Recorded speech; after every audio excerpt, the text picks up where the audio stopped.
Okay, guys, we're going to get started. I think it's a little after 1 o'clock. We've got a long list of witnesses, and we're going to start with the Senate President, Senate Bill 10.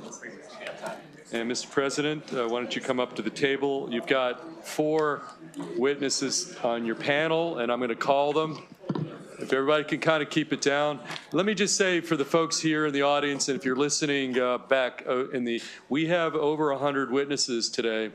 And so my message to everybody will be, if you hear some great presentation of, that capture the arguments that you can sympathize, you can come up here and say, me too. You can come up here and reference your written testimony. The committee will really love that. And that's true for this bill and every other bill today. So I just put that out there. And so we don't want to be here till midnight. So think of us when you testify. With that said, Mr. President, you're going to be here on Senate Bill 10. Let me call Emily Ransom up here. Is Ms. Ransom here? Emily? Okay, we've got Kim Coble, and we've got Senator Karen Lewis Young, an alumnus of this committee, and I think that's and Carlos Sanchez. I'm sorry, Carlos Sanchez. Mr. Sanchez, come up. Mr. President, that is the 4 folks that have been designated to be on your panel. You take the time to present Senate Bill 10. Excellent. Thank you so much, Mr. Chairman, members of the Education, Energy, and Environment Committee. It is a pleasure to be here with you this afternoon on a bill whose time has come.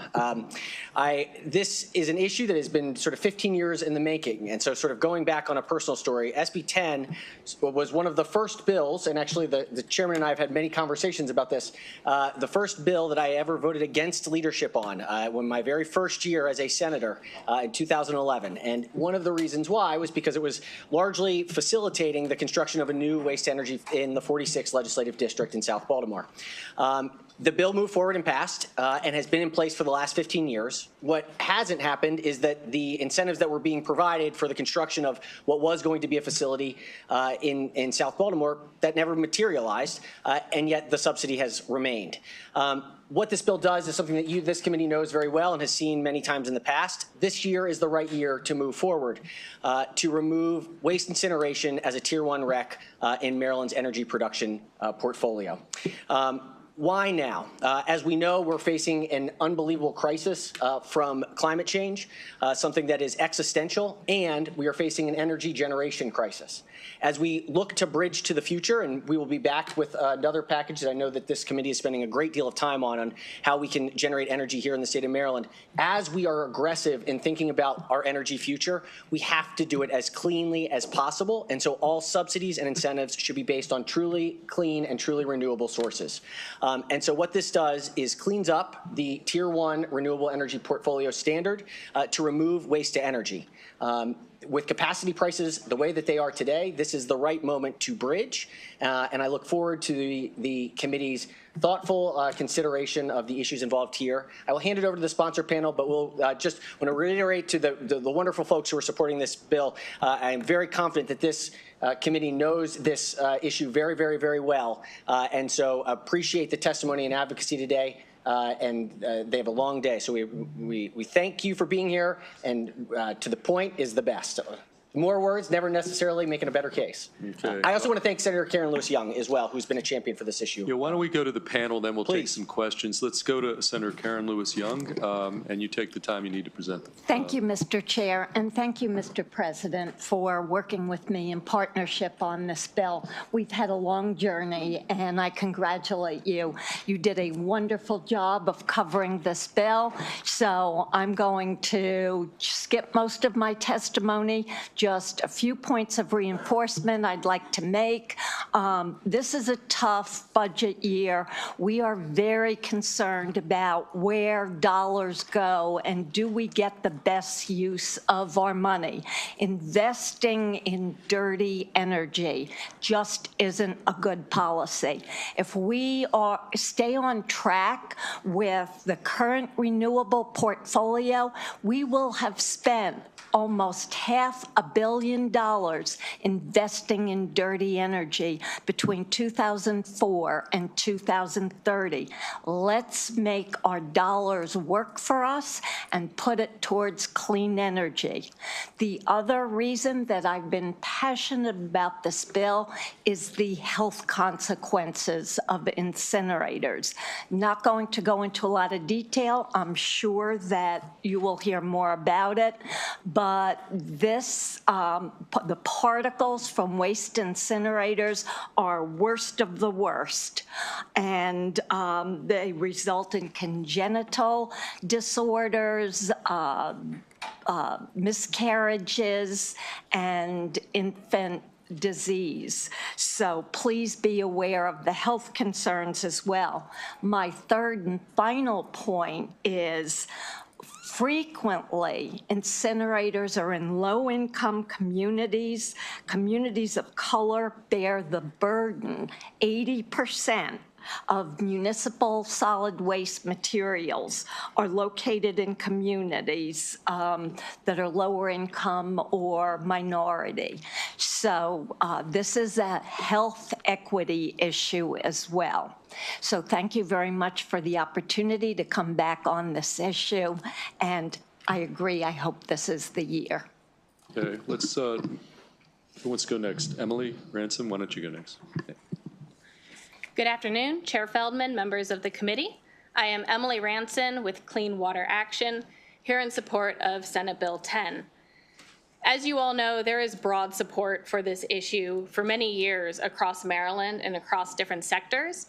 In your packet, there is a sign-on testimony that was 74 organizations, is now 78, and this includes community groups across Baltimore City, in Montgomery County, businesses like Neighborhood Sun and Compost Crew, and countless climate and environmental groups.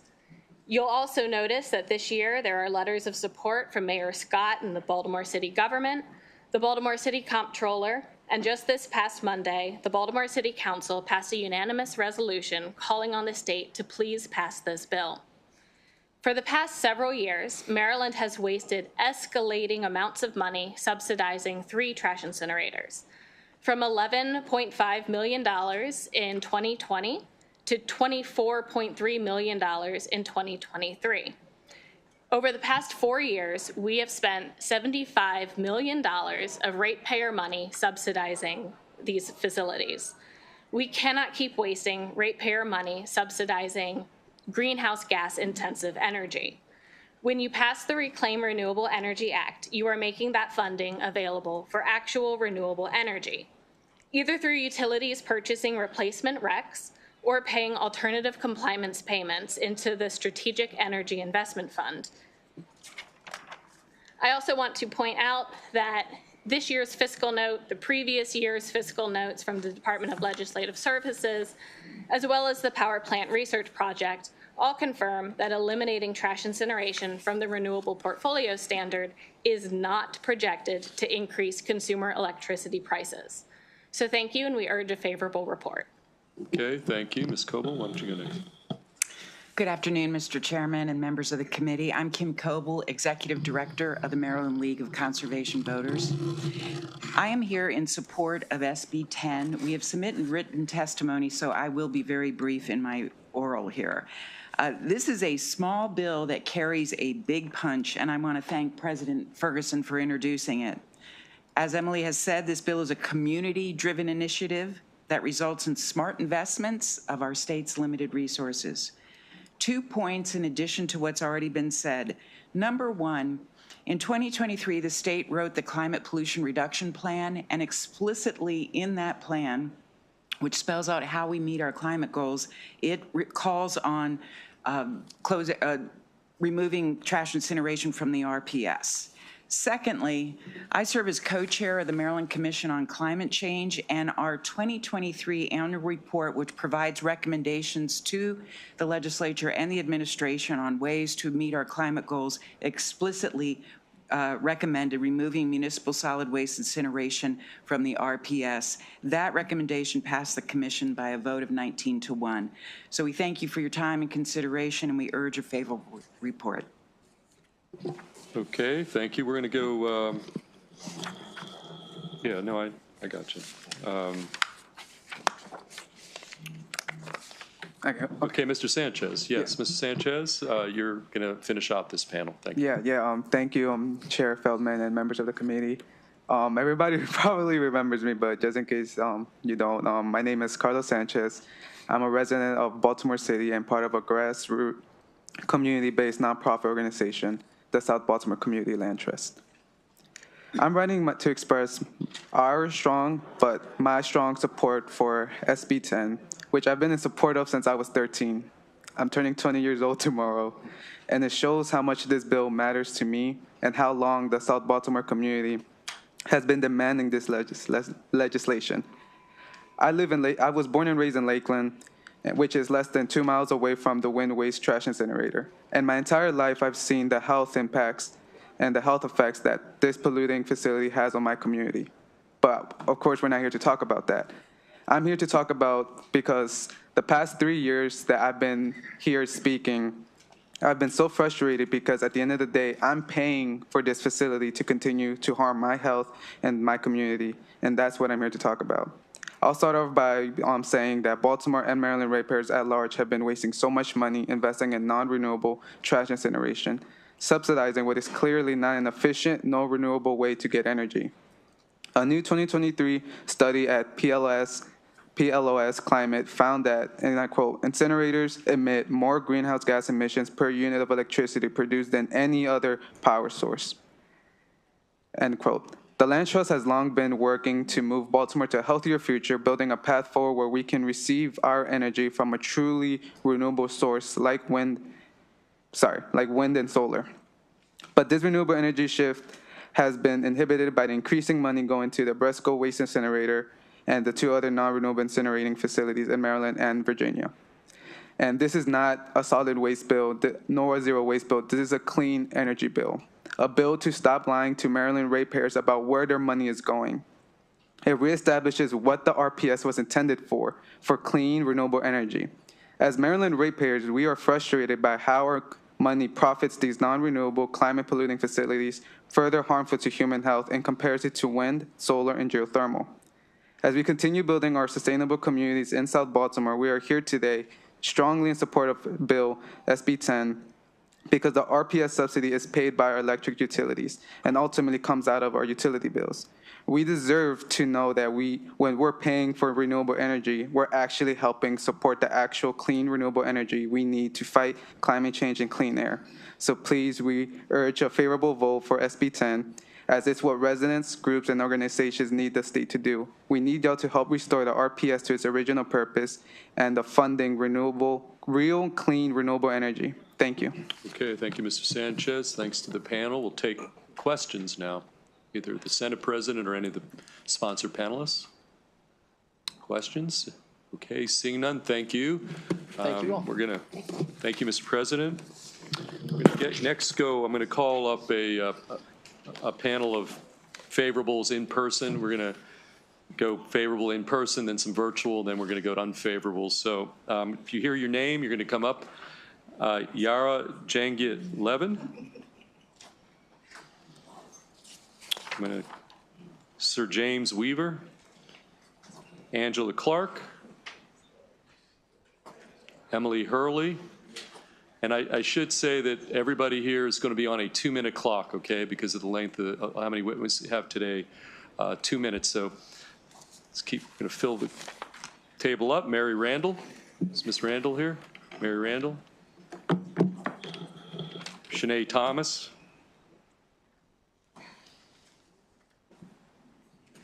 Zach, okay, I think that's 6. We got 6 seats, 6 witnesses. And why don't we start on this end and we're going to go down the aisle. So why don't you put that mic in front of you, because we're streaming this, so you have to put that mic close. And each of you is going to have 2 minutes, and you're all signed up straight favorable, okay? So why don't you tell us your name, and then you can proceed with your testimony, okay? My name is Yara Changit-Levin. Members of the committee, I want to thank you for the opportunity to express my strong support for the Reclaim Renewable Energy Act. My name is Yara. I live in Legislative District 40, and I'm a member of Sunrise Movement. We're a youth movement organizing across race and class to stop the climate crisis and invest in Black, brown, and working class communities. As a longtime organizer who has taken action at the federal level since I was 9 years old, I really want to emphasize that this bill is even more urgent than we realized in previous years, given the leadership change at the federal level. Last month, I drove from my home in Baltimore all the way to DC to protest the nomination of a fracking executive for Secretary of Energy. I watched my friends dragged out of a US Senate hearing room for standing up and calling attention to the Los Angeles wildfires. The federal government no longer takes the climate crisis seriously, but young people in Maryland do, because our lives are on the line.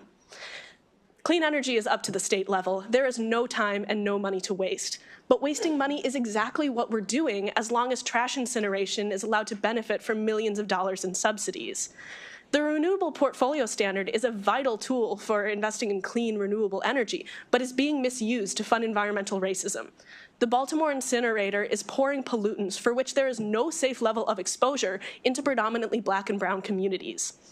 The RPS should be financing a just transition away from fossil fuels, not funding environmental racism in Baltimore. I find it unacceptable that my monthly energy bill is supporting the wealth of an incinerator that increases cancer and asthma hospitalizations in Brooklyn, Cherry Hill, and Westport. And if environmental racism is similarly unacceptable to this committee, I know that you will pass the Reclaim Renewable Energy Act. Thank you for your time. Okay, thank you. Why don't we pass the mic down? Again, tell us who you are. Thank you. Thank you, members of the committee. My name is Angela Clark. I am a member of the Sunrise Movement and Progressive Maryland. I support their Environmental Justice Task Force. As a resident of Baltimore City, this bill is of extreme importance to myself and members of my community. As a former resident of the Pigtown neighborhood, I lived less than half a mile away from the incinerator. The ongoing exploitation of our residents appalls me. The Bresco incinerator is the largest emitter of air pollution in our city, exposing thousands of our residents to toxic chemicals such as lead, mercury, carbon monoxide, and more. Despite their claims to have reduced emissions in compliance with the Clean Air Act, there is no safe level of exposure to lead. Not only are the greenhouse gas emissions detrimental to our environment, but the toxic byproducts of trash incineration have been scientifically proven to be causing increased rates of cancer and asthma in our communities within southern Baltimore's underserved, predominantly Black communities. Maryland ratepayers have already paid over $100 million into waste incineration since the inception of the RPS, with a projected $300 million total by 2030. These funds should be going toward legitimate clean energy infrastructure rather than a system that pollutes our air and endangers our community. Trash incineration is an inefficient source of energy production, especially when compared to true clean energy, such as solar and wind. Freeing up these funds to go to clean energy infrastructure in the city will allow us to reach our goal of 52% reliance on clean renewables by 2030, which we are currently far behind at just 14%. I stand in solidarity with the members of my community in calling for the removal of this insult to our great city. I call on you, the representatives of our state Senate, to right this wrong by passing the Clean Renewable Energy Act. Okay, thank you, Ms. Clark. Why don't you pass your mic down? Next witness.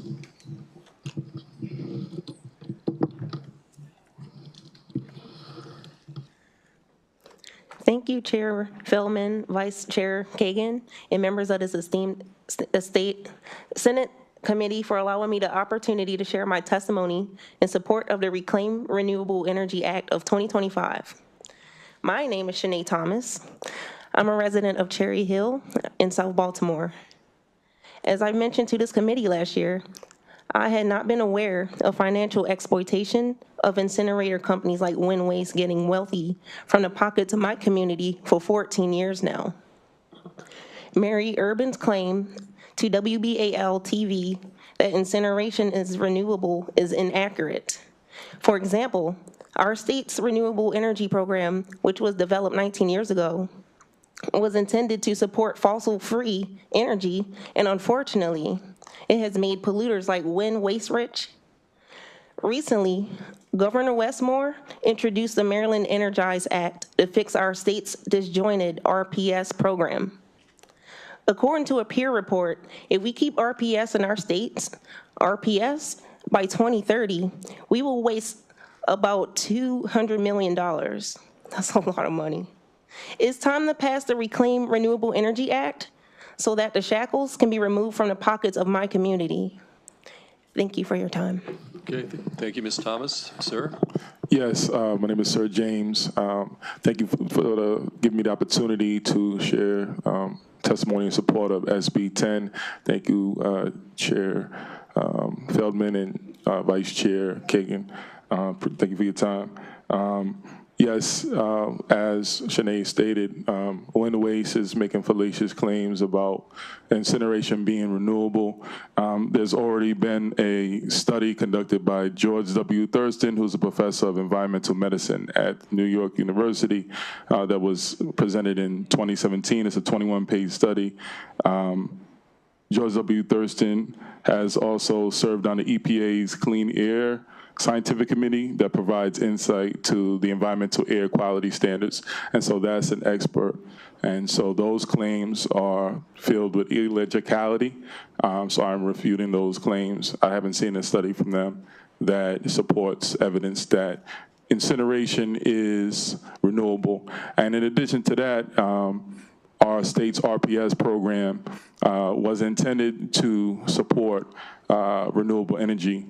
And according to a peer report that was conducted last year in 2024, our state has not met its clean energy goals, and the purpose of RPS has not been achieved with supporting energy that will move us off of the grid and move us away from fossil fuels.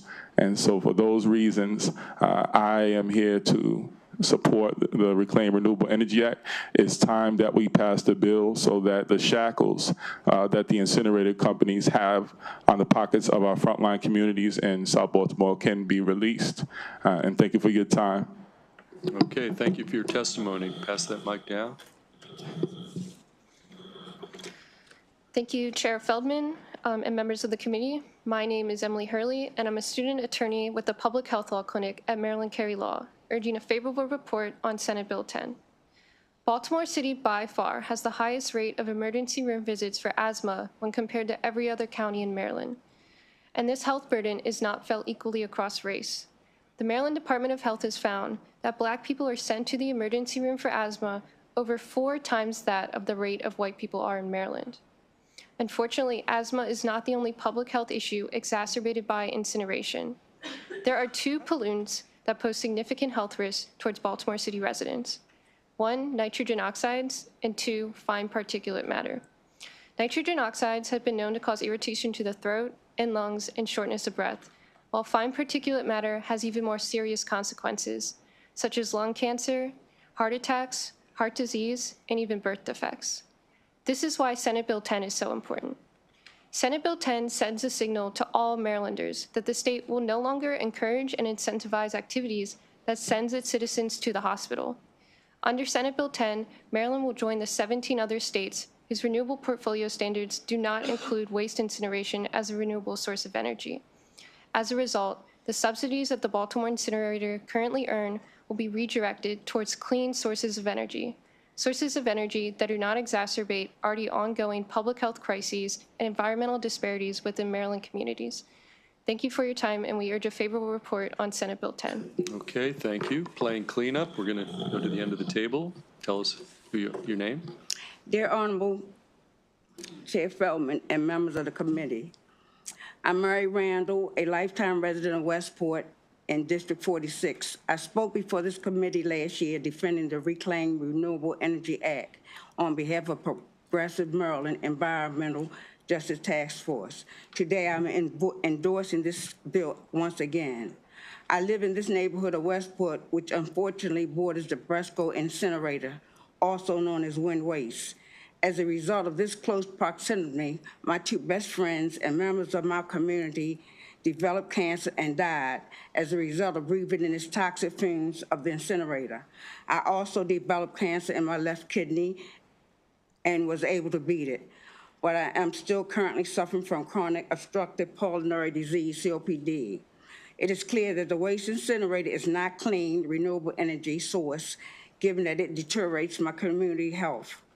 Also, Maryland Renewable Portfolio Standard Program was established in 2004 to promote renewable energy sources like solar, geothermal, and hydropower. I was shocked to learn that former Governor O'Malley and lawmakers passed legislation in 2011 to allow incinerators into RPS. This demonstrates how incineration companies have prioritized over community members like myself. With passage of RREA, Maryland will be on par with other states in combating climate change and prioritizing community health. Incineration will be eliminated from RPS as a precursor to Maryland's transition to 100% clean energy. Passage of RREA will make more money available for investment in clean energy, renewable energy sources such as solar, geothermal, and wind turbine power. I want my monthly energy bill to finance these clean sources of energy instead of pollution sources of energy like trash and incineration, which release highly toxic pollution into our environment and adversely impact my health. Okay, well, thank you. Thank you for your testimony. Questions for anyone on the panel from the members? Okay, seeing none, thank you very much for your testimony. Okay, we're going to next move. We've got a couple more favorable in person, one favorable with amendment. Then we're going to move to unfavorable. So let me call up Zach Buster. Is Zach Buster here? Jorge Aguiar. And John Munger from Montgomery County is favorable with amendments. So those are the three in-person witnesses. Then we're going to move to unfavorable. So we're going to start with Mr. Buster. And each of you are going to be on the 2-minute clock. And Mr. Buster, why don't you start? Okay. You're signed up straight favorable. All right. Thank you to the members of the Education, Energy, and Environment Committee. My name is Zach Buster, and I'm the founder of a community-based nonprofit organization, Environmental Justice Maryland. EJMD is dedicated to our mission of healing the past, addressing the present, and building the future of environmental justice for Marylanders through action, advocacy, and awareness. I am here to request a favorable report on SB 10 because dirty waste incinerators should not be subsidized by my utility bills. As long as it is, the state is not only wasting money, but directly perpetuating public health injustices from pollution. Over 20 years ago, the legislature established the Renewable Energy Portfolio Standard Program to incentivize the switch to clean and green energy. However, additions were later made to that portfolio that undermined the legislative intent. One of these mistakes was adding waste incineration in 2011. While incineration may or may not be renewable, it is neither clean nor green, and directly in opposition to the portfolio's purpose. It not only goes against the spirit of the law, but is also in conflict with our overall goals as a state. The Moore administration has consistently reaffirmed the state's commitment to investing in clean energy. However, as long as waste incineration is included in this portfolio, we are doing the opposite. That said, Environmental Justice Maryland wholeheartedly denounces the use of taxpayer money to subsidize pollution that harms the residents of our state. As we all know, Maryland is currently in a fiscal position where we need to use every dollar of the people's money effectively. This requires the state to be careful and efficient. We believe the funding of waste incineration is not only a waste of limited money, but directly goes against our efforts to create a healthier, greener future for everyone in Maryland. In addition to aligning our investments with our values, the tens of millions of dollars we spend every year propping up incineration would go to truly green and clean energy at no additional cost. If this bill passes, the funding set aside for the program would go much further towards its goals and show the people of Maryland that the state isn't all talk about caring for the environment and our communities. It's time to stop contradicting ourselves, and it's time to keep our promises. In conclusion, this bill would stop our taxes from funding environmental injustice, make our investments more impactful, and reduce the fiscal strain on the state during this time of great budgetary concerns. For these reasons, I respectfully request a favorable report on SB 10. Thank you. Okay, thank you, Mr. Aguiar. You're signed up straight favorable. Then we'll go to you, Mr. Munger, next. Hello, yes. Thank you, Chairman Feldman. My name is Jorge Aguilar. I am here on behalf of Food and Water Watch and our 40,000 members in support of Senate Bill 10. We want to thank Senator Lewis Young for her advocacy on this bill for a number of years, and Senator Ferguson for support of this bill, for really identifying what I think is a really important key thing for this committee to consider as we have a lot of debates in the future about what is clean energy in Maryland. So really appreciate the acknowledgement that clean is not just carbon dioxide emissions, but pollutants that ultimately impact communities and have been impacting communities for years. So really appreciate that that is what should be clean energy in Maryland as we put together a plan moving forward. And the other thing is, again, what the cost is to ratepayers. I think the number cited was $75 million so far, and so we need to be very careful about what we call clean. Trash incineration is not clean, so again, thank you, Senator Ferguson, for really getting behind this bill. Thank you. Okay, thank you. Mr. Munger, you signed up favorable with amendments, so again, you're on the 2-minute clock. Thank you. Good afternoon, Chair Feldman, Vice Chair Kagan, and esteemed members of the committee. Happy to be back with you today. My name is John Munger, Director of Montgomery County's Department of Environmental Protection. I'm here today on behalf of our County Executive, Mark Elrich, who has provided written testimony for the hearing today. Thanks for the opportunity to speak in support of the Reclaim Renewable Energy Act of 2025. Montgomery County has supported this bill for years, and our support continues. This bill would appropriately refocus the state's renewable portfolio standard by removing energy derived from waste incineration from counting as a Tier 1 renewable energy resource. As folks in this room know, this change will further incentivize the development of clean renewable energy from preferred sources, and we are fully in support of this change as it's important for us meeting our climate and aiming for zero waste goals, and importantly, improving public health outcomes. These changes would, however, come at a cost. Last year, the sale of renewable energy credits brought in more than $12 million to the county budget. For this reason, we are requesting an amendment to the bill to start implementation next year in 2026 to allow us time to further advance our zero waste efforts and help avoid further customer rate increases in FY26. I want to thank Senator President Ferguson and Senator Lewis Young. We greatly appreciate the dialogue we've had on this with the bill sponsors, and we look forward to continuing to coordinate on this amendment. In closing, I want to reiterate we strongly support the bill while acknowledging the short-term financial impact on Montgomery County. It's important that we walk the walk and promote clean energy here in Maryland with all available tools. Thank you, Mr. Chairman, for the opportunity to testify today. Okay, thank you to the entire panel. Questions for any of our 3 witnesses? Okay, seeing none, thank you. We're going to next move the virtual witnesses that were are no longer in the queue, so we're going to move to we're going to move to unfavorable testimony at this point, and if you hear your name, we're going to fill up the table. Again, unfavorable, William Kelly, Mary Urban, J.L. Carter, Kelly Sparks, Drew Vetter. Okay, let's see who shows up, how many more seats we have open. And I'll call one more name, Brandon Clayton. I called 6 names, and there are 6 seats, and each of you has signed up unfavorable, and each of you will have 2 minutes under the clock, which is in front of you.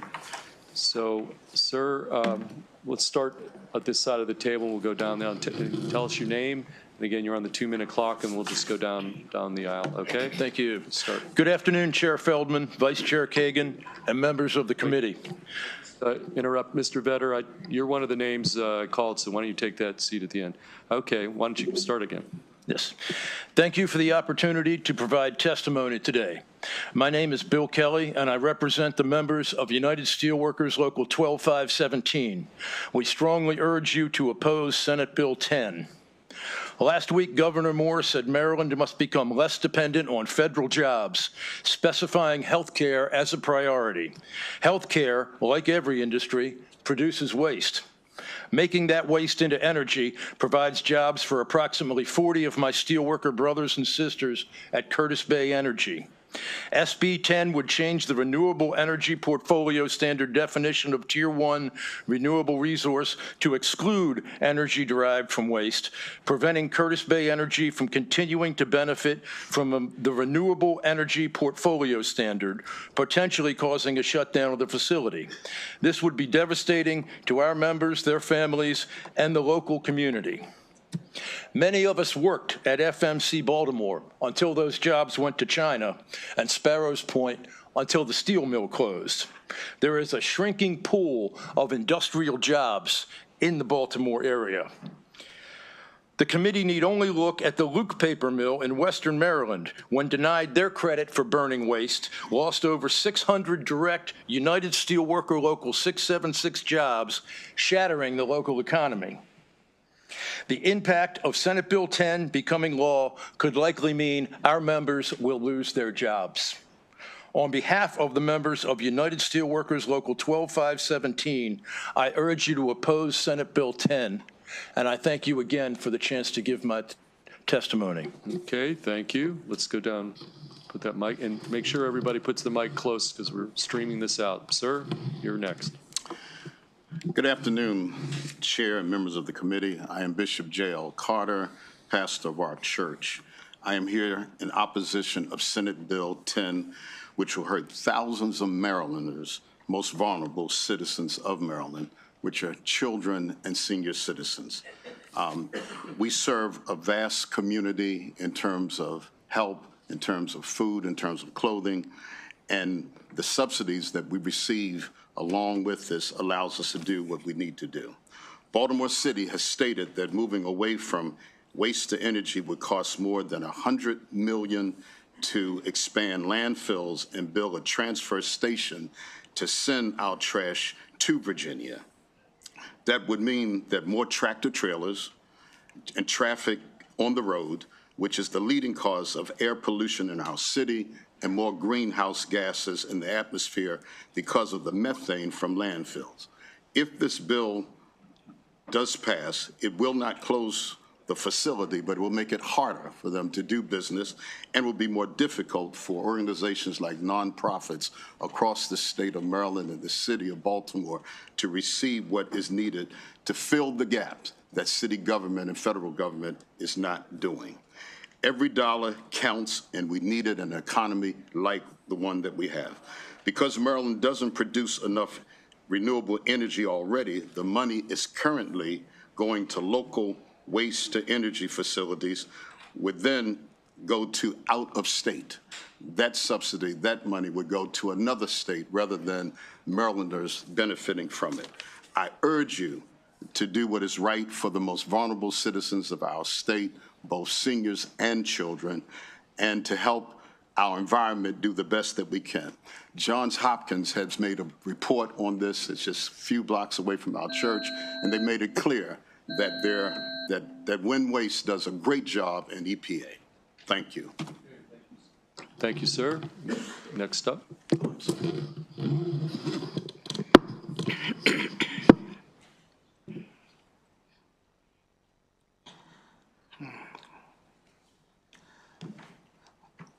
Good afternoon, Chairman and members of this committee. My name is Kelly Sparks. I am the founder of Sons of Phoenix, Saving Never Never Stop. I am opposed to Senate Bill 10.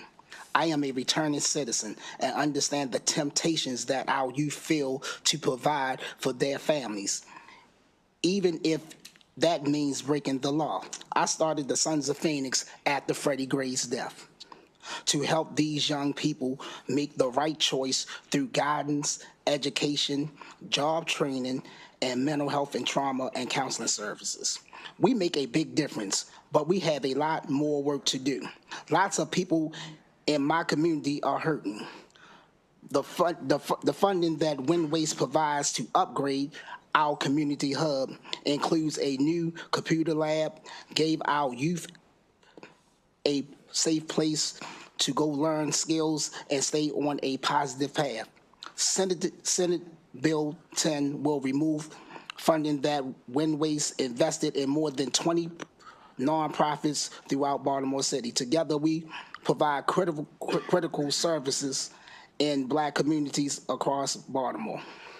People need to understand that every dollar the company contributes counts.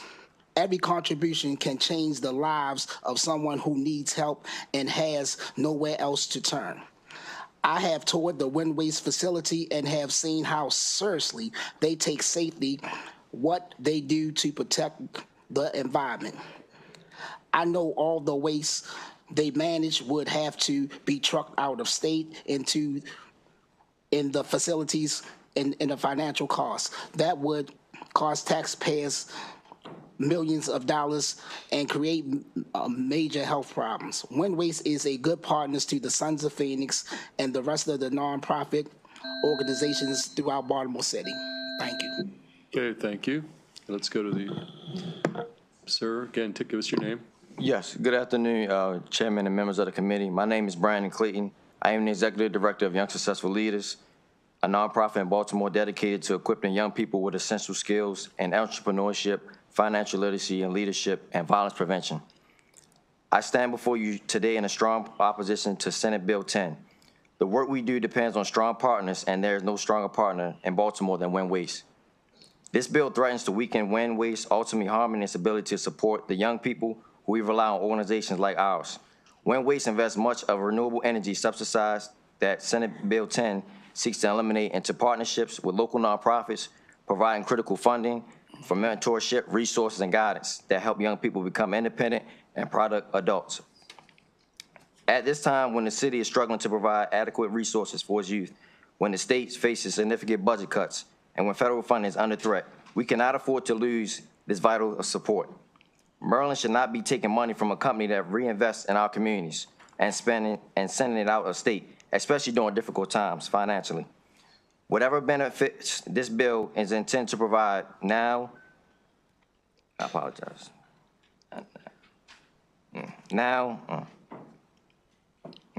We cannot rely to, now is not the time to gamble with funding with direct impacts on most vulnerable residents.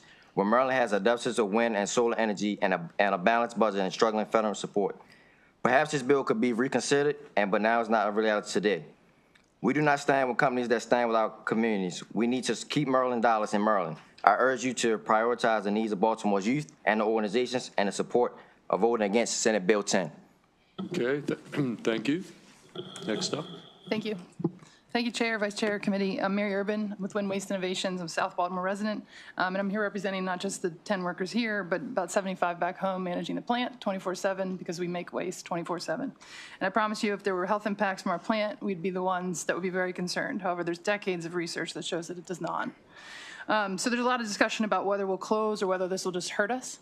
I'd say, no one can actually predict that, but I can say that it's a significant threat to our viability. And it's very volatile time. And making a permanent decision based on a couple years of increased capacity prices, which PJM is now correcting through cap and floor, is a very risky move at a very scary time for our workers. So what are the risks if we close? Baltimore will ship waste to Virginia, 30,000 tractor trailers. That's how much waste we would take, 350 round trip miles, another 900,000 tons of greenhouse gases. We risk losing a reliable energy source that's coming from in-state, while the state is also looking to procure a natural gas plant for reliability. And if we don't close, but we just take a substantial hit, that means that's less money for the things like the $45 million in upgrades and emission controls that we put in last year, less money to stay well under our strict federal, state, city, and under those standards, less money for the community, which you've heard is super impactful. So what's the gain for this risk or to harm us? Maryland doesn't make enough renewable energy, so they're going to send these subsidies out of state. And some people will say they don't care. So they don't care about Maryland businesses or workers or things like that. At all costs, we need to support wind and solar. But this bill doesn't do that either.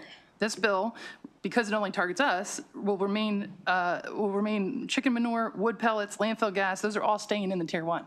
So instead of the subsidies that we have that have built our upgrades, that have worked with communities, that support our workers, support Baltimore, we'll be sending that out of state to what most people call dirtier energies. I ask that you think about our nonprofit partners. I ask that you think about our workers, those that can't be here because they don't have the luxury to be here.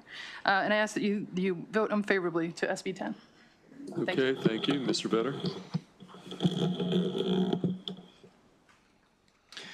Good afternoon, Mr. Chair, Madam Vice Chair, members of the committee. I'm Drew Vedder, representing the Maryland chapter of the National Waste and Recycling Association.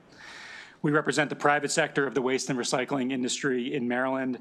Our member companies collect, process, and manage waste and recyclables. They include hauling companies, operators of landfills and transfer stations, MRFs, and other disposal facilities. Our concern about this legislation is primarily the downstream impacts this change would have on the waste industry. Whether we like it or not, we have to have options for waste disposal in Maryland. We are all grappling with the realities of diminishing landfill capacity in Maryland. Our members to continue to invest in recycling facilities and technology to divert as much of that as possible. But the reality is we continue to generate significant waste volumes, and in-state disposal options are limited. Supply and demand have dictated that disposal costs have increased substantially as those options have diminished. If waste-to-energy facilities lose the revenue associated with the renewable energy credits, prices will increase to private haulers and local government customers who rely on the incinerator for waste disposal. This means that the price residents pay and businesses pay would also increase. If we pursue options other than waste-to-energy, different challenges present themselves. For example, transporting waste out of state is costly and increases transportation emissions. Landfilling will accelerate reaching mass capacity, and landfills have methane emissions. Energy recovery is often, including WTE, waste to energy, is often considered a preferable method over landfilling. So we're very sensitive to all of the concerns raised by residents and advocates today, but we refer back to all of the investments made in waste to energy to manage pollutants better and minimize health risks. In conclusion, we feel the negative impacts outweigh the benefits here. Thank you. Okay, thank you. Questions for the panel? Okay, seeing none, thank you very much for your testimony. We do have 4 more unfavorable in-person witnesses, so I'm going to call them up. He's signed up. David Pendleton, is Mr. Pendleton here? There you are. Tom Cahill, Fraser Blaylock, and Michael Sternfeld. And there is one virtual witness we'll take up next after this in-person unfavorable. So why don't you everybody have a seat? Okay, Ms. Blaylock, you got a mic right in front of you, so each of you are going to be on a 2-minute clock, and you're signed up unfavorable. So why don't you begin? Yes, sir. Good morning, good afternoon. My name is Fraser Blaylock. I'm with ReWorld Waste. I'd like to just quickly recognize the employees that came with me today. You guys just stand up right quick and just say hello? Okay, thank you so much. Chair Feldman, Vice Chair Kagan, members of the committee. I'm here on behalf of ReWorld Waste, and we are the operators of the Montgomery County Resource Recovery Facility. The plant in Montgomery County generates enough electricity to power about 30,000 homes or power 75,000 electric cars for a year. This committee will be considering sweeping energy policies this year to address the rising cost of electricity. This is a time for Maryland to be supporting our in-state generating facilities, not enacting a new policy that will send ratepayer dollars out of state. Removing waste to energy from the RPS will cost Montgomery County taxpayers over $10 million in annual renewable energy credit revenue, and thus result in an increase in disposal costs for Montgomery County residents and businesses. It may not lead to closure of the facility immediately, but certainly sooner rather than later. The elimination of waste to energy as a Tier 1 renewable source would also ignore the many benefits these facilities bring to our communities and treat it unfairly in the very competitive energy and disposal markets.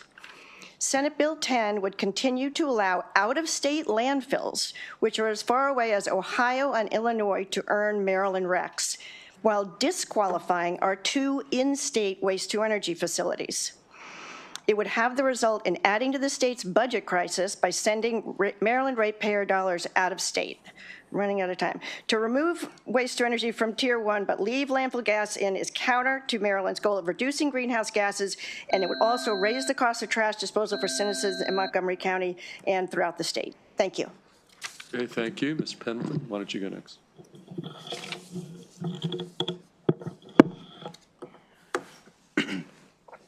Chairman Feldman and members of the committee, my name is David Pendleton. I'm the director of the Maryland Safety and Legislative Board for the Transportation Division of the International Association of Sheet Metal Air Rail Transportation Workers, SMART. Our members in the state of Maryland are employed by CSX Transportation, Norfolk Southern, Canton Railroad, Amtrak, and MARC. We are train conductors, locomotive engineers, yard master switchmen, and utility workers. We are the train union. On behalf of the members we serve, I'm here urging this committee to vote unfavorably on SB 10. Waste to energy is an invaluable greenhouse gas mitigating tool. If we were to compare how this technology was used around the world, there would be no finer example than Sweden. Considered the greenest country in the world with 5 of the top 25 cities with the cleanest air in Europe, Sweden has over 34 waste-to-energy facilities within its borders. It only sends 1% of its waste to landfills, and each of the 5 cities on the cleanest air list has a waste-to-energy facility within its city limits. In addition to the 99% of waste that's disposed of through waste-to-energy in Sweden, it also imports nearly 2 million tons from other countries and brings in over 100 million euros a year in doing so. The waste-to-energy industry is a $2 billion a year industry, creating jobs, generating nearly 15% of the heat and 8% of the electricity used by its citizens in Sweden. Maryland should be leading the way on the use of this technology. There are 5 neighboring upwind states that causes most of the air pollution in Maryland. I'm sure that they would be customers should this service be made available to them. Thank you for your time and consideration of our position. We urge an unfavorable report. Okay, thank you. Sir? Chairman Feldman, members of the Senate EEE Committee, my name is Tom Cahill. I'm a 29-year employee of CSX, currently working as a locomotive engineer out of Brunswick, Maryland. I want to express my opposition to SB 10 and highlight the positive role that waste-to-energy plays in providing a clean, refined, and efficient source of energy to the residents of Montgomery County. CSX currently provides 6-day-a-week service to the Dickerson Generating Station, where double-stack containers loaded with solid waste collected from county residents and businesses are moved from the Shady Grove Transfer Station to Dickerson.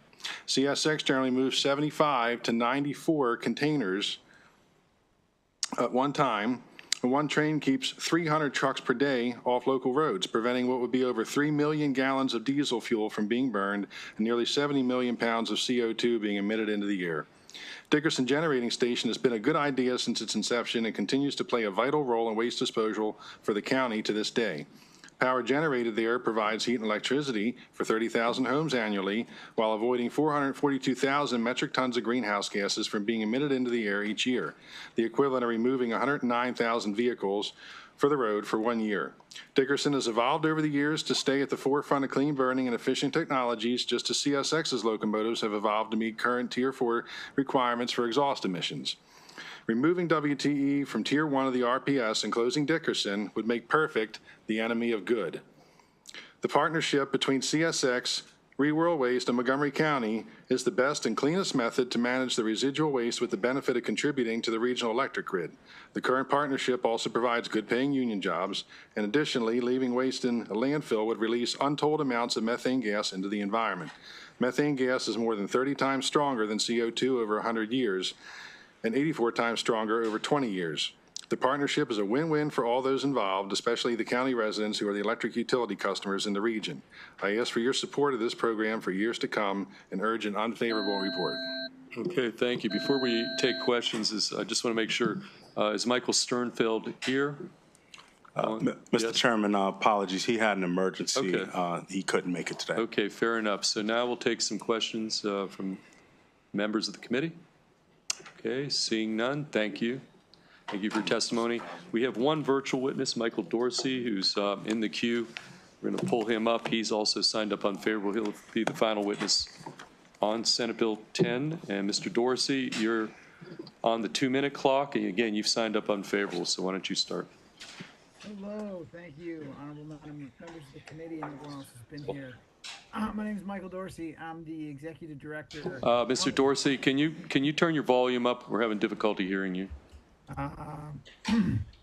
Not sure how to do that. Okay, well, we can hear you now. We're good. You did good enough. Okay. So I'm Michael Dorsey. I'm the founding executive director of Grow Home. We are a nonprofit in the Brooklyn area, and we represent a large degree of different partners that try to train young people and encourage the greater maximization and enhancement of green spaces in Baltimore City. I'm also a very practical person, and I understand extremely well different challenges that are offered here and being talked about in this. I want to oppose the effort to end the renewable energy subsidies for wind waste. The fact of the matter is that the alternative will create more fossil fuels. It will incentivize more movement. As the other part says, this is a renewable energy. The waste to energy movement and the different, I'm sorry, my kid's distracting me, and the different technologies that go into it needs to be kept in state. That we're going to be, it's clear that the future administration is going to be blocking solar and wind development. We're already facing major legal and regulatory issues. We need to protect the renewable energy that's here. There is no realistic plan for downsizing and making sure that there are other alternatives for this waste problem. There is an ongoing waste concern and will continue to do so. The WTE efforts are an effective renewable source, and the alternative is increased landfills and increased truck traffic and money's going out of state. And until we have a very concrete, understandable plan how to deal with this, it seems reasonable to we have to keep in favor of WTE. Sorry about that. Okay, thank you. Any questions for Mr. Dorsey? Okay, seeing none, that concludes the bill hearing on Senate Bill 10. And we're going to next move. We see Secretary McElwain here in the House, and another small topic involving BEPS. We're going to take that one up out of order. Madam Secretary, why don't you come up here? Thank you, Mr. President, for coming in here. Secretary McElwain, why don't you bring up whoever you want to bring up for your team? Thank you. Okay. Okay. So, yeah.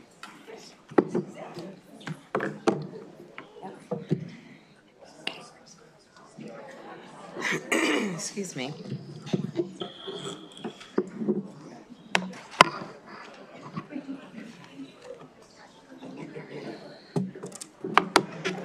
Why don't you hold on a second while Okay. Get the noise level down here a little bit.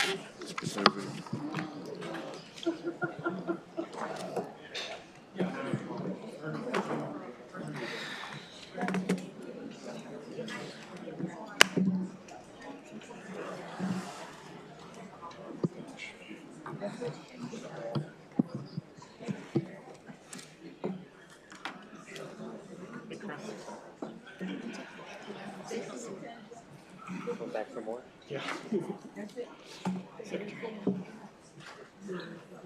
Okay. Somebody could close that door, Trooper? Okay. Okay, Secretary McElwain, we're on Senate Bill 256, and you've got some folks, so I'm going to turn it to you to present Senate Bill 256. Take the time you need to make the case, okay? Thank you. Good afternoon, Chair Feldman, Vice Chair Kagan, and members of the committee. It's good to see all of you here today.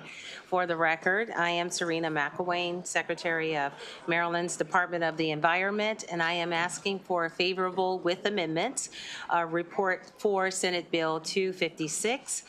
The legislation that we are going to discuss today, I believe, will set us on a clear course to reducing carbon pollution from one of our very key sectors, which is the building sector. And at the same time, it's going to drive economic growth. Energy efficiency means modernizing our buildings, lowering energy bills, and growing a workforce that specializes in retrofitting and installing clean products. As we know, the building energy performance standards were put into law to reduce emissions from buildings that are 35,000 square feet or larger and make them more energy efficient. And although we have been implementing this program as required under the Climate Solutions Now Act, we have heard hundreds, and we have had hundreds of conversations with buildings and scientists, experts, communities, advocates, everyone. And now that we have already adopted the first round of regulations, I think it is our time right now. Take this moment, particularly based on all the feedback that we've gotten, to really start thinking strategically about how do we add, excuse me, flexibility without disrupting the legislators' intent for this program. We know the industry has concerns about the implementation of this program the way it is written today.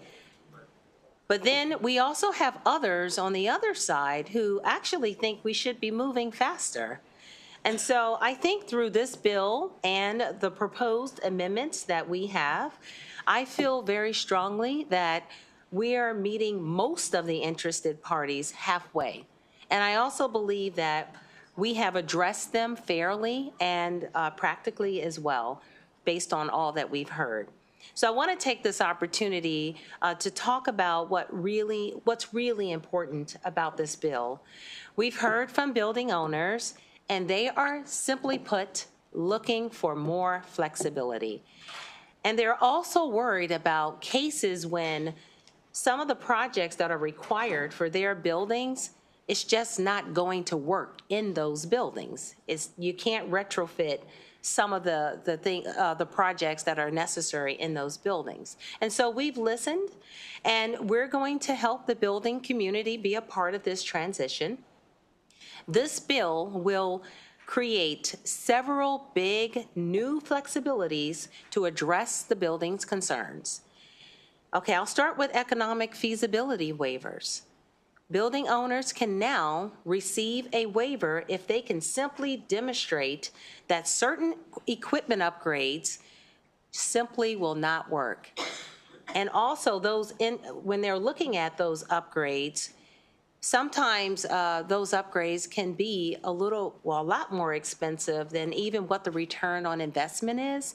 That's a concern. And also when you think about all the available incentives, so now with this economic feasibility waiver, there is an option for builders. The other area I want to speak about is the flexibility on the project's timelines. So recognizing that some buildings, they may still have newer systems that they've already installed not too long ago, and those built in those systems really have a lot of more useful life up to really for decades. And so we've addressed that. Now owners can request an extension for meeting the standards. All they have to do is formally commit to a plan where they can demonstrate they will meet the goal of BEPS by 2040. The last area I want to talk about quickly is cost caps. Building owners can pay a modest alternative compliance payment starting in 2031. So instead of investing in energy efficiency projects that are more expensive than even the fee, they can now exercise this option as well. So my agency, as we're getting these waivers and exceptions, we're going to carefully look at all of them and evaluate them, and we're going to make sure that we're doing it with fairness, consistency, and common sense. We also will start providing certified training for professionals who are performing those necessary calculations. We think that's really important to have that standardized across the board. And for any of the alternative compliance fees that we collect, we're going to invest that money back to help the covered buildings so that they can implement energy efficient and decarbonization projects. In addition, in responding to some of the very important feedback we got, we understand that some of the building owners have already made investments to reduce emissions. And so we're going to reward those efforts in the bill by making sure that they're getting credit for allowing like solar installation. So that's now a part of what will count toward those energy targets. And finally, to address the industry's concern that a building might have to meet multiple standards from the state standard or the county standard, this bill will allow the buildings to only comply with one program. So as long as the county's standards are as strong as the state's standard, this is a way that we're addressing that. So we really think that that's going to help as well. And I realize that there are upfront costs for industry to meet these standards. And I also know that for this industry, the building industry, those costs are very significant. I just want to say though, however, not to downplay it, but when we're investing upfront, and what we're talking about, we're going to save billions of dollars in the long run, and we're going to make the grid stronger. So as we look toward a sustainable future, we are really urging property owners to seize this opportunity now and start adopting energy efficient systems, because consumers are doing it already. Heat pumps are already the #1 air conditioning system that's being installed and purchased in Maryland. So the momentum is there, and I think it is the moment to take advantage of it. So in summary, this legislation is not just about reducing emissions. It's about forward thinking. It's about encouraging the use of energy efficiency, driving economic growth, and it provides flexibility for Maryland's diverse building stock. I think that once we look at all these amendments that we have in front of you, I think we've done a good job at really listening and trying to be as flexible as we can. I thank you, and I'm open for any questions that you may have. And just in case some of the questions are a bit technical or in the weeds, I do have with me Dr. Rachel Lamb. She is the climate advisor and MDE for me. Thank you for being here. And we also have Chris Hoagland, who is the director of air and radiation. Okay, so not testifying, just here for questions. Okay. Okay, we're going to take some questions from the committee now. Let's start with Senator Washington first, and then Vice Chair Kagan after that. Thank you, Madam Secretary, and thank you for this bill. It's an important one, so I want to understand it and know where to look. Where in the bill does it provide the option for a variance, for a waiver? Where exactly is it in the bill? Like Yeah, what page? Do you have that? You have the bill in front of you. Okay. Sure. There are two waivers in the bill. Okay. And they are in the amendments that we provided today. One of the waivers. One of. Oh, oops. Okay, if you could, we can. So I'll look in the amendments, and it's an amendment to what section? So at least I know the general area to look. Sure. So it's the section that is, we can get that to you. It is adding the two waiver options. I don't have the section site exactly, I'm sorry, but there are two waivers, one for timeline, where a building can get a 5-year extension to orient projects around equipment replacement timelines, and one waiver for economic infeasibility. And then along that, the Secretary mentioned that you would allow locals, I guess, to develop a framework, a parallel construction to the state obligations that they could do alternatively. Where is that in the bill here, or is that in the amendments? So the waivers are section 21602. There's a new subparagraph 7 is the beginning of the waivers. Okay.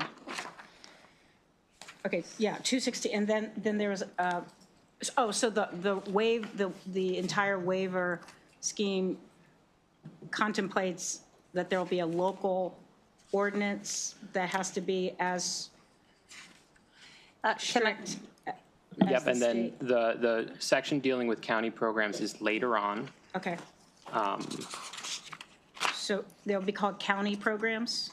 City or county programs, Okay. correct. Yeah, if Okay. a city or county adopts a program, Okay. and they demonstrate it as at least as stringent as the state's program, then the state would effectively exempt all of the buildings in that county from the state program. I just want to make one comment, though. The key word is if. We're not telling local counties to do it. No, I understand. 'Cause Okay, good. Why I asked is that we have similar framing for other permittings around forest conservation and water. So I just wanted to know where in the bill. So there's a lot additional for us to look in that's added to the bills as well. Okay, because it's hard to ask the questions. Yeah, and Madam Secretary, just for whatever the reason, we don't seem to have the amendments. I know that there was some sent around, but I don't think we, as a committee, have all the latest amendments. So, after hearing, make sure we get to send them to Devin, and we'll be good. Okay, Senator Washington, are you good? Okay, I understand. Okay, Vice Chair Kagan, and then we'll go to Senator Attar after that. Thank you, Mr. Chair. I have two totally different questions, Madam Secretary, for you or your colleagues. First is we have a lot of testimony with folks who want to be exempted. So hospitals and clinics and hotels want different treatments and life science want different treatments. Can you make the overall case as to why some or none, like who should be off the hook on this in your view? And I'm looking specifically in the bill where it talks about on page 2, lines 19 through 22, that in addition to building age and regional differences, that the unique needs of different buildings, healthcare facilities, laboratories, assisted living, nursing, military, critical infrastructure, life sciences, blah, blah, blah, should be considered. So I wonder, now they're saying, all right, we're supposed to be considered, let us off the hook. So can you just speak to that, please? And then I have another question. Yeah, so we, with all the flexibilities that we have now, I think we have really made it so that buildings can see where they can benefit from some of the flexibilities, the waivers, the extensions. You mentioned hospitals. Hospitals was not in the original bill, but they have their own set of standards. And in fact, all buildings have, I think it was 80-something standards. There are different standards for different buildings. And so you really, the buildings, they really have to read it and see where they fall into it. But it's not the same across. It really depends on what the building is used for and what type of building it is. Would you all like to add anything to that? Sure, Secretary. For the record, Rachel Lamb, Senior Climate Advisor. Yes, thank you. As the Secretary mentioned, several types of buildings were indeed exempted in the original law, and we have created a process to ensure we can appropriately exempt them. But then, given the instruction to provide special provisions for a range of other building classes, that is what indeed the regulation seeks to do. And looking across all of those different building types and making sure that if hospitals are only being compared against other types of hospitals so that it is fair. All of the new amendments which the Secretary is putting forward today are meant to apply across every kind of building type. They're specifically looking to make sure that if buildings need more time, they can submit a plan and we can provide more time for them to comply. If something is simply economically infeasible, that there is an avenue for them to tell us that so we can certify that and help reduce costs. So that applies to all building types. Thank you.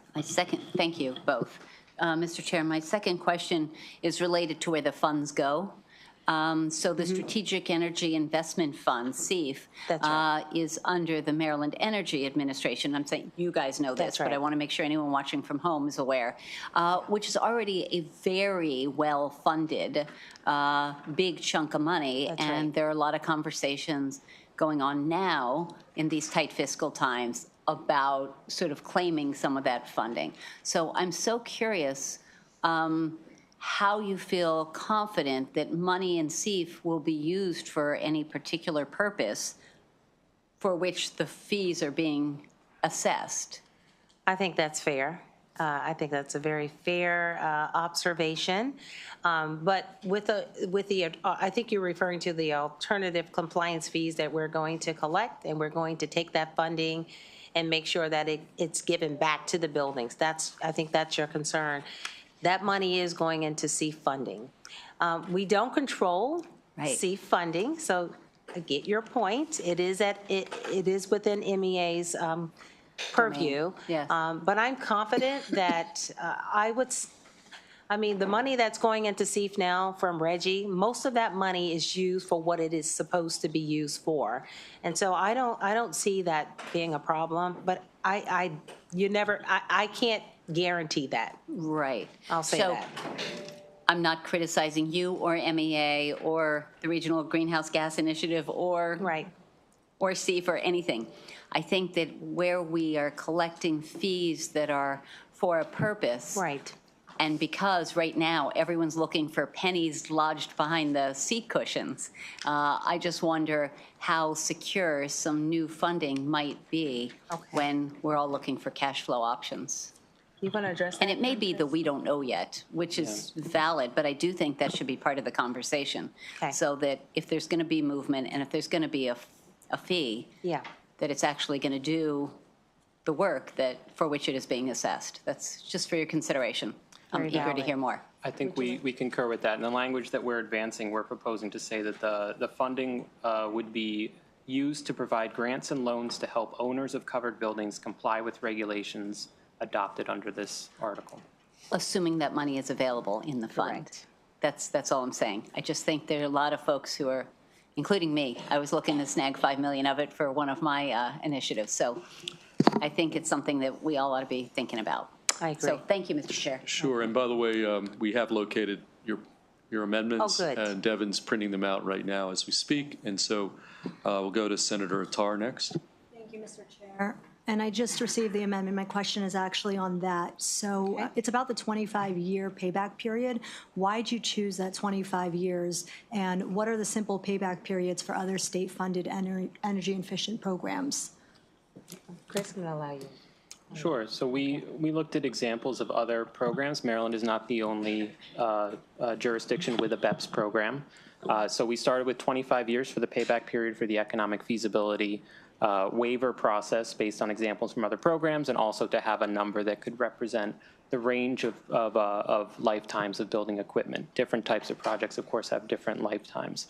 So we started with 25 in the effort to find simplicity and consistency with other states, and we're interested in feedback on that. I think in terms of the, for other state programs, it often depends on exactly what that program is funding, whether that program is funding a new heating system or is funding an energy efficiency program or an upgrade at a building or is funding a renewable energy installation. Those all projects tend to have different lifetimes. So I think as a general matter, programs would be specific to what exactly they're paying for. Okay. And then my next question is about the formula of the payback period. So it's total project cost over total energy savings. Can you explain the rationale for including avoided alternative compliance fees and incentives in the formula, and how would that work? Sure. It's in an effort to include the total picture for complying with the regulation. What's relevant is the incentives that are available to install a project. That should be included in determining whether it's economically feasible, and then also all of the ways that it would affect the building's costs, including these energy savings, as well as the avoided alternative compliance payments that they would face under the program. So it's meant to be a comprehensive look at the math that's relevant for a building complying with the program. Okay, and so do other state energy efficient programs calculate it this way? Yes, this provision was modeled closely off of one in Montgomery County's program. Got it. Okay, thank you. Just not to influence anybody's questioning, I just want to point out we do have 25 additional witnesses after this panel to testify. With that said, Senator Carrozza, you're next. Thank you. My question is more of a process one, a tip to Chair Corman. As I understand it, there was an amendment. Chair. Huh? It's a joke. He would understand. Okay. We're good. An amendment, as I understand the process here, there was an amendment to the governor's budget during the 2024 legislative session requiring the department to delay finalizing energy use intensity standards until benchmarking data on current building performance is collected, with building owners required to submit the initial reports by September 1st of 2025. Correct. The department plans to propose final energy use intensity standards, EUI, through regulation in 2027. So given that the standards, this is my process question, the standards are not yet established and the benchmarking data is still pending, process-wise, it doesn't seem, it seems premature to introduce an alternative compliance fee for the energy use intensity standards, when it seems to me then the building owners don't yet know how to assess the cost and to plan for compliance. So Right. it just seems like there's several steps that have to occur, and that's would have to occur, and then we're talking about a new, introducing an alternative compliance fee for these standards now when the other work hasn't been complete. I think I understand why you're asking that. So I don't think it's premature. I think we need to provide certainty to the industry, and yes, we are going to rely on data that's collected in 2025. We're going to be collecting that data. By the time we analyze it and get it and get the information that we need, it will be around probably 2028 before we can, make a decision on EUI and the alternative compliance payments. But I think that this is what we need to do now. I don't think it's premature. And again, this is how we provide the certainty that industry needs.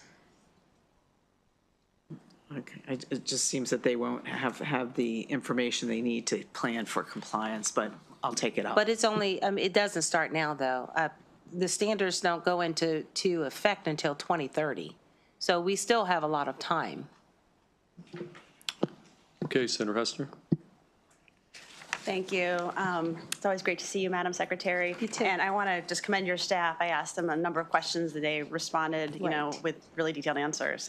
So thank you so much. They're great. I did have two remaining questions. The first one was around energy usage intensity. And my question is, it appears that Maryland's targets for energy use intensity are more stringent than Colorado's.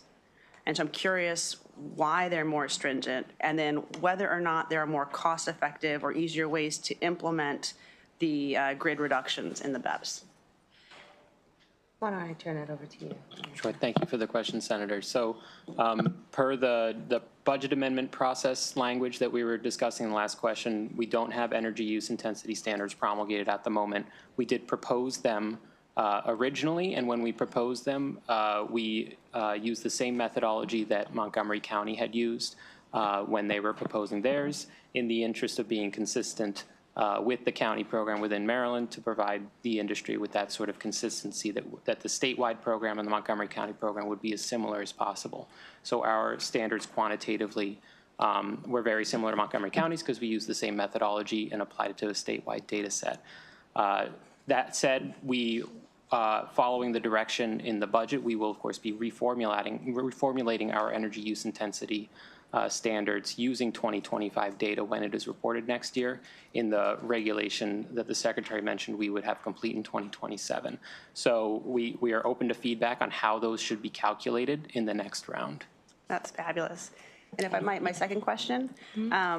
So there's the energy use intensity, which we just talked about, and then there is the non-compliance fees, right? And the fiscal note doesn't mention how much these covered buildings are going to have to pay in these non-compliance fees. So I'm just kind of curious, what were the cost inputs when those were modeled? And we talked a little bit about the social cost of carbon, and I think it would help the committee to understand how that's changed over the past few years. You want to address that one? Sure. So I think the answer for the fiscal note would be that we are, for the alternative compliance payments for greenhouse gases you mentioned that are anchored on the social cost of carbon, those were established by the Climate Solutions Now Act, and this bill doesn't affect those. In terms of the new alternative compliance payments proposed for energy use intensity, those would serve to reduce compliance costs for the industry because it would create a cost cap. And so the amount, about the degree to which the building industry would use that option, we don't know for sure. So we don't know how much proceeds that would raise. And then for, so I guess that's the reason why it wouldn't be in the fiscal note. I see. Yeah, because it's sort of an option, and we don't know exactly how much it would be used. But, okay, so that's helpful. I just think that when the committee originally voted on this bill, some of us are here, some of us weren't, the social cost of carbon was at one price. Right. Set by the EPA. It has now gone to another price set by the EPA. And looking forward, we honestly don't know if the EPA is going to be around anymore. So could you just, so if our bill is tagged to the social cost of carbon, could you tell us how much it was when we voted on it, how much it is now, and what happens if it goes away? Sure, go ahead, please. Oh, no. Well, I'll just say, well, first you have a ballot. Obviously, with US EPA and all that's going on in terms of the federal issues, if we are going on what happened before, the president will reduce the social cost fee. Now it's about $250, I believe, $230. It will probably go down to $1 under President Trump. That's what happened last time. It was dollars. And so, yes, there's some flexibility there, but I'll let you explain a little bit more. That's great. Okay. Yeah, so it is an issue. We don't know what will happen, when, because I'll say when, because I believe it will happen. The president will change the cost, but it's going to be much lower. And it's kind of hard to budget on it. Again, it's an alternative compliance fee, but that's how I see it. Okay, Senator Washington. Thank you. It's great to have this now. Just too short, things. So in looking at the economically infeasible, so I really want to get into that. And so, and I think my colleague was asking about this a little bit. So is this saying that if the cost of doing the what's required costs them more than 10 years to pay back? Yeah, how does that actually, so then that's considered economically infeasible? Well, I guess I want to know, because there's, I guess, just for follow-up, that establishing what economically infeasible is. Right. And it's not just, I don't want to pay it. Right. Which happens. So I just would want to know if there's, if you could have something that's a little more specific. And other states, there's, and also issues around it holding up in court and all that. It seems like that might be an issue too, how you define that from an administrative law perspective. And then the other is the part about, it looks like establishing a program that counties or cities can establish their own program, energy performance program, and that they can adopt it, right? I'm seeing that on page 8 of the reprint. And it's saying it's at least as stringent. If the county establishes a program, will they be able to issue variances from their own program?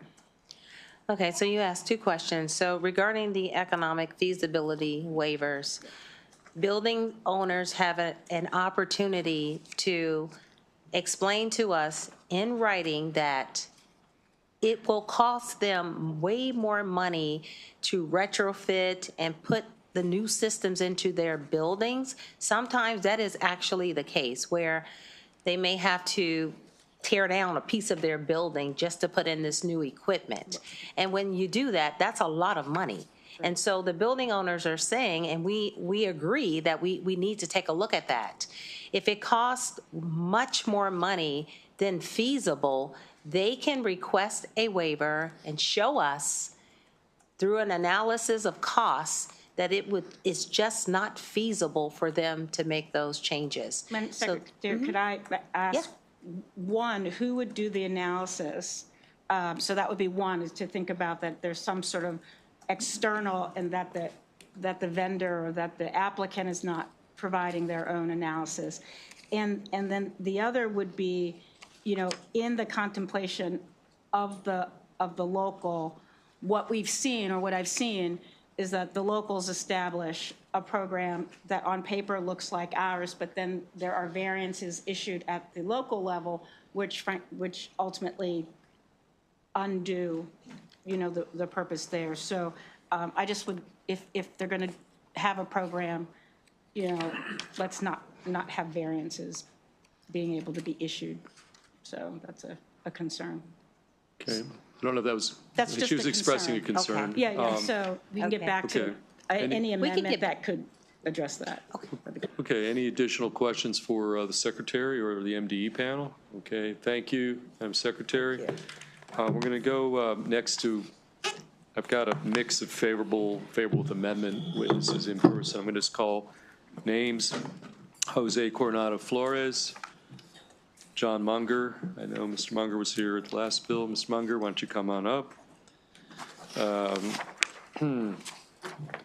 Leslie Weber.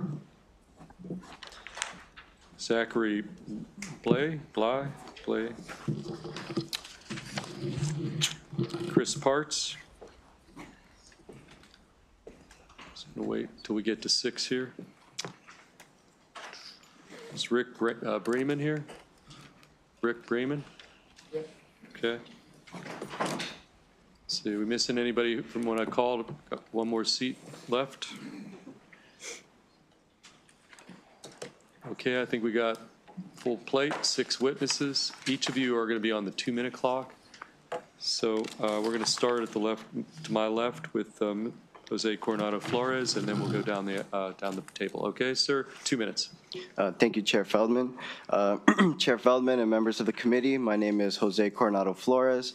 I work for the organization CASA, Maryland's largest immigrant advocacy and services organization. First off, just to acknowledge that we urge a favorable report with the inclusion of MDE's amendments. And I want my testimony to act as a reminder of the benefits that EUI standards and BEPS in general will have on older and neglected covered multifamily properties around the state. As a service organization, we have a whole legal department dedicated to representing tenants who are facing bad housing conditions. And among the top issues that we hear are people living with broken AC and heating units, unsealed windows, cracks on doors in the wall, and even mold in the HVAC systems. These issues directly translate to inefficient appliances and non-weatherized units. Tenants who live in units like these have to run broken heaters for longer amount of time due to leaky windows that don't let the full space get warm. By doing this, they're burning more on site, or they're demanding more from the grid, which is still majority gas powered. I want to end with an example of how these types of benefits have already been in place in some of our communities. Near our Langley Park office, there are a couple apartment communities named the Villas and Bedford Victoria Station. These 2 apartment communities had really bad reputation for terrible housing conditions, but the properties were acquired by Jerry Lynch and some critical updates were made. At the villas, heat pumps and electric water boilers that are powered by solar panels were installed, and at Bedford Victoria, windows and doors were replaced. These upgrades have significantly improved the lives of the tenants there who are active CASA members and were part of advocating for these improvements. So for these reasons, CASA urges a favorable report of MD's amendments. Okay, Ms. Weber. Thank you. Mr. Chair, Madam Vice Chair, and members of the committee, for the record, I'm Leslie Ford Weber, Associate Director of Maryland Government Affairs for Johns Hopkins University in Medicine. I'm joined by my colleague, Zachary Blay, who is only here to answer questions. He will not deliver testimony. So you have a copy of Johns Hopkins' written testimony, which is requesting 3 amendments to this bill. The first would add hospitals to the list of building types that are exempt from the BEPS regulations. The second would add backup generators and systems to produce steam to the list of building functions that are exempt from requirements to report and reduce emissions, just as the legislature already exempted commercial cooking equipment. And the third would cap the amount of alternative compliance fees charged to the nonprofit community in Maryland. We are requesting these amendments because you directed the MDE to include special provisions or exceptions for important sectors, and they did not. Our amendments request special provisions for both operational and financial reasons. As you know, hospitals in Maryland operate under a capped global budget. There is no ability to pass on the millions of dollars of alternative compliance fees to patients and their insurers, and we believe it is appropriate for the legislature to provide relief to nonprofit organizations. Our requests do not diminish the commitment of Johns Hopkins to the state's climate goals. I want to speak to the significant work already underway on our campuses. Johns Hopkins University set its first climate change implementation plan in 2009 and met its goals 3 years early. Last fall, the JHU Climate Action and Sustainability Plan was adopted and will guide the university towards meeting the net zero carbon goal by 2040. Some of the steps towards meeting that goal include fleet electrification, the adoption of a LEED Gold standard for major capital projects, all-electric building standards for new construction, and increasing the tree canopy in Baltimore. The Johns Hopkins Health System has established its own sustainability committee. They are benchmarking to goals established by peer academic medical centers while also ensuring that patient safety and fiscal sustainability are considered before adopting specific measures. Thank you for your thoughtful consideration of our requests. Okay, thank you. And you're just here for questions? Okay, so we're going to go to Mr. Munger from Montgomery County next. Good afternoon, and thank you, Chair Feldman, Vice Chair Kagan, and members of the committee. My name is John Monger, and I'm the Director of the Montgomery County Department of Environmental Protection. I'm here today on behalf of Montgomery County Executive Mark Elrich, who's filed written testimony for today's hearing, and I appreciate the opportunity to speak in support of Senate Bill 256. Ensuring our buildings are energy efficient is fundamentally important to achieving both the state and the county's climate goals to eliminating greenhouse gas emissions in Montgomery County by 2035. Reducing climate pollution from our built environment is obviously key to meeting these objectives, and that's why this conversation is so important. I want to talk a little bit about the amendments and the bill that's before you all today, because I think some very good questions have been asked. The bottom line is we believe the bill before you is going to provide additional flexibility, certainty, and also potentially financial support to help all of the building owners you're hearing from comply with this program. We support these changes, and we're eager to continue to partner with the Maryland Department of the Environment and the state to further improve and implement this program. We've been working on it locally for the past few years, as many of you know. It's rooted in the energy benchmarking law that the county passed in 2014, and we've been very closely coordinating with MDE on this matter, and we very much appreciate Secretary McElwain's leadership, her entire terrific team's effort, and to make sure that this bill is one that works not only for our climate, but also for compliance. Thanks for the opportunity to testify today. We encourage a favorable report. Okay, thank you. Let's go to the next witness. Good afternoon, Chair Feldman, committee members, and my Senator Washington.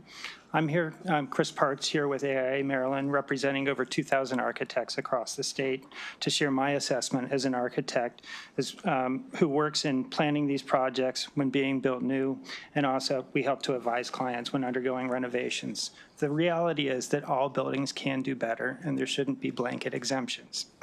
What MDE shared with their amendments today, addressing the waiver process, alternate compliance pathway, and coordination with jurisdictions, is a demonstration of their willingness to work with owners to achieve our collective desired result. The EUI measures in this bill are critical to make sure that investments serve all of us well. We want properties to succeed, which is why blanket exceptions just don't make sense. But flexibility in the team to assess what's achievable in similar building types will help us reach our goals. Remind you all that it wasn't until the energy crisis of the early 1970s that we had an energy code that was actually brought into place where insulation was even required in buildings. It's been a slow roll for 50 years to get us to where we are here now. We better understand how to create a good building envelope. We have technology advancing every year to perform better, and we're far more conscious of having clean, healthy air to breathe in our buildings where we spend 90+% of our day. A sample of projects that have been built to zero energy for relevance of reference cost. RMI did a report in 2022. It was showing 1 to 10% lower cost to build all electric, 4 to 19% lower cost to operate the building, and 25 to 38% lower home greenhouse gas emissions. So essentially the costs are scalable, whether you're building single family or across many different building types. But we're looking at comparisons, and that's what MDE has provided. We ask for your support of Senate Bill 256. Thank you. Okay, thank you. Let's go to our next witness on this panel. Good afternoon. I want to thank the committee for the opportunity to speak today at this hearing and for reviewing my written testimony with the amendments I suggested. My name is Rick Bremen. I operate Atlantic Realty Group, which is a small family-owned business that owns and operates over 1,900 apartments in Baltimore City and Baltimore County. I'm also a board member of the Maryland Multi-Housing Association. I want to take a moment to point out what the renter experience would be like should Senate Bill 256 pass in its current form. The work involved to meet the EUI standards is intense. In many cases, renters will need to move out of their homes in order for the work to occur. Walls need to be opened up, kitchen cabinets removed, piping removed, ductwork reworked and installed. On top of that, many buildings in Maryland have lead paint and asbestos, which will require containment areas during the work. Where do residents go during this process? Maryland already has an affordable housing crisis, and now renters will be forced to move. After the work is complete, renters can certainly move back in, but it'll be at a higher price because multifamily owners need to recover their investment. Multifamily housing providers like myself operate on slim margins, and now Senate Bill 256 will penalize buildings that do not comply. Incentives will be a better option than collecting a compliance fee, which I view as a tax. Ratepayers like renters and multifamily providers are already paying into Empower for efficient upgrades. The waivers in the amendments that have been suggested do not always guarantee approval. Furthermore, rationing the amount of energy a renter can consume is a health and safety issue. MDs should not be given the authority to determine the ration of energy that a renter can consume. Our residents will need to decide whether they can provide worth and comfort or if they can cook a hot meal and have clean clothes for work or school. Senate Bill 256 fails to address the greenhouse gas emissions of the over 14,000 state and school buildings that are not in the legislation. Why should the business owners be responsible for correcting the failed energy policies? For these reasons, we respectfully request a favorable report with amendments. Okay, thank you. We'll take questions from for the members. Questions for the panel? Okay, Senator Washington. My constituent, glad to hear that. I have one question, and I know I keep asking or thinking about this economic infeasibility. It is difficult to measure that. It could become very slippery. Are there other ways or other ways to evidence that a project designer or building owner can show that that they should be exempt from providing an alternative or rejecting the alternative, something other than economic infeasibility? I've just seen too many problems with it. And I'm happy to speak to that. And, typically when we're doing a project, we develop an energy model on a project very, very early on, often in the very first phase of a project, and we can substitute different building systems, looking at that to see how that works. Economic infeasibility could be, say if you're doing a mechanical system and you want to have a higher achieving system of a SEER 18 system to meet the goals, that might be more expensive than a slightly lower SEER 16 model. So it's part of it is looking at the cost trade-offs of some of those issues. So it's not you throw the baby out with the bathwater, but you're looking at what you can do, what you need to spend to achieve those targets, but is there a back off, option if you need to still do better than you're doing now, but maybe not quite to the targets that you're striving to hit. I guess I was thinking, are there, other than, like, if we don't use economic infeasibility, are there other alternatives? Site design, I just would like to contemplate other ways, than just the economic feasibility, because we're not, for example, contemplating the social cost, the environmental cost of not doing it, right? And so, we can, and we're not going to do that, right? So are there other ways to do these waivers that aren't simply who can add up enough cost to say that they should be exempt? So I'm just looking for something that gets us in our goal, but, maintains that some people might not be able to do it. Senator, I just have one example for you, and there may be others, but this is where our ask about generators is rooted in. There aren't any all-electric generators that could power a hospital for 96 hours. So that's why we've asked for an exemption. The technology simply isn't there. That's an example of other ways to calculate waivers. Thank you. Okay, Senator Hester. Thank you, and it'd be for anybody who feels qualified to answer this question. So, I'm familiar with, with payback periods, right? And so the amendment states that for condos, there's a 10-year payback, and for everybody else, there's a 25-year payback. And 25 years seems like a super long time for an energy payback. I mean, is that normal? Or, and like in our other kind of incentive programs across the state or in other states, is it usually a 25-year payback we're looking at? I can speak to some of the schools we're working with. They're working with 50-year-old boilers. So 25 years, you know, they're making money for 25 years on that. Much of the mechanical equipment that you're looking at will have probably, they might target a 10 to 20-year time frame for mechanical equipment. Probably 15 years is more or less a sweet spot for that, for, you know, like residential mechanical equipment. Which is why I think the condos, you know, your hot water heaters and mechanical equipment for individual units is going to probably go out sooner than a larger piece of equipment where you have a bigger investment and you're maintaining that more regularly along the way. So I think 25 years is targeted for you know, larger buildings where the infrastructure is kind of set up differently than kind of a plug and play. Senator, I will note that in the amendments that Mr. Monger's department just advanced in Montgomery County, that they put a 10-year cap available to nonprofit organizations as well. So if the state was modeling on Montgomery counties, it would be the condominium associations. In that paragraph, it would include any nonprofit. So what about apartment buildings? Let me speak to that for a second, because apartment buildings would not look at a 25-year payback. They would be more in a 10-year payback, because that's typically the mortgage cycle. They either want to recapitalize or get out of the deal at that point. So some 10 years or less is what apartments would look for. I'm under the impression that there's like 84 different types of buildings the state is contemplating, and it seems slightly odd that we call out just the housing corporations and the condos, and then everything else is 25 years. It just seems like maybe one size doesn't fit all.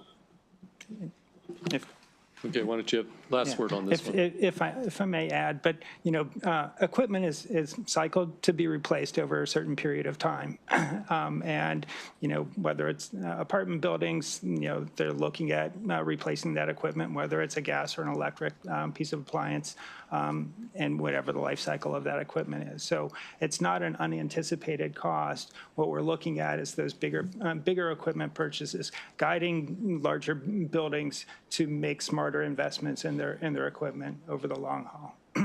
Okay, thank you for your testimony. We're going to move on, and we've got quite a number of other witnesses. I'm going to call up another panel of Favorable with Amendment panel. Amy Prentice, AstraZeneca's Ms. Prentice here.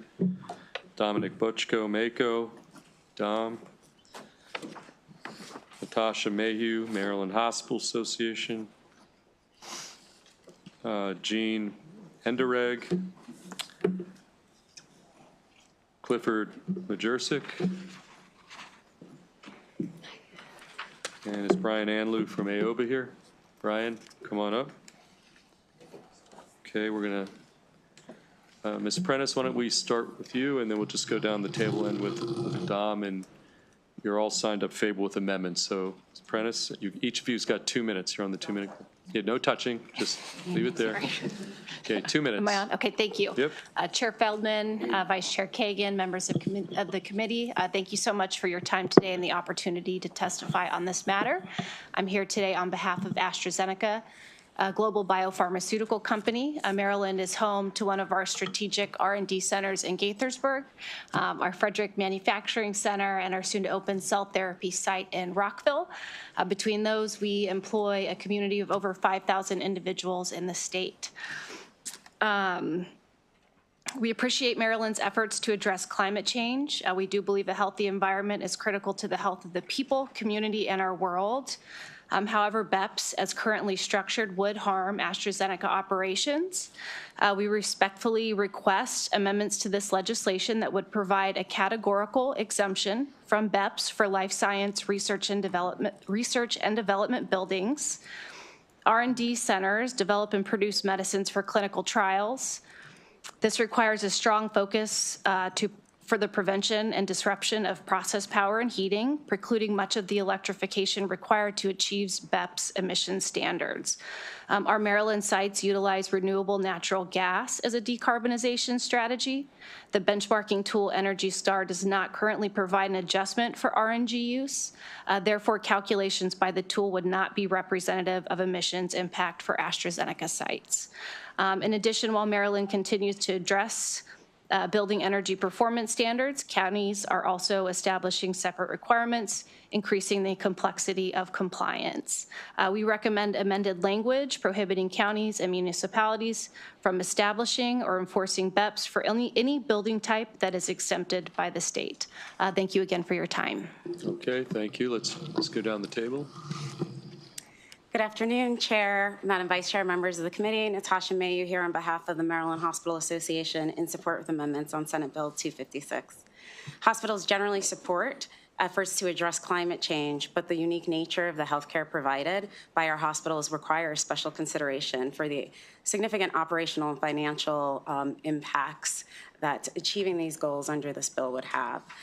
As you heard from our colleagues at Johns Hopkins University, hospitals have high standards for our facilities and require the ability to provide high-quality, life-saving care. So, for instance, our intensive care units, surgical operating rooms, and emergency departments must be able to operate without the risk of power failure. Our HVAC systems must be carefully regulated to minimize bacterial and fungal growth. Our steam must be generated at high enough temperatures to disinfect, sterilize, and sanitize our medical equipment. As you also heard, we are under a special model in global budgets that does not provide funding for the significant costs of capital projects that would be required to retrofit our infrastructure or buy new equipment. When the bill was originally passed, it did include provisions that provided that regulations include special provisions or exceptions to account for the unique needs of healthcare facilities. Despite good faith conversations, comments submitted on regulations, hospital concerns were not taken into consideration, and regulations were passed without those special exemptions that were authorized by the Act. So our amendments, which mirror those, again, that you've heard from our member hospital, Johns Hopkins University System, seek to exempt hospitals from the definition of a covered building, exempt our critical equipment for steam generation and backup power generation, and we seek to cap alternative client fees. Compliance fees for nonprofit organizations. And so we appreciate the committee taking these amendments into consideration and look forward to continuing to work with you and urge a favorable with amendments or report. Okay. Thank you. Okay, thank you. Good afternoon, Mr. Chair, Brian Anlew, members of the committee, Brian Anlew with the Apartment and Office Building Association. AOBA members support efforts to fight climate change, and many have invested heavily in sustainability efforts. In my detailed written testimony, the committee will find 10 amendments that we believe will allow the state to make considerable progress towards its climate change goals without jeopardizing housing affordability. I want to highlight 3 of them. First, we urge the committee to remove the alternative compliance fees for site energy use intensity. MDE already has the authority to impose penalties for failing to reduce direct building emissions. EUI targets are intended to reduce energy use, which offset grid emissions. In our view, building owners should not be penalized for the grid not being green. AOBA estimates the EUI fees will cost multifamily building owners in excess of $250,000 by 2040. That would require a nearly 7% condo fee increase in Montgomery County buildings based on the 5 cent per kBTU fee that MDE is proposing, and a nearly 3% increase on the rental side. Second, the EUI target should be capped at a 30% reduction from the baseline, as Montgomery County has done. This will help the state's inventory of naturally occurring affordable housing, which tend to be the oldest multifamily buildings with the worst EUI scores. Even with the 30% cap, Montgomery County estimates that 2/3 of its buildings will still meet its targets, resulting in emissions reductions around 90%. Lastly, I want to switch gears to talk about MDE's definition of economic infeasibility, which the committee's talked a little bit about today. MDE, as you know, is proposing a simple payback period of 10 years for condos and co-ops, 25 years for everyone else. Many of the measures required to comply with BEPS don't even have a lifespan of 25 years. So we view that definition as unworkable, and we recommend a 10-year payback for all buildings. And short of that, we believe that all multifamily buildings, not just condo and co-ops, should have the the 10-year simple payback periods. With that, we respectfully urge a favorable report with the amendments in my written testimony. Okay, thank you. Thank you, Chairman Feldman and members of the committee. My name is Cliff Majurczyk with the Institute for Market Transformation, a national nonprofit that is nonpartisan, and we work with all 14 jurisdictions that have building performance standards, including Maryland and Montgomery County, and I'm happy to answer questions about the other building performance standards around the country. One thing I can say is that those other building performance standards actually typically exempt fewer buildings than Maryland. We're hearing from hospitals and others that they should be exempted. Other states do not exempt them. They are already treated differently. Under the law, hospitals are compared to other hospitals. It's an apples to apples. Hotels are compared to other hotels. So every building type is treated uniquely because every building type has its own unique energy profile.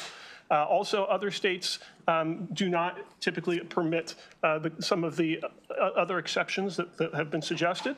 And what we found is that these building performance standards create jobs. In fact, you have a letter from Johnson Controls that employs 500 people in Maryland. Those people are making buildings more energy efficient. And they'll hire more people at every skill level, from roofers to engineers, to improve buildings if you protect your building energy performance standard, which is the cornerstone of the Climate Solutions Now Act, the cornerstone of Maryland's commitment to achieving climate improvement. So we would ask that you respect 4 red lines, that you keep in place the greenhouse gas emissions requirements, the energy use intensity requirements, which are particularly important for protecting tenants and protecting our electric grid, that you not exempt large groups of buildings. You can make adjustments. We're happy to work with you on that. And that you not provide credit for off-site renewables. Senator Washington, you've asked some excellent questions. There are some great solutions to your concerns. I'd be happy to address those now or offline. I also want to point out that there have been 6 academic studies that show that higher performing buildings not only have lower energy costs, but they're also more valuable and they have higher occupancy. So I urge you to support with MDE's amendments. Okay, Dominic. Mr. Chair, members of the committee, Don Butchko with the Maryland Association of Counties, here favorable with amendments on Senate Bill 256. Unlike some of the other panelists, MACO is not here asking for a carve out. We're just here asking for clarity. When this committee passed the greenhouse gas BEPS and the targets, they were specified in the legislation. Right now, this bill lacks that specificity, so it's difficult for counties to assess how this legislation will actually impact the buildings that we own. MDE has put forward some amendments that add some clarity there, specifically around the fee. That being said, the energy use intensity targets aren't yet clarified, and so we just ask for more clarity, and we're working with MDE on that. We urge a favorable report with amendments. Thank you. Okay, Senator Hester. Thank you very much. I'm sorry, I didn't catch your names, sir. Cliff Majurczyk. Yes. So my question is for you, because you said you looked at a bunch of these different BEPS programs, and I mean, I'm going back to 2022 when we first voted on this, and I remember looking at Massachusetts, and they had like a huge transition fund to help the buildings migrate to these high, these better buildings. I think that we have like $15 million right now in our climate hub or whatever it's called, but when I read through the comments or MDE's response to the comments, there were many times that it was said there's going to be federal funding available. And so I'm just curious if you have any benchmark to how historically these other states, how much money have they provided to help these buildings transition? And is $15 million like a comparable place to start, or do we need to kind of right size this because of the current federal atmosphere? Sure. Well, I do think that providing more resources to help buildings, especially affordable housing and other buildings serving frontline communities, would be a great idea. Also, though, I understand that there's a huge budget crisis in Maryland, and we're very realistic about that. But I will say that, for instance, Washington State, when they adopted their building performance standard, they provided $80 million to help buildings comply in advance of their building performance standard entering into effect. And I like that you're talking about the hub. I think that's a great place to invest with a great return on investment, to give building owners a place to share best practices with each other, to be introduced to service providers that can help them improve their building, to understand the BEPS. And I do think that there needs to be a lot more funding for the hub. Of course. Okay, any additional questions for this panel? Okay, seeing none, thank you. You have 2 virtual witnesses in the queue. Are they in the queue? Oh, 3. Okay, 1, 2. I've got Jim Lieberman, Brenda Vanace. Who's the third? I'm sure. I don't see him on here. Okay, Luke. I'm sorry, Luke. Yes, we've got 3 virtual witnesses signed up favorable with amendments. So we're going to start. Brenda, can you hear me? Okay. You're muted. You got to unmute yourself. Can you hear me now? Yeah, you can actually turn that volume down a little bit, but, okay, each of you are going to have 2 minutes. I'm going to start, Brenda, with you, and to give us your full name, and each of you will have signed up favorable with amendments, okay? Okay, Yes. starting with you, Brenda. Chair Farrellman, other members of the Senate Education Committee and Environment Committee. I'm Brenda Vianess, testifying on behalf of the Board of Directors of the Willoughby Condominium in Montgomery County. The Willoughby is an 815-unit building with almost 2,000 residents, built in 1968. It is basically affordable, moderate-priced housing. We are very supportive of state and county efforts to reduce greenhouse gases and conserve energy. But there are financial limits to what is realistic and affordable. Our 57-year-old building requires regular maintenance and the replacement of major equipment, such as the roof, an electrical system, and the fire alarm. State regulations under the Climate Solutions Now Act impose unrealistic demands upon condominiums. State regulations would require us to replace our current gas boilers and water heaters. At the low end of the range, the cost of electrification would run about $36 per square foot, based on estimates for similar projects in nearby Maryland buildings. That $36 per square foot for the Willoughby would turn out to be roughly $30 million, or an average cost of almost $40,000 per unit owner. At the high end, the cost could be more than $60 million, with an average cost per unit owner of more than $60,000. All of these amounts are difficult for our owners to pay. In our written testimony, we proposed 3 amendments that would make the Climate Act more affordable. We urge you to adopt these changes. And please remember, for older, moderate income buildings, the cost of compliance with the state BEPS regulation is prohibitive. If enforced without change, the proposed regulations would lead to hardship for individuals, panic sales in many Maryland buildings, and a drop in property tax revenues. Quite simply, the regulations are inconsistent with the state's policy of expanding affordable housing for moderate income residents. Thank you. Thank you, Mr. Lunciano. Why don't you go next, then we'll go to Mr. Lieberman. Finally, Luke, 2 minutes. Sure. Thank you, Chair and members of the committee. My name is Luke Lanciano. I'm the Director of Sustainability at the Tower Companies, a Maryland-based real estate firm committed to sustainability. We operate millions of square feet of commercial office buildings and have about 1,400 apartments in our multifamily portfolio. My job is to drive energy efficiency and decarbonization in our buildings, so I support many of the objectives behind BEPS, but I do urge amendments to this legislation to improve its effectiveness. First, and this amendment's been talked about, Montgomery County buildings in particular, they are already complying with the county's BEPS, should be exempted from the state BEPS and benchmarking requirements. It's a duplicative effort on staff at our buildings, and it's not necessary. It's an extra cost for the state that should not be incurred. Second, the state should reconsider the proposed compliance fees based on site EUI. I think they should reconsider it until the site EUI target has been set. But you can also focus on the carbon content of the different energy sources that make up the energy inputs for a building. Therefore, instead of imposing a flat fee on energy, you're imposing a fee more on the carbon content. And that's what we're all trying to reduce here. Third, the committee should really understand the current economic realities of fuel switching from gas to electric heat and how it impacts multifamily housing. Electricity costs have skyrocketed in recent years, and the studies that we've conducted on our multifamily portfolio, which has highly efficient buildings, show that it will be more expensive to operate our buildings with a heat pump than with our existing gas heating solution. That's at today's energy prices, and that is a negative payback. So if a lot of buildings, especially multifamily buildings, are in that position, they will not be able to comply and will instead face fees for the foreseeable future, which will only raise the cost of housing for residents and owners alike. I'd be happy to discuss any specifics, and thank you for your time today. Okay, thank you. Let's go to our final witness, Mr. Lieberman. Chair Feldman, Vice Chair Kagan, and members of the committee. I'm Jim Lieberman, testifying today on behalf of the Leisure World Community Corporation.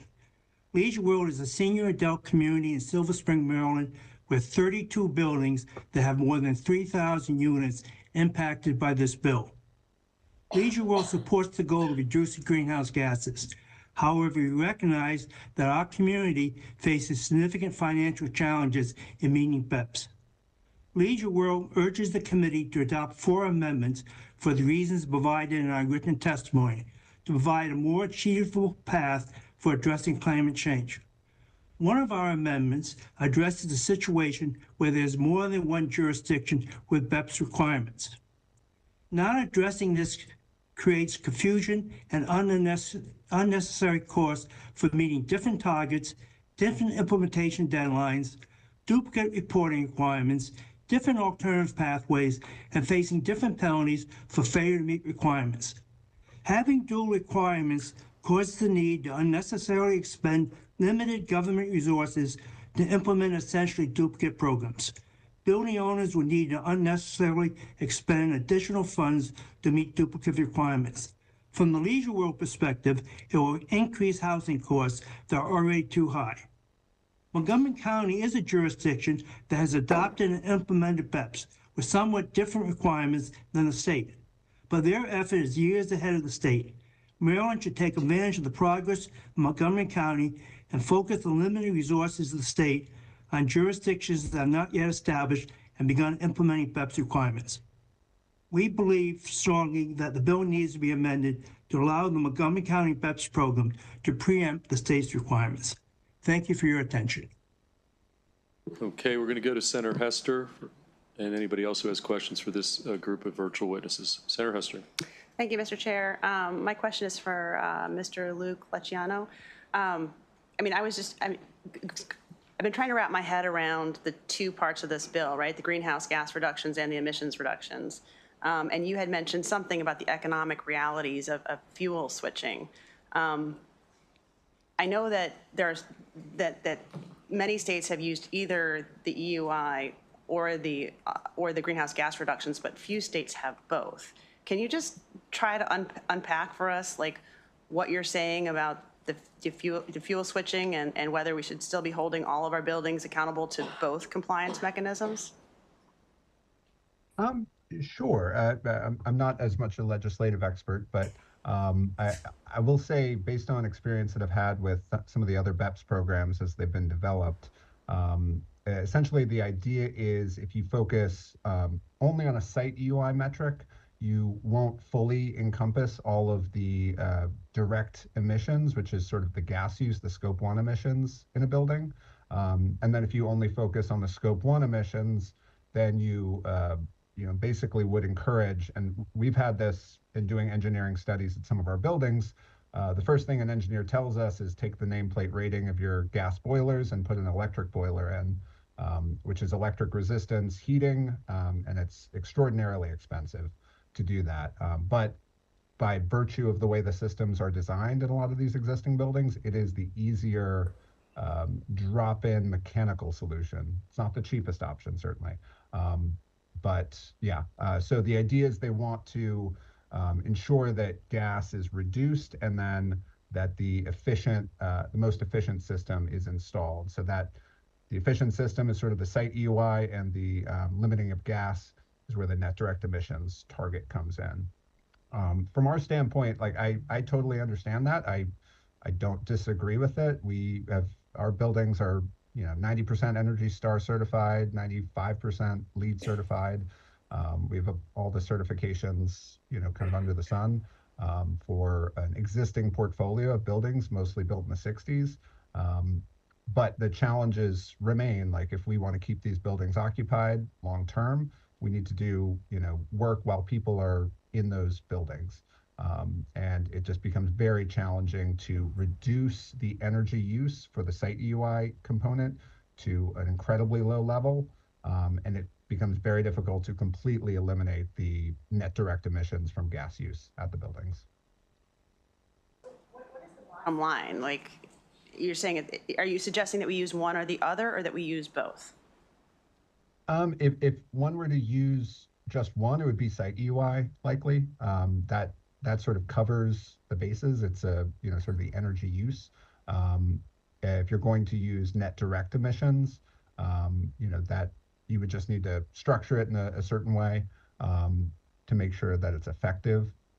So for a building, like if, lots of buildings just need a certain level of hot water through the buildings, and gas is just the most efficient, effective way to do that. Unless you redesign the building, which, is extraordinarily expensive and would need a completely different type of building at the end of it and multiple years of work to be done. You will need some gas use in a lot of these existing buildings to continue to operate. So you should set a target that meets the needs of high efficiency buildings while not, setting such a target that it's so difficult to meet it. Okay. Any additional questions? Seeing none, we're going to next move to a group of unfavorable witnesses who signed up. I'm going to call up names, and we're going to fill up the table. Bryson Popham. Bryson, you here? James Stark. Amy Rohr. Tyler Bryce. Scott Wadelverch. Hannah Allen from the chamber. Okay, I'm looking at 6 witnesses, 6 seats, and okay, Hannah, why don't we go over and we'll go down the aisle. Each of you are on the 2-minute clock, and we're going to start with Hannah Allen from the chamber, signed up unfavorable. Thank you. Good afternoon, Mr. Chair, Madam Vice Chair, members of the committee. For the record, Hannah Allen on behalf of the Maryland Chamber of Commerce, respectfully requesting an unfavorable report on Senate Bill 256. The Chamber represents a number of industries and buildings that are impacted by these regulations. We continue to have concerns and hear concerns from our members over the substantial cost and the workability of the regulations that are presented to us today. Initially in the regulations in 2023, the department included both direct emissions and site EUI standards, but EUI was removed after the budget amendment passed last year, which requires them to complete the benchmarking data first and complete an economic feasibility study on site EUI. It feels premature to set an alternative compliance fee for EUI before we've seen the results of the budget amendment requirements that were set in statute. So we would request that, we first have those numbers so buildings can accurately assess what makes sense for an alternative compliance fee, and they can actually run the numbers. We certainly appreciate the department's efforts to address some of our concerns with the regulation, but overall we are concerned with the intent to include EUI back in the regulations in future versions once those budget amendment requirements have been completed. We are still going through the amendments with our members. There are some concerns as presented. You've heard it in past testimony. It would be helpful to see a cap on these fees if EUI is to remain in the regulations, so they can accurately, have a cap and a maximum that they can expect to pay. Some of the studies that I've seen done, these numbers can be in the millions that, like a large hospital would be paying. So that's very concerning to us, but I'm happy to take any questions. Thank you. Okay, thank you. Let's go down the aisle. Tell us who you are, sir. Yes, good afternoon, Mr. Chairman, members of the committee. I'm Scott Waitlevich with Columbia Gas of Maryland, and we oppose Senate Bill 256 as introduced. The committee has much more detailed written testimony from Columbia with our concerns about BEPS and the Senate bill. I just wanted to touch on really the staggering estimated financial cost of BEPS to Maryland building owners to the committee in my remarks today. MDE's own estimate of economic impact in the final regs calculate covered building owners will spend more than $5.7 billion on efficiency and electrification measures to achieve $1.2 billion in energy cost savings. That's without EUI. those estimates climb to more than $15 billion spent on efficiency and electrification measures to provide approximately $9 billion in energy savings with the addition of EUI standards. As was mentioned by some condo organizations just moments ago, some additional data during an October 9th public hearing, condo association testified that it would cost them $5 to $8 million just to replace their gas stoves currently in use. And another condo organization estimated it would cost $54 million in order to attempt to comply. These numbers, the economic impact was done prior to the July 30th, 2024 PJM interconnection power market, which produced an estimated 800% increase in prices in the PJM footprint.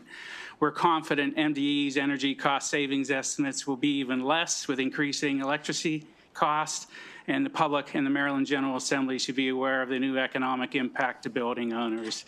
We urge an unfavorable report on Senate Bill 256. Thank you. Good afternoon. Vice Chair Kagan and the members of, can you hear me? Can you hear me now? Okay. Good afternoon, Vice Chair Kagan and members of the committee. My name is Tyler Alexis Bryce. I'm the Manager of Advocacy and Public Affairs at the Maryland Municipal League on behalf of, as of yesterday, 161 local governments across the state. We share similar sentiments expressed by MACO and AstraZeneca, so I'm not going to be too redundant, but I'd like to highlight our concerns regarding the burdens this bill places on municipalities and why our committee voted to oppose this bill. At a time when many of our municipalities are already overwhelmed fiscally and searching for revenue, as you've seen this session, we cannot support this bill in good faith. Our membership is concerned with the increasing compliance fees and additional reporting requirements that we already have with BES, so shifting extra costs onto already straining municipal budgets. These increased fees divert critical resources from essential services like our infrastructure maintenance, public safety, and community development that we're already trying to find the dollars for. We received the amendments for the bill, and so our committee is still reviewing these amendments. And so we truly appreciate the inclusion of the historical buildings exemption, just because we know our municipalities will be impacted by that. And the local ordinance waiver, which will certainly help them, but those said exemptions, even as amended for now, remains kind of an unviable solution. So we look forward to working with MDE further and trying to kind of find a solution that will help our municipalities. But right now, our committee is interested in being exempted from these requirements and also maybe brainstorming on additional funding specifically for municipal facilities in these upgrades. We look forward to continue this collaboration, and thank you. Ms. Bryce, when did you start with MML? I just started December. Okay, well, welcome aboard. I think this is your first visit to our committee. Yep, I was with Senator Augustine last session. Okay, there we go. All right. Mr. Popham. Thank you, Madam Vice Chair, members of the committee. Bryce and Popham appearing before you today on behalf of the Building Owners and Managers Association of Greater Baltimore. BOMA is an association chiefly of office buildings, but also other types. And they own or manage about 143 million square feet in central Maryland. When you drive up 95 and you look at the skyline of Baltimore, you'll see many BOMA members. We are also here in opposition, respectful opposition, reluctant opposition, I have to be honest, to this bill. We looked at it very carefully. The word that kept coming up for our members was unworkable. I'd like to give the committee a little bit of a flavor for why that is. One thing is age. Now, age is mentioned in the bill, but one thing I'd like you to know is that our buildings, our infrastructure, if you will, came about largely in the mid-20th century, the post-World War II time period. That makes many of those buildings 75 years old. And with all due respect to the term modernization, which I heard when the Secretary presented the bill, there are some buildings that simply can't be feasibly modernized. Office buildings are typically classified Class A, Class B, Class C. It's not that I'm ignoring Class A buildings. We're very proud of our Class A buildings, and they tend to be newer. Often, they certainly are built with sustainability in mind, often LEED certified. But the B and C office buildings are out there too. And we've heard a lot about the difficult to pronounce term economic infeasibility. And I respectfully suggest that that is something that applies to these other buildings especially, and we just don't see a way this can work. Now, that said, well, we just received a copy of the department's amendments today. We intend to look at those. We're going to make a very diligent effort to see if we can work things out. Thank you.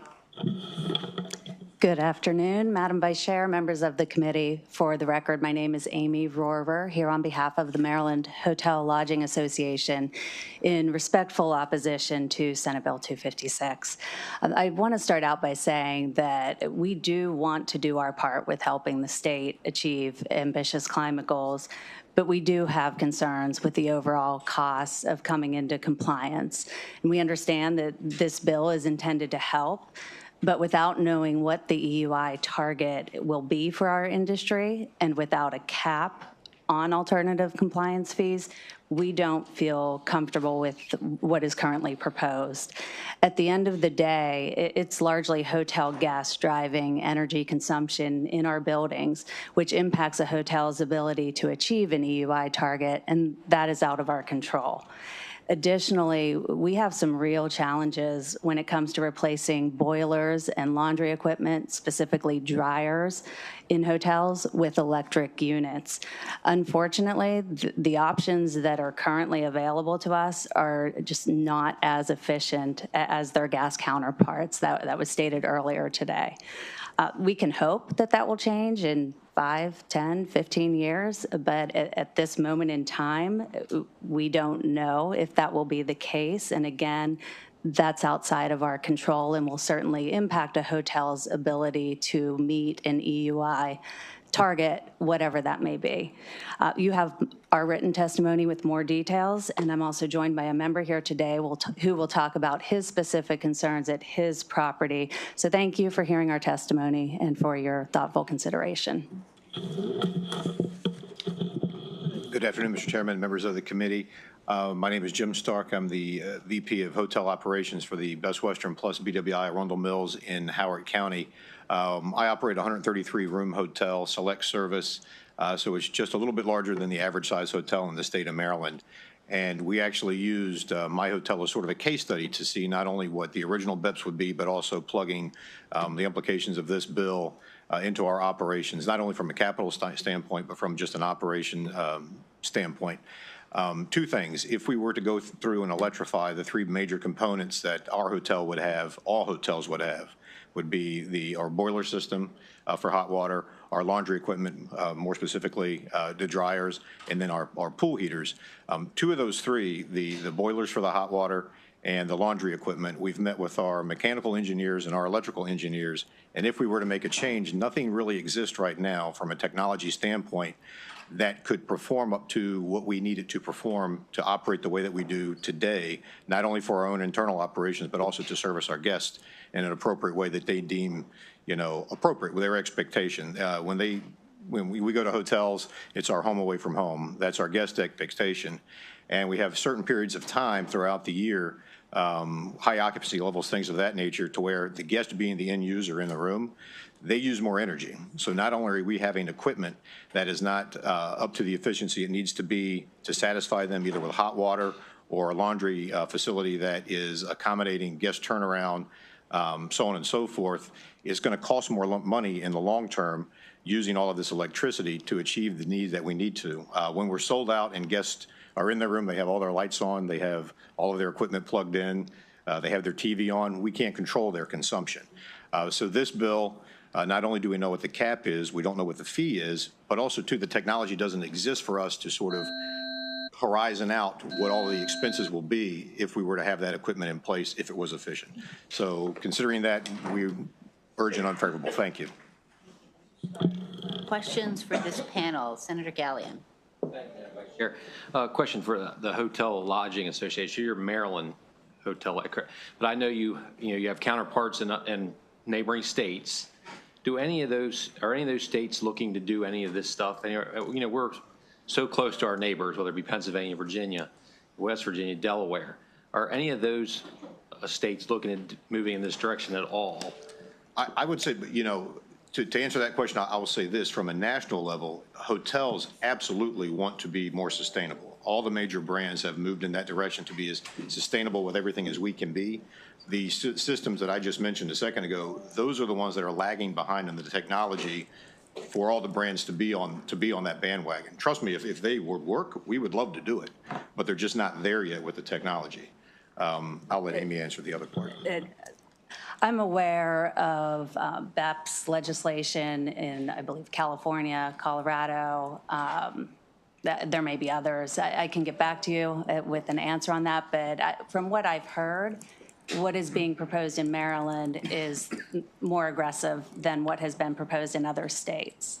So is there a concern with this increase in, an increase in cost coming down the pike that some of these places just go out of business, and right across the state line, that business that would be in Maryland is going to leave? There's absolutely concern about that. And I mean, we can look at Baltimore City, and there are a number of hotels that are no longer operating as hotels.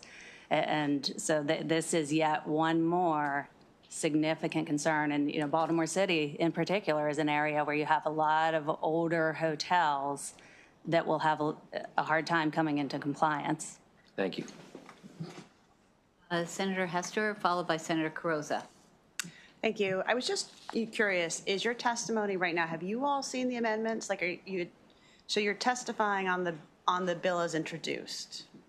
Okay, I think it's really important for the committee that you actually see the amendments and then resubmit testimony, because there's a bunch of waivers now, and so I'd like to have your opinion on whether or not the waivers are good enough. The only thing I would piggyback, and we heard a little bit of that yesterday on the House side, and the waivers are fantastic, but I believe another senator mentioned earlier who's actually going to be the ones looking at those applications and processing them, whether or not they have the working knowledge, what eyes are going to be on that. Because I know in consultation with our folks, our electric people and our mechanical people, the equipment just doesn't exist right now. So if I put that in writing, is the other person on the other side going to have the knowledge and all the tools necessary to look at that and stamp it and give the waiver? That would be our fear right now, is that there is a process, but what are the details of that process? So the other thing is that we don't have a fiscal note based on the amendments, so we don't know how many staff MDE will need to do all these waivers. That in a cost-conscious, world, it might be good to have more categorical exemptions as opposed to a waiver on every single application. But anyways, if you guys don't mind just getting back to us with your comments once you've read the amendments, that'd be super helpful. Thanks. I suspect that you speak for many, if not all of us, with that hope. So really encourage you all, because no how, no way is probably not realistic. So especially with the department coming in with amendments. Birthday girl Carrozza, you're up next. Thank you, Madam Vice Chair. I want to first associate my comments with Senator Gallion. I represent a border district, so Delaware's to my north, Virginia's to my south, and I'm very sensitive, so thank you for raising that. This question goes back to, I'm trying to bring it back to the, 30,000 foot level, and this would go to, I think, Ms. Allen and Mr. Waitlevich. Am I not sure I'm pronouncing that correctly? You both spoke of it, but I wanted to better understand it, because you talked about the overall cost of implementing BEPS from 2025 to 2040, and then you talked about those costs exceeding the actual savings. And then you also mentioned the cost to both businesses and consumers. So I wanted to better understand the cost and the savings over time. Sure. So my numbers are from the actual regulation and the economic impact study that MDE did and put in the final regulation. And again, it was $5.7 billion in costs. Over what time frame? I believe the implementation period to, through 2040. So in that, 2030 to 2040 period then. Okay, $5.7 billion for efficiency, weatherization, and electrification to achieve $1.2 billion in energy cost savings. And that is without an EUI standard. When you add in the EUI standard, it jumps significantly to $15 billion spent on weatherization, efficiency, and electrification to provide about $9 billion in energy savings.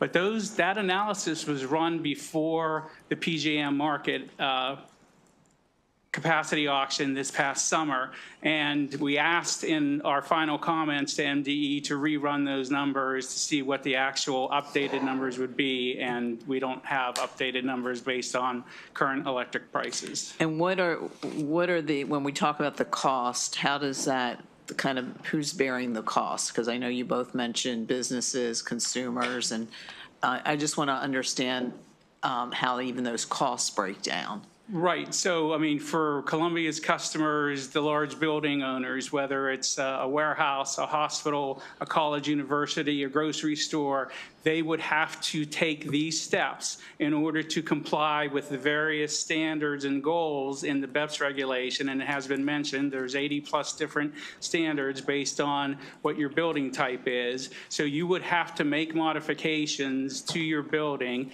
basically electrify it in order to meet the standards in the regulation. So we're talking about the individual owners of the buildings, customers, the individual owners, and I guess for the other panelists, you know, the individual owner entities. Is that correct? Yes. As far as who's bearing the costs? Yes. Okay, thank you. Okay, I see no other questions from colleagues. So witnesses, thank you to this panel for your testimony. And again, we will be eager to hear back from each of you, okay? There's still some more witnesses, unfavorable. Scott Waite-Leverch, Hannah Allen, Sarah Price. Have they already done? Okay, so just Freshio Green, Sarah Price, and Lori Graff. Tom Ballantyne. I see Lori, I see Tom. All right. You can sit anywhere, and whoever sits down first gets to start talking first. We have a long day. So welcome to Triple E. You may begin your testimony. Thank you. Good afternoon, Mr. Chair, Madam Vice Chair, and honorable committee members. Sarah Price here on behalf of the Maryland Retailers Alliance.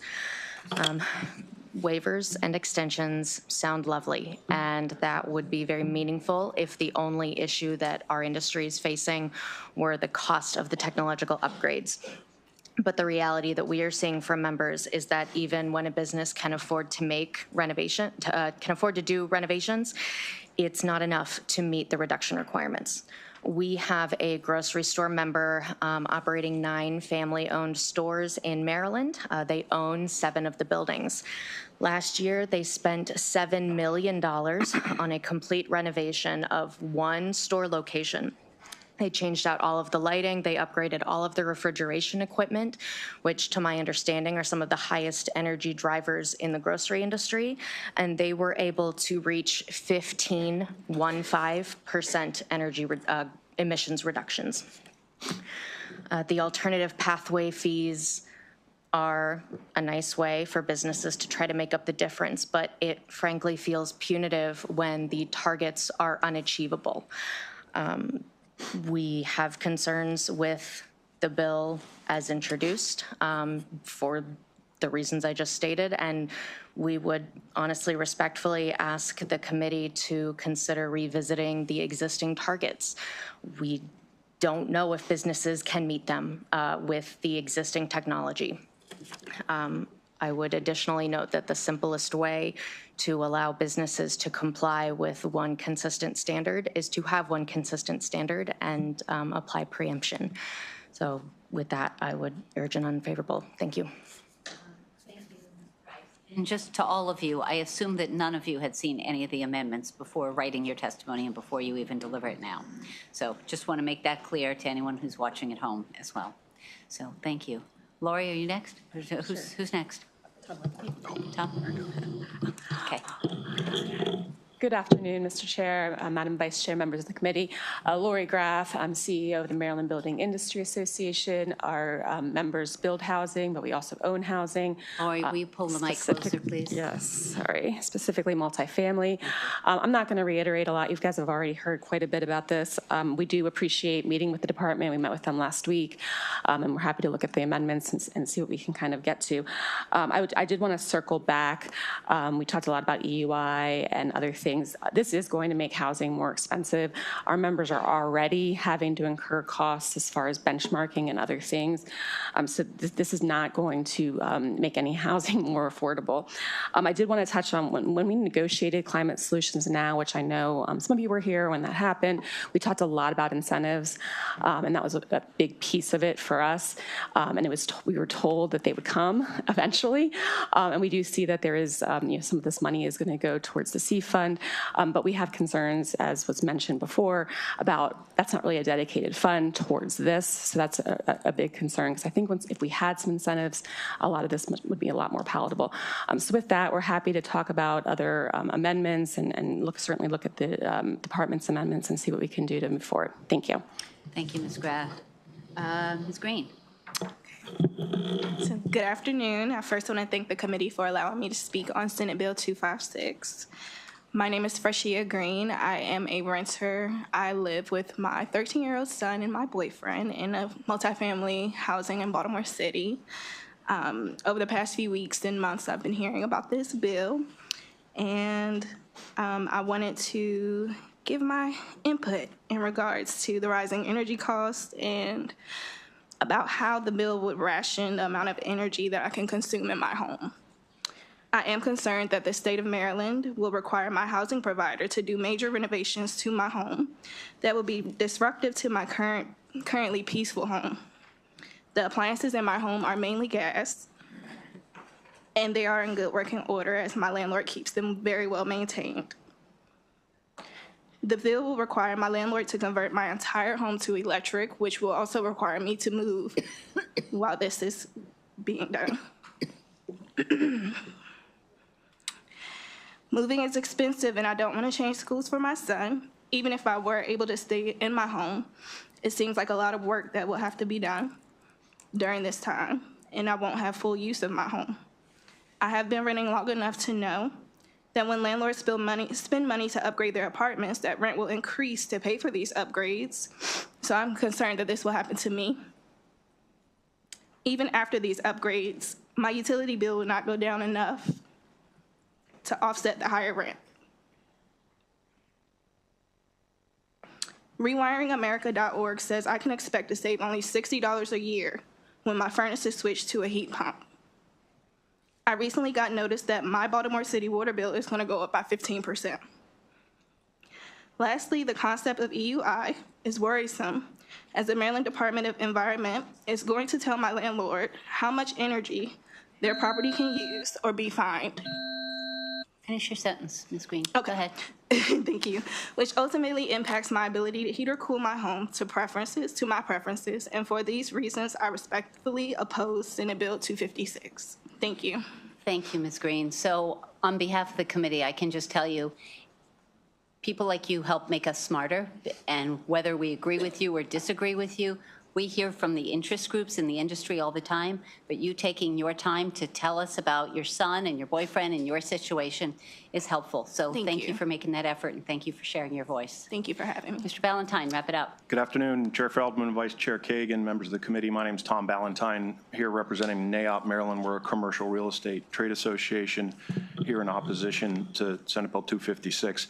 There are two or three big policy shifts that are at play here. And we're concerned that the EUI regulation is going to displace the kind of energy efficiency and sustainability measures that are implemented through building codes, LEED certification, Empower, and other programs that our members use frequently, but that can be paid for through energy cost savings.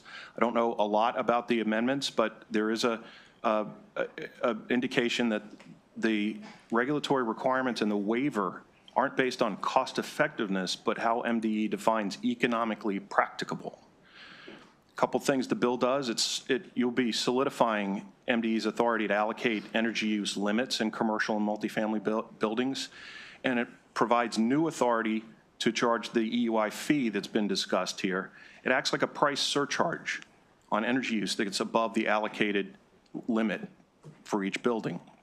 The proposed fee is equivalent to 17 cents per kilowatt hour, an increase in electricity prices that, equivalent would nearly double the standard rate. Applying the MDE's last published EUI limit and published fee to the building energy data submitted to Montgomery County indicates that 34 office buildings and 89 multifamily buildings in Montgomery County would face wide compliance gaps and EUI fees of more than $100,000 per year beginning in 2030. So the budget amendment from last year was mentioned several times during the course of the day. It has important information about the costs and alternatives to applying EUI and adding it to the existing BEPS program. And at a minimum, we think that those prerequisites should be completed before this bill moves forward. So with that, I'll thank you for your attention. Be happy to answer questions. Colleagues, any questions? Senator Gallion. Thank you, Madam Vice Chair. One thing that really hasn't been touched on yet with this, we dig a little deeper, and your testimony brought this back to my mind. Talk about the heat pumps as we move towards electrification.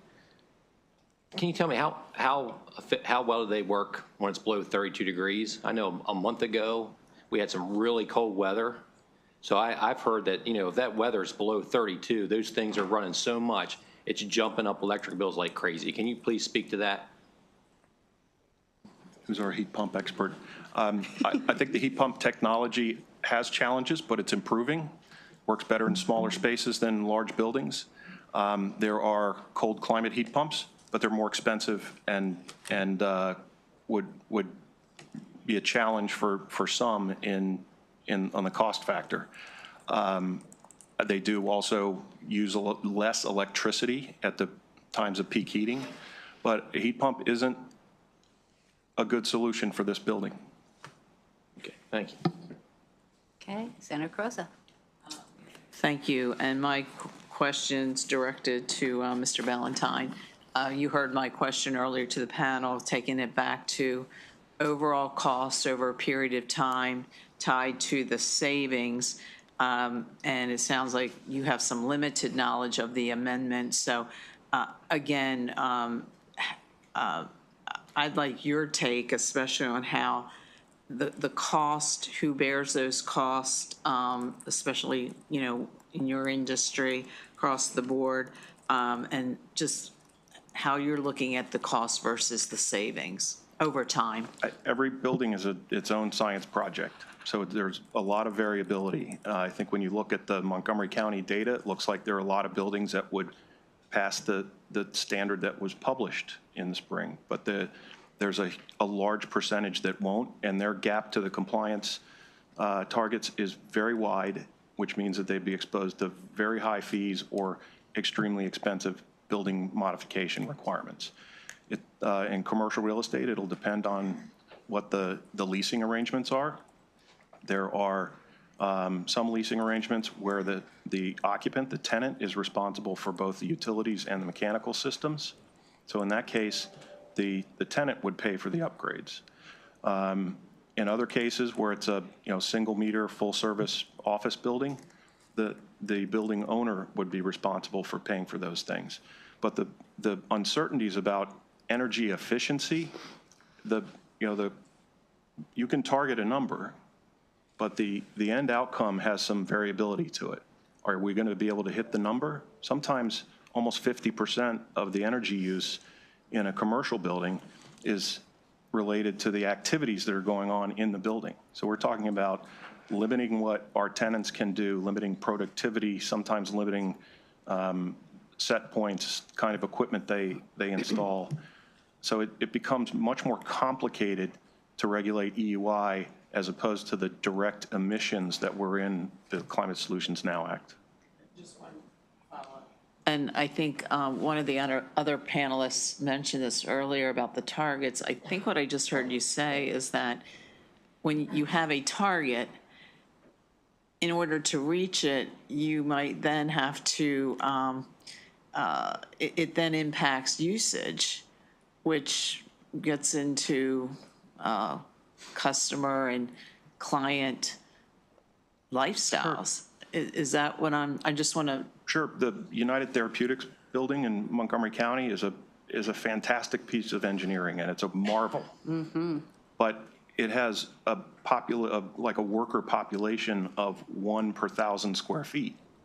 That's not the way that we operate most buildings. They move the servers off-site. So there's certain limitations to operating and hitting very low energy use intensity numbers that are more complicated than the mitigation of direct emissions. I think it would be helpful if we had more examples of that. Thank you. Okay. Senator Hester, you have the last question for this bill. Yeah, thank you. My question is for you, Mr. Ballantyne. I've been trying to figure out what the cost is. I mean, I know it's not stated directly in the legislation, but you were kind enough to point me towards the LBNL analysis from August of 2023, which is still kind of hard to understand, but it looks like the total cost could be over $60 billion. And so I guess my question, how are these cost inputs, like, and the model and the compliance fees, how were they calculated? And is it really $60 billion? I've seen the technical analysis that was accompanying the regulations, and I've seen some slide decks, but I don't know kind of the internals of the report in detail. But I think that 60 number is including energy costs over time. The testimony you heard earlier was a higher level number of $15.2 billion for implementation over a 15-year period. We think that's low. It didn't include current construction costs. It didn't include borrowing costs. It didn't include lost rent for disruptions as the tenant spaces are rebuilt. So there's a lot more that goes into it. It's big, even using those methods of calculating the long-term cost. And the payback periods are either non-existent or very long in some cases. Thank you. Okay, that completes the hearing on Senate Bill 256. Thanks to all of our witnesses who showed up today, and I'm passing the mic back to the chair. Thank you all. Okay, guys, so we're through 2 bills in 3 hours, so at that pace, we will be here till 3 in the morning. But that said, we're going to try to pick up the pace, starting with Senator Simonaire, who has a one-person. We're gonna pick up some time here. Okay, so Senator Simonaire, you are the only witness on Senate Bill 114, and the floor is yours. The table is yours. Senate Bill 114. Thank you. Senator Brian Simonaire, Senate Bill 114. We are going to make up time on this because I have all my favorables written. I do want to thank the Department of Labor, Department of Veterans and Military Families, American Legion on this consensus legislation. It's a simple bill that allows veterans to have veteran notation on their professional labor licenses. I've had a couple of these. I've worked with different departments, and they have different requirements, unique situations, and I've crafted it and worked with them during the interim, and we've come up with this legislation. It's modeled after the MVA. It's optional, gives greater outreach to our veterans. We have a consensus clarifying amendment, and for all these reasons, I ask for your favorable consideration. Okay, thank you. Any questions? No, we're going to say, any questions for Senator Simonaire? Seeing none, thank you. That concludes the bill hearing on Senate Bill 114. The next bill, although it says Senator Feldman, it's actually at the request of the Attorney General's office, which is how it's designated, actually even on the House crossfile that was heard. So do we have Howard Feldman, no relation to Brian Feldman, from the Attorney General's office, to explain Senate Bill 294, which makes some modifications to the Cybersecurity Council. And is John Fiastro here yet? I don't know, John. Okay. Well, let's start with you, Mr. Feldman, from the AG's office on Senate Bill 294. Good afternoon, Mr. Chair, Madam Vice Chair. I'm Howard Feldman. I'm an Assistant Attorney General in the Civil Division. Just by way of further background, I actually served on the Maryland Cybersecurity Council for a number of years before I left private practice and joined OAG. Presently, the council is chaired by the Attorney General, who is charged with appointing a number of the council's outside government members. I was appointed, for example, by then Attorney General Brian Frosch. The council's membership is broadly representative of Maryland government, including as members, among others, the Secretary of Information Technology, Secretary of the State Police, Secretary of Commerce, and others, and also members of civil society, including individuals from the business, education, nonprofit, and consumer interest sectors. Among other things, the council collaborates on cybersecurity issues, sponsors research, recommends legislation. The council's statutory charge includes whatever specific responsibilities were designated by its enacting legislation and a broad mandate to consider emerging cybersecurity issues affecting the state and its residents. While the Attorney General will continue to be a council member, SB 294 proposes that the governor become responsible for appointing the members now appointed by the Attorney General, and that the chair of the Cybersecurity Council be elected by the council membership. The Attorney General, of course, is the chief legal officer of the state, and together with Assistant Attorneys General and professional staff who comprise OAG, works to advise and represent the state and its constituent units across a wide variety of programs and subject matters. The Attorney General himself is not intimately involved with cybersecurity issues, and because of that, believes it's in the council's best interest that it be chaired by individuals more closely tied to the cybersecurity sector. For similar reasons, OAG believes it is not best positioned to appropriately appoint members to the council. Thank you for considering my testimony, and for the foregoing reasons, the Office of the Attorney General urges a favorable report on Senate Bill 294. Okay, we've got a question from Senator Hester. Thank you very much, and thank you for serving on the Cybersecurity Council. Both Senator Simon Ayer and I serve on it now. I've had a couple conversations with the Attorney General, and we actually discussed this at last Friday's council meeting. And so I just wanted to flag for the committee that there's an amendment that I'm working on with the Attorney General that would broaden the scope slightly of the council to consider not only cybersecurity, but the impacts from artificial intelligence on cybersecurity, and then also look at the appointment method. That we didn't want to leave the governor with reappointing, 30-some members, but rather to be slightly more specific in the legislation. So, after we work through the amendment, will you take this amendment as a friendly amendment? The Attorney General supports the concept. And asked me to relay that he looks forward to seeing the language. We're drafting as fast as we can. Thank you so much. Thank you. Yes, Senator Simon Ayer. Yes, and I appreciated the Attorney General leadership in this.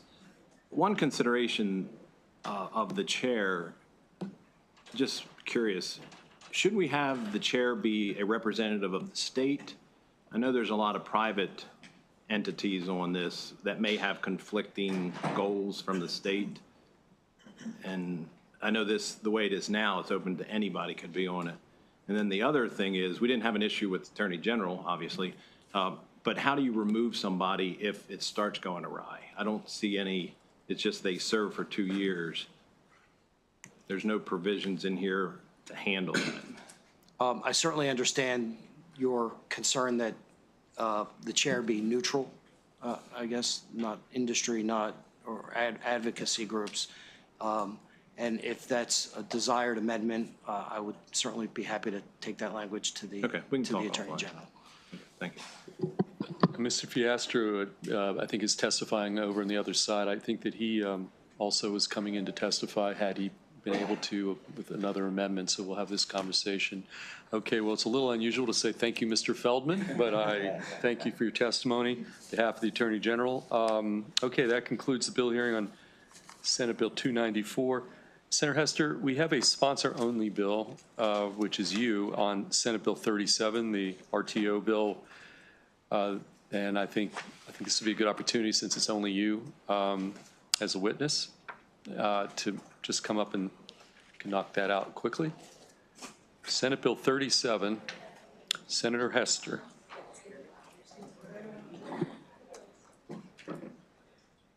Thank you very much. Mr. Chair, Vice Chair, members of the committee, for your consideration of Senate Bill 37, which will require public utility companies in Maryland to disclose their PJM votes, increasing transparency into critical decisions they are part of making. For the record, this may seem familiar because last year this committee heard this bill, which was then Senate Bill 682, and unanimously voted in favor of it. This year, the bill does not include a controversial provision regarding utilities recovering the costs of lobbying through rates. So just to briefly refresh your memory, Maryland is one of 13 states and the District of Columbia that are members of the Regional Transmission Organization known as PJM. PJM is the largest in the U.S., serving over 63 million people and comprising many utility companies and electricity generation facilities. It serves important functions, such as ensuring grid reliability. PJM, however, is unknown to many, but the decisions made at PJM significantly affect our consumer utility rates and Maryland's energy mix. For example, PJM's decisions regarding the capacity market have kept fossil fuel generators running longer, which has slowed down the transition to renewables and unnecessarily increased costs for ratepayers. Further, PJM's rules on interconnections have delayed the hookup and the development of new clean energy facilities. Essentially, PJM's decision-making has the ability to override our state's policies and can significantly hamper Maryland's clean energy goals because of its unilateral control of grid infrastructure. So the purpose of this bill is simply to shed a little light on the PJM process, to increase transparency and accountability of stakeholders at PJM. This bill will require any electric utility that is a member of PJM to disclose to the Maryland Public Service Commission any recorded vote they make within the organization, regardless if such a disclosure is required by PJM itself. Specifically, this legislation will ensure that utilities' votes at PJM proceedings are transparent, which is in the public interest of Marylanders. I am offering one amendment to this bill for committee consideration, which has been requested by the utilities. This amendment clarifies that the affiliates referenced in the bill are based in Maryland. I believe Senate Bill 37 is critical to increasing transparency in rooms where critical decisions about the future of energy in our state are made, and for those reasons, I respectfully request a favorable report on Senate Bill 37. Okay, we're going to go with Senator Gallion. Thank you, Mr. Chair. Senator, I agree. I voted for this last year and agree. One thing I wasn't quite sure of early in your statement, you mentioned that PJM, kind of kept a couple places online. It was like to the detriment of our energy goals. But my understanding was that was to keep the lights on, that we couldn't go without that, and that's why they had to keep it on. So can you just kind of explain that? I think it's kind of complicated. There are probably, but did you want to try to answer that one? So Mr. Chair, I have somebody from the People's Council who came to answer some technical questions. Is that okay? Yeah, you're right there. Why don't you just come up and thank you so much. Respond to Senator Gallion's question. Well, it's correct that PJM determined that there would be reliability violations as a result of Brandon Shores retiring. And for that reason, PJM asked Brandon Shore's owner, Talon, to keep the plant open, as well as Wagner, under a reliability must-run arrangement. And so that arrangement is essentially close to final, and which means that those plants will continue to be available through the completion of a transmission line that's going to be built. To resolve those reliability issues. Okay, so they had to stay online because it was necessary to keep the power we needed to operate in the state, correct? I mean, it wasn't just like to the detriment of our green energy goals. It was a necessity, wasn't it, to have the amount of energy that we needed to keep the lights on, so to speak? Well, Talon, voluntarily decided it was, it announced its plans to retire. That was, I think, largely driven by economic reasons. The plant was not running very much, but it was available for like peak periods. And so, yes, you're correct that those plants are being kept online until the transmission solution is complete.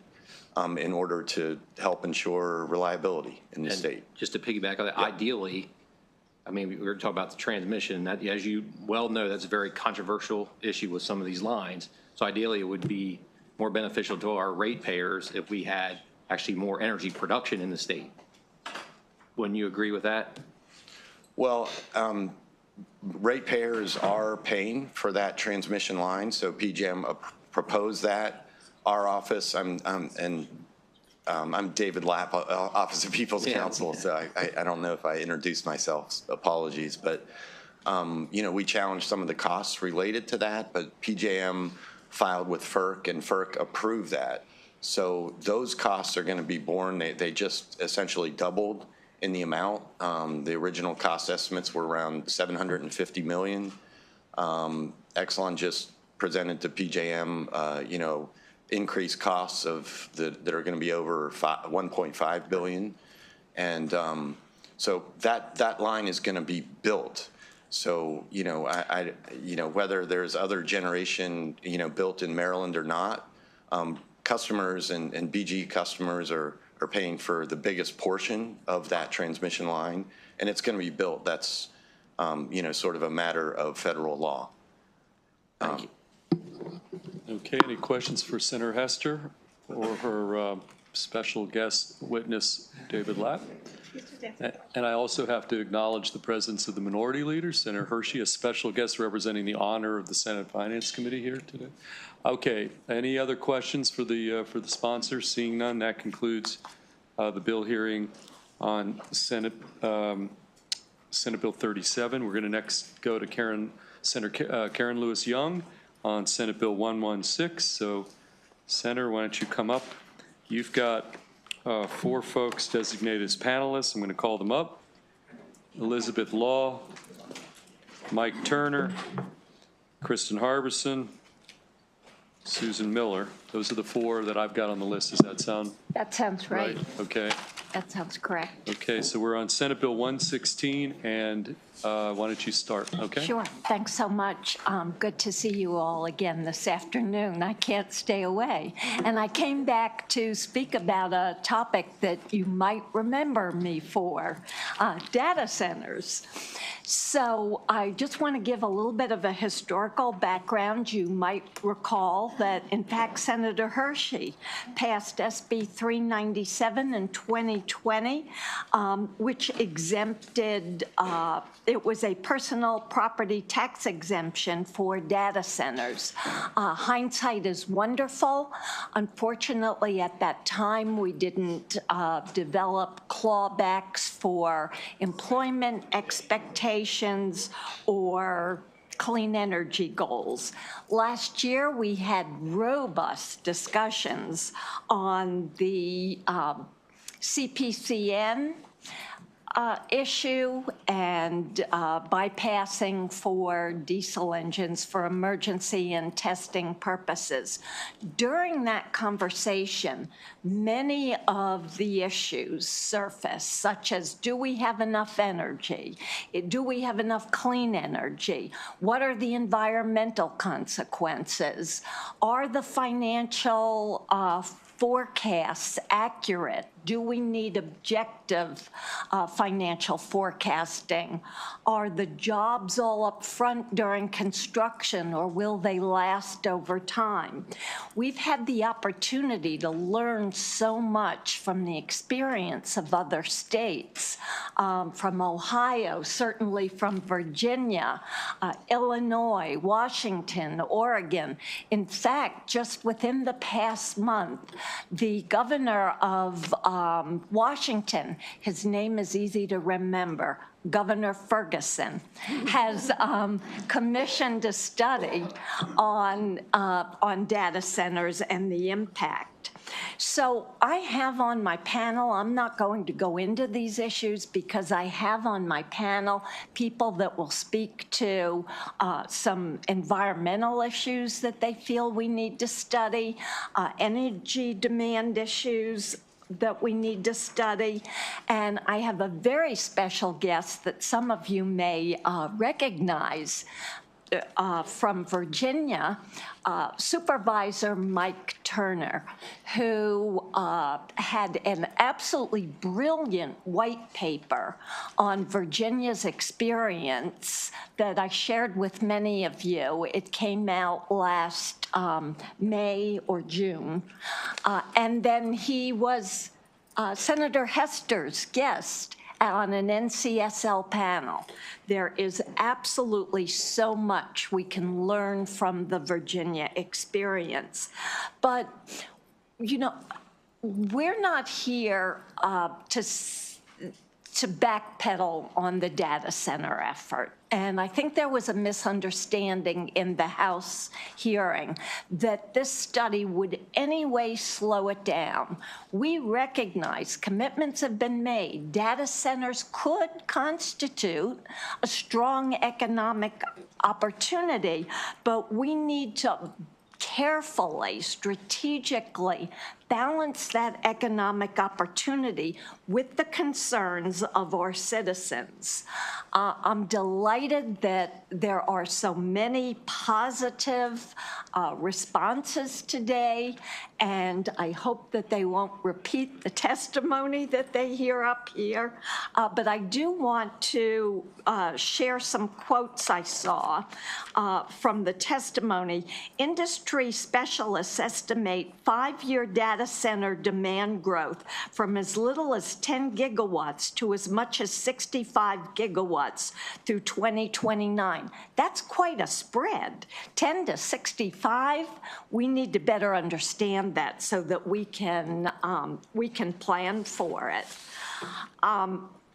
Specifically, we need to understand how the state can develop a plan that will affect electricity supply and demand so we can plan for our future. I have attached one of the articles to my testimony. I have plenty more if you want to look at them. I am concerned about the economic consequences. They're so mixed. Some of the communities that have data centers are benefiting economically, but the state overall, it can be causing costs. And another thing we really need to understand is what effect increased energy demands and the transmission connected with that has on ratepayers. This study, I want to say a few words about the study design. I've had many conversations about that. In large part, it is based on a study that Virginia just did. The results were out late December. It was prepared by the Joint Legislative Audit and Review Commission, and we can learn so much from that, and that's why Supervisor Turner is here today to tell you a bit about the study's limitations as well as the benefits. The way the study was designed is that we felt we could do two parts of it internally with the Maryland Energy Administration and Maryland Department of Environment, but we wanted to farm out the financial analysis. Overall, DLS would be the umbrella manager of the study. They've agreed to that. In fact, it was their idea to farm out the analysis, the financial analysis, to University of Maryland Business School. I think that's a great idea for a variety of reasons.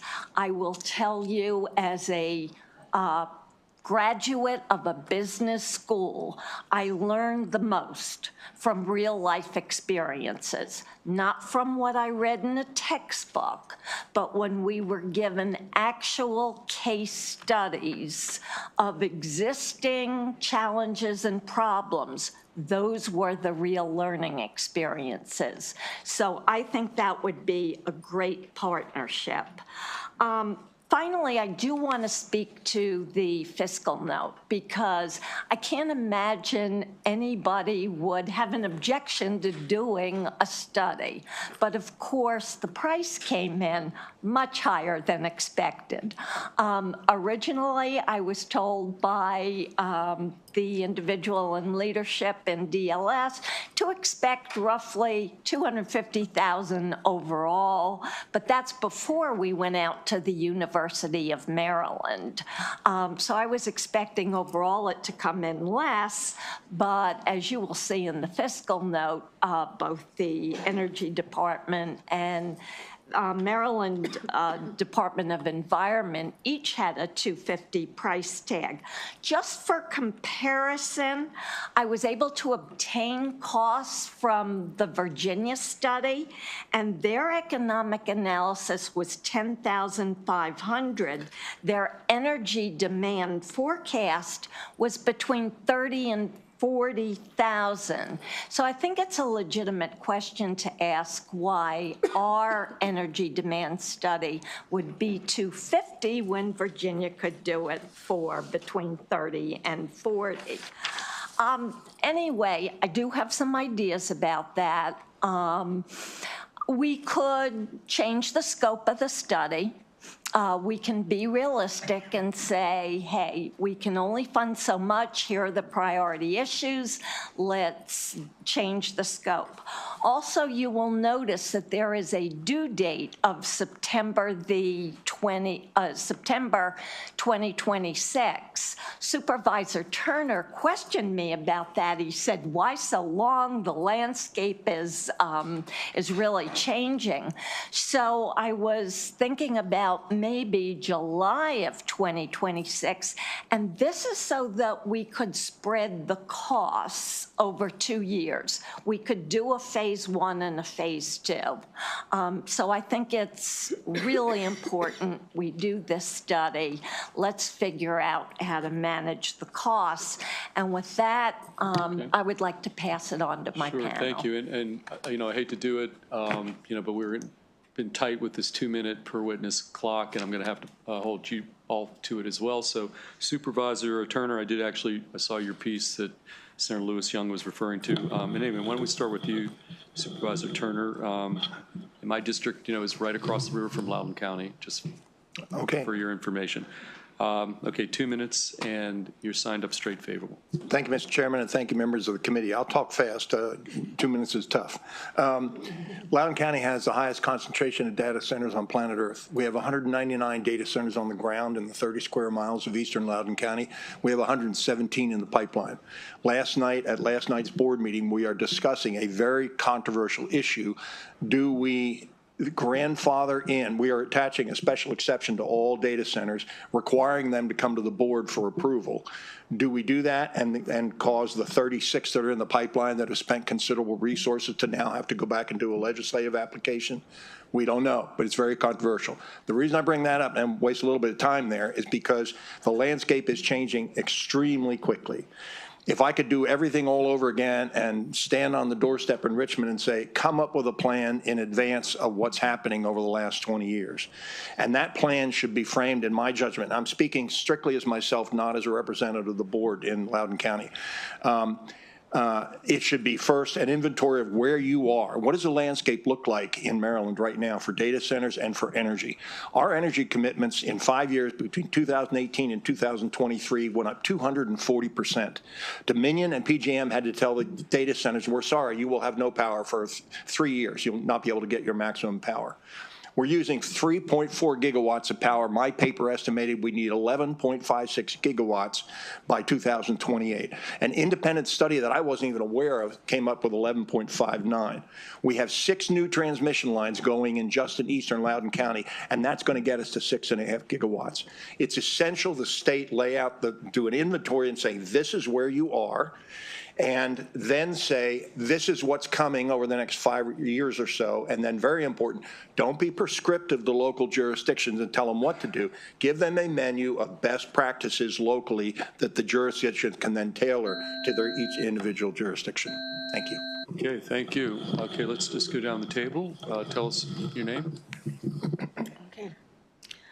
My name is Elizabeth Law. I'm an electric power engineer. I have a master's of engineering in electric power from Rensselaer Polytechnic. I perform the same studies as PJM studies in order to produce their regional transmission planning. And I worked 10 years for FERC in the Office of Electric Reliability. I'm very concerned about just what we've been hearing about data centers and the staggering amount of power that they use. It's a brand new industry. It's a wild industry, AI, Chinese AI, all of that. And without a proper study, officials could risk making inappropriate decisions that might stress the grid in terms of reliability and stability, change the character of the state to heavy industry, and produce outrageous increases, as you've heard. Maryland already has a power deficit. We import 40% of what we're using now without any hyperscale data centers running. The Quantum Frederick will open up at 2,000 megawatts, and that's twice what the MPRP transmission line would carry. In interest of your time, I just want you to know I'm an electric power engineer. I'd be happy to answer any questions you have, and thank you. Ms. Harbison. Good afternoon, Mr. Chairman, members of the committee. My name is Kristen Harbison. I'm the political director for Maryland League of Conservation Voters. Thank you so much for the opportunity to offer our strong support for this bill. And we thank Senator Lewis Young for her leadership on the issue. Maryland LCV understands that public health and safety are being supported by new technological innovations that require the safe and reliable storage of data and also create jobs. We also remain committed to the goals of greenhouse gas emission reduction, community engagement, environmental justice, not to mention grid stability and ratepayer protection. Last year, as you will recall, we came before this committee to discuss data centers and the challenges that they presented to our state's energy consumption, water use, and climate goals. More than anything else, we expressed our concern that our state was looking to attract this new industry without taking steps to identify potential challenges and create a plan for sustainable development. This bill is the first step to create such a plan by providing the groundwork necessary for informed and responsible decision-making around this emerging and challenging industry. This bill is sensible, forward-thinking, and necessary. Maryland LCV urges a strong favorable report on this important bill. Okay, thank you. Let's go to our last witness on the sponsor panel. Thank you, Mr. Chairman. My name is Susan Miller. I am a senior attorney at Earth Justice. Earth Justice is a nonprofit law firm that represents other nonprofits free of charge. But in past life, I worked for the Maryland Public Service Commission for 20 years and worked for FERC for 7. I just wanted to mention 2 very important issues that really, to me, need to be addressed before you start having all these data centers be operational. And both involve protecting ratepayers. The supervisor on dialing knows this better than I do, but my understanding is Virginia residential ratepayers have seen an increase of $3,000 annually based largely on the increase in data centers in their area. So things that need to be considered to protect ratepayers before these data centers start operating are minimum demand charges, interruptible load participation, lengthy contract terms, and exit fees. Now, the other issue is overbuilding. This is a highly competitive business. Companies are building everywhere, and they're going to be winners and losers because it's a highly competitive business. So what happens when the losers leave and leave these facilities unpaid for or not finished paying for? Everyone has seen the DeepSeek and how that supposedly is going to reduce the amount of energy needed for these facilities already. Within a week of the DeepSeek announcement, Microsoft, who is building a $3.3 billion data center in Wisconsin and has only finished phase 1, issued a letter saying it was pausing the whole facility to see whether it wanted to move forward. Now, things have been built for that facility. What happens to those things? So what the other protection that ratepayers need is what happens when this facility is no longer being used because the data center operator or owner has just walked away and decided it's no longer profitable.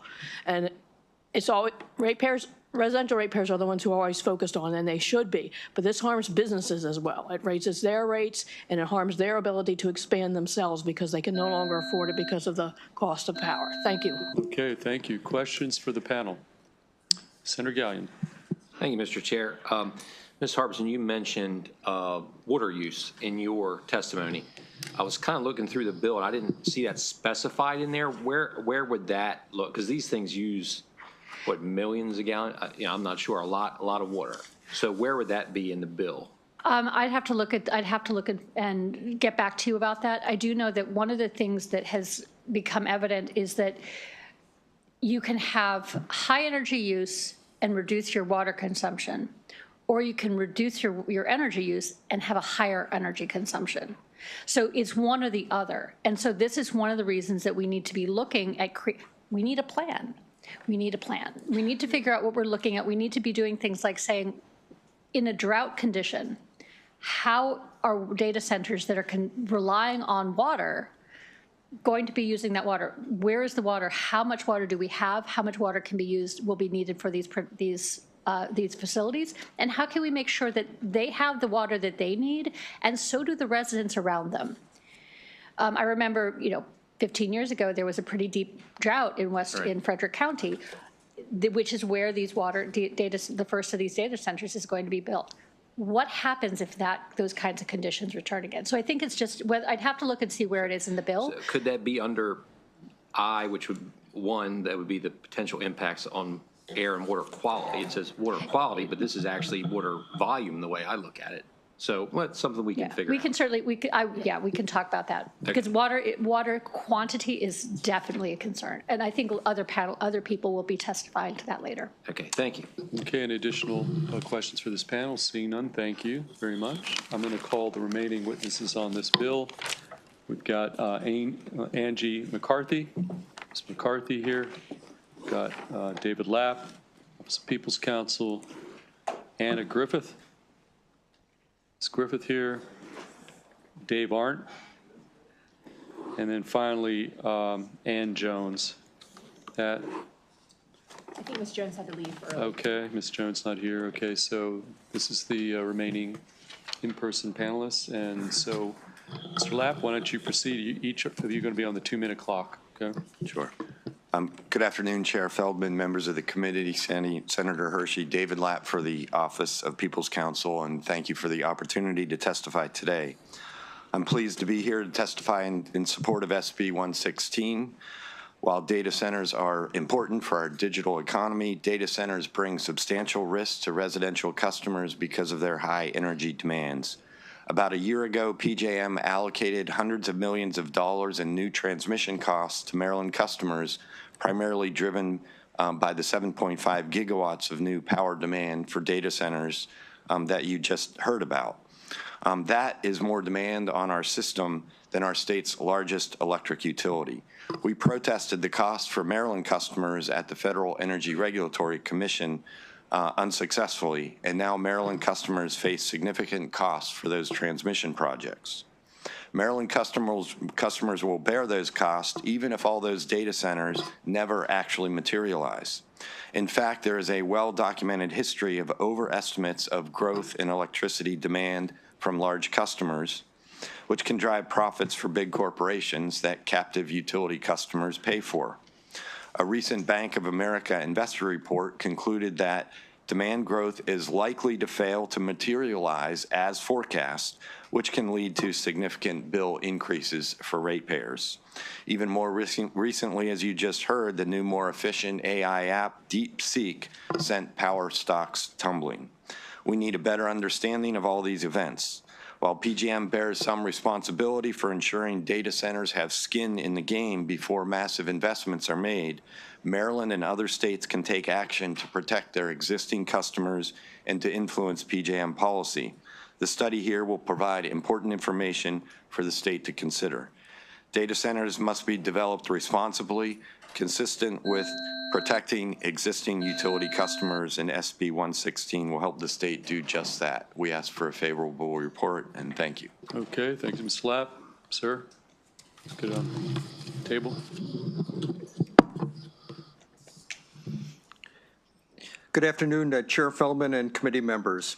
My name is Dave Arndt, a Baltimore resident, a retiree of an NIH, where I help manage data centers in Bethesda and at Amazon and Google, and house the nation's biotechnical information and served it out to the world. Also, I'm a co-chair of the Maryland Legislative Coalition Climate Justice Wing, a group of 30 grassroots organizations throughout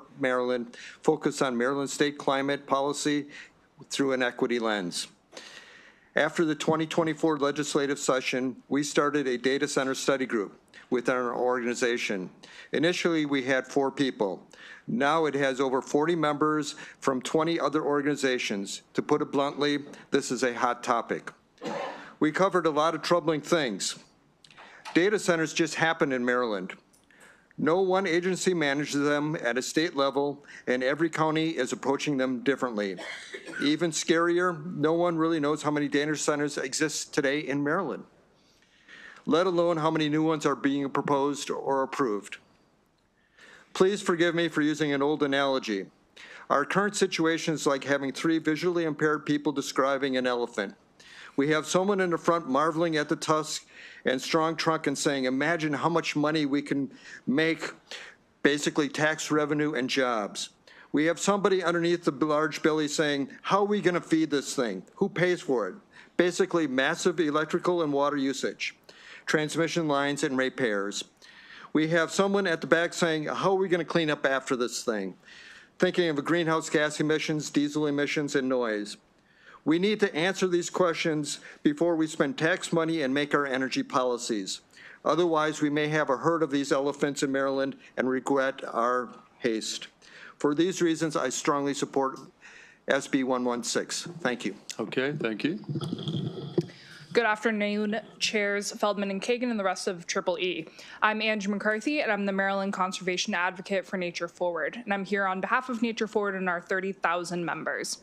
We're the oldest independent environmental organization, and we are about protecting nature in our communities in the DMV. We request that this committee issue a favorable report. We understand the necessity of data centers, but advocate for common sense regulation. When we remove or don't have access to truthful development information in the public process, we get worse built data centers. In a tough budget year, we need to know if the incentives for developers outweigh the tax revenue that is generated from them. We need answers to how 10, 25, 50% more data centers in Maryland will impact ratepayers. The OPC has said that ratepayers will see electrical bill increases of up to 24%. This is coming during a cost of living crisis for so many. The Quantum loophole in Frederick will receive 1.5 million gallons of potable water to supply only part of their build out. How is Maryland supposed to plan for millions of gallons of drinking water being routed to data center cooling without this number being evaluated? Are we ready to make a decision on who gets priority during a drought, such as the one we had this summer? The answers to these questions I pose will not come about organically, especially when the data center industry is mired with NDAs and proprietary information. Virginia's JLARC studies shared strong warnings about their lack of energy infrastructure to the tune of being 183% behind on demand, and caution for data centers built near communities, but that Maryland should build on that study with further examination of the serious environmental impacts. With this report, we have the opportunity to plan for renewable energy buildouts, ratepayer protection clauses, ZTAs, before we have our own data center alley. We can be proactive. Thank you for your time. Okay, thank you.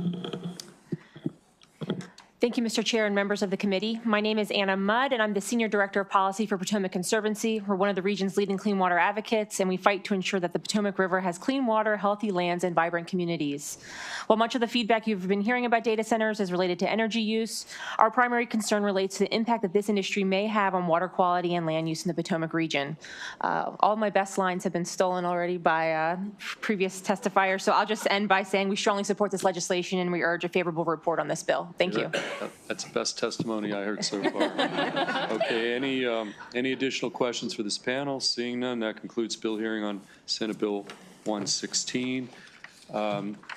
Next up, we're going to go to Senator Brooks, but I do want to tell the committee members we are not going to vote because we're going long here. We've got some events, so we will take up that voting list that you got next time. It's going to be Tuesday after session, after floor session. We'll come back here and take care of that voting list, okay? So with that, make your plans accordingly. Senator Brooks, Senate Bill 34. Thanks, Chair. I've got two. Tyler Huff and Don Butchko as your panelists. We do have two other witnesses signed up straight favorable. Can I just bring them up? Yeah, yes, you can. Okay, so I'm looking at Michael Sonnenfeld and Ann Jones. Those are the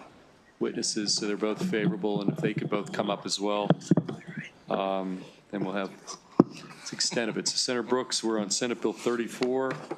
We've got 4 favorable witnesses at the table. So why don't you proceed? And then we're going to take Senator Reedy after this bill, okay? Okay. Senator Reedy, walk. All right, Chair Feldman and Vice Chair Kagan, and members of my awesome committee, thank you for the opportunity to testify before you on Senate Bill 34. That's Certificate of Public Convenience and Necessity, Overhead Transmission Lines, Conservation Easement. The purpose of this bill is to keep our state's promise to property owners in light of the proposed Maryland Piedmont Reliability Project, which is that's the MPRP. Specifically, the bill would require the Public Service Commission to consider the impact of overhead transmission lines on conservation easements when granting a CPCN. An applicant to minimize the impact on properties that are in the proposed overhead transmission line route and subject to an existing conservation easement, or an applicant to change the proposed route to minimize the impact on properties that are in the proposed route and are subject to an existing conservation easement.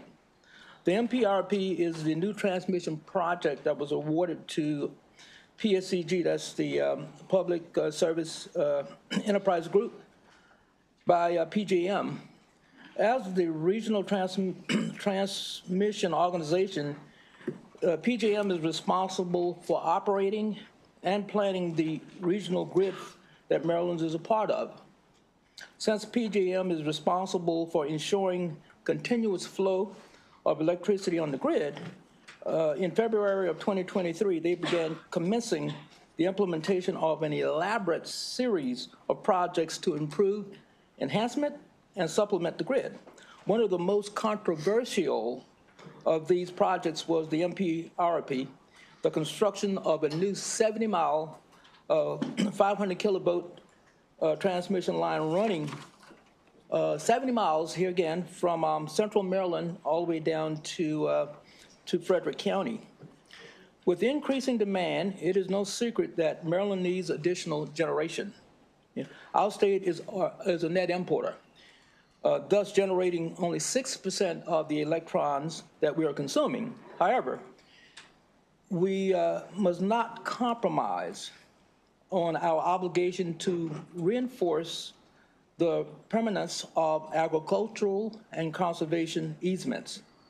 This will ensure that the land designated for preservation remains protected from development and or other uses.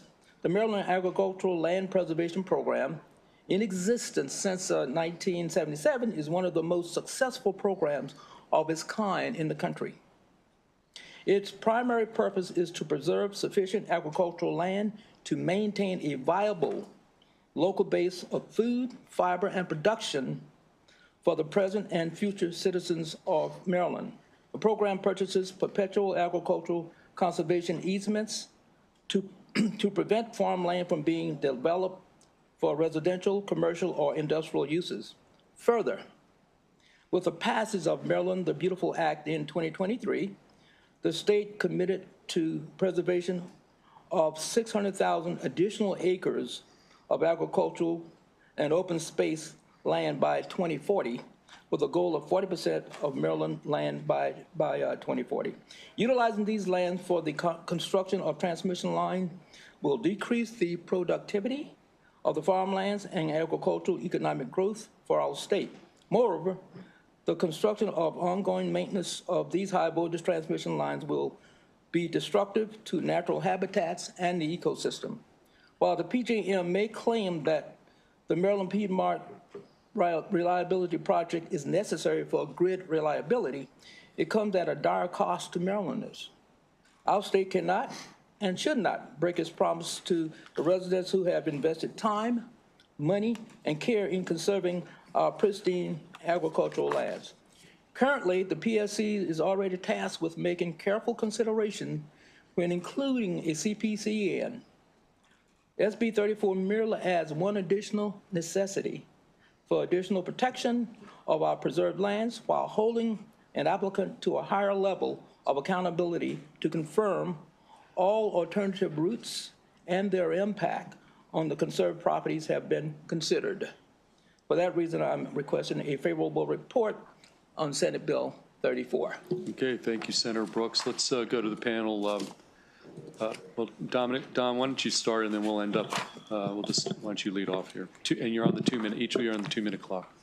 Mr. Chair, members of the committee, Don Butchko with the Maryland Association of Counties here in enthusiastic support of Senate Bill 34. Senator, I have to thank you for putting in such a phenomenal bill.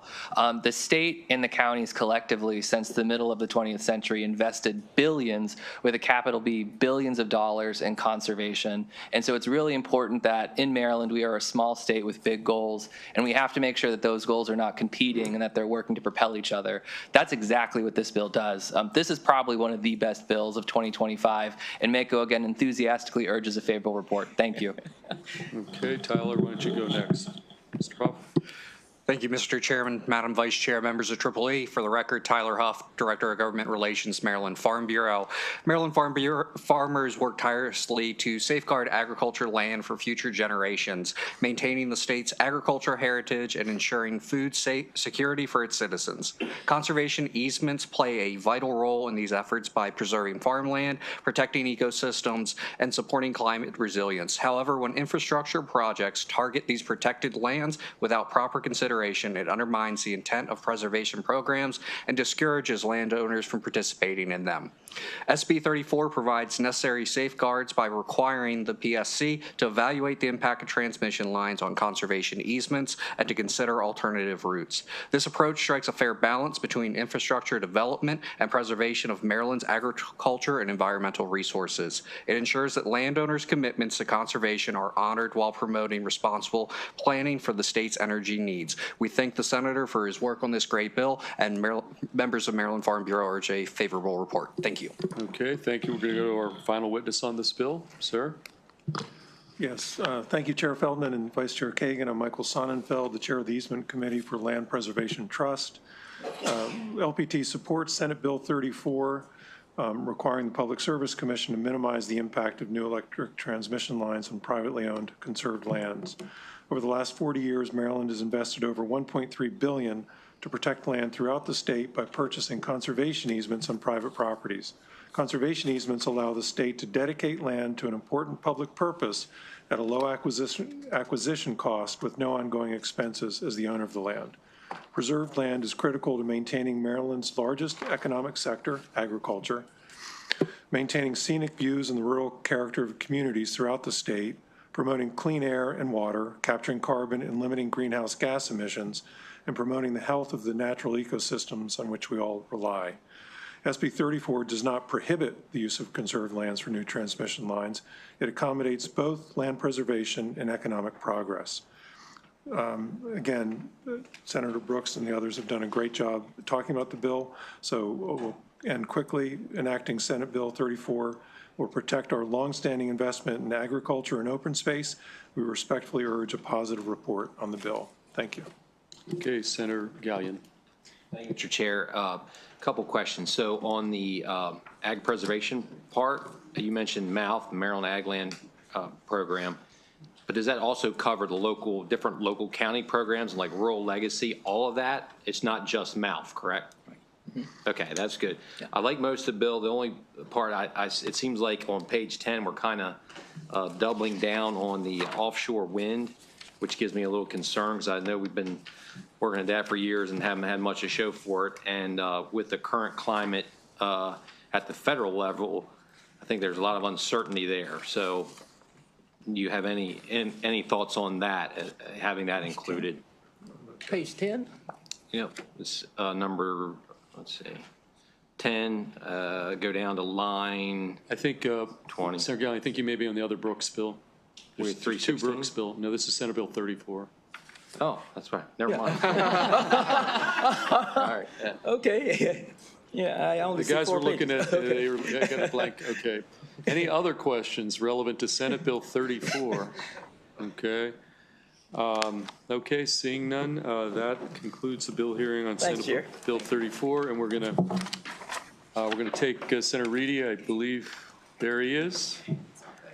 So we've got Reedy and Hershey in the committee at the same time. It's, yeah, very scary. We'll talk slowly, Mr. Chairman, Correct. so everybody can. Okay, we're on Senate Bill 332, Senator Reedy, and we've got one panelist, Alex Pavlak. I see Alex right there. Can I bring him up? Yeah, You that's good? fine, sure. And then we do have one additional witness signed up unfavorable, but I can't imagine why. Mr. Pavlak, why don't you take a seat next to Senator Reedy? So we, again, are on Senate Bill 332. Thank you so much, Mr. Chairman, and good afternoon, colleagues. I know it's been a long day, and I just want to discuss this issue. Happy to be here to present Senate Bill 332. And it's a task force, which is, we always talk about something being an urgent issue, and we're going to do a task force. But I think this is really timely. I know you're having an energy discussion today, and we just heard about a bill, which I'm happy Senator Brooks is working on, the MPRP issue, something that impacts his county, Mike, and the two counties I represent dramatically. But MPRP is a symptom of a much bigger problem than just one transmission line. Number one, there's going to be more than one. If they do this one, there's going to need to be others that come into, in some cases, some of your areas. And this is a symptom of our state's failure to maintain enough in-state energy generation. And one of the things that, as I dove into this, when this announcement for MPRP came and was like a thunderbolt in my community, and still has united people in a way that I've never really seen any issue unite people before. One of the things I discovered, I had known we had an issue with importing energy, but I had not realized that we were at a point where our state is now importing 40% of our energy from out of state. We've invested heavily in both time and treasure and ratepayer treasure in trying to stimulate green energy growth. And we've had, there's some things that have worked well. Others, as Senator Gallion mentioned a moment ago, we've been at it for 13 years. We could have had a whole nuclear plant by now if we had started back then on nuclear instead of offshore wind. But this bill is not about either one of those issues specifically. It's more about the fact that we've had 30 power plants in Maryland have closed in the last few years. And a couple of our other power plants are slated to close, including Brandon Shores, in the coming couple of years. And, I looked at the issue of Brandon Shores in particular, though it's not anywhere near where I represent. And that alone going offline, it's having to be run right now in an expensive fashion, but that alone going offline would accelerate the problem dramatically. And so, as I looked at it, I talked with folks, including Delegate Chisholm over in the House, who had worked on this issue last session because it's in his district, and talking to Senator Simoneer, of course, and others. This is a huge problem. The fact that we're kind of hanging by a thread with a couple of power plants. If they were to close, we could be in real serious trouble. And so I wanted to figure out a way that we could take a look at how can we slow down and halt premature retirement of these electric facilities. We need electric generation. We need reliable, affordable energy, and it's in short supply. So HB 332 establishes a task force to study the premature retirement of electricity generation facilities. We asked that it be staffed by the Public Service Commission and that the task force report its findings by January 1st, 2026. So it is a fast turnaround. And I have some background in my testimony. I'm going to read some points out of it and then just talk about what the task force will do. This is probably review for a lot of you on the committee, but for anybody watching or listening, the Electric Consumer Choice and Competition Act of 1999 facilitated the deregulation and restructuring of Maryland's electric utility industry. It deregulated generation, supply, and pricing of electricity. And part of that restructuring, the state which had vertically integrated electric facilities, electric companies, they had to divest themselves of their generation assets. And now deactivation decisions are made by the facility owners as business decisions, and PSC has no regulatory authority over plant closures.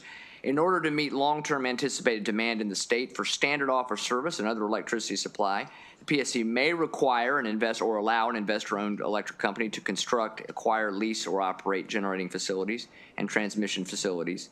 The PSC is also the lead agency for licensing the siting, construction, and operation of power plants and other related facilities in the state, with the Certificate of Public Convenience and Necessity process. And I didn't know this, but each year the Public Service Commission must forward to the DNR's secretary a 10-year plan listing possible and proposed sites, including associated transmission routes for construction of electric plants within the state, subject to a number of requirements. Of course, they haven't had to send much about that lately because we haven't constructed any electric plants in the state for quite some time.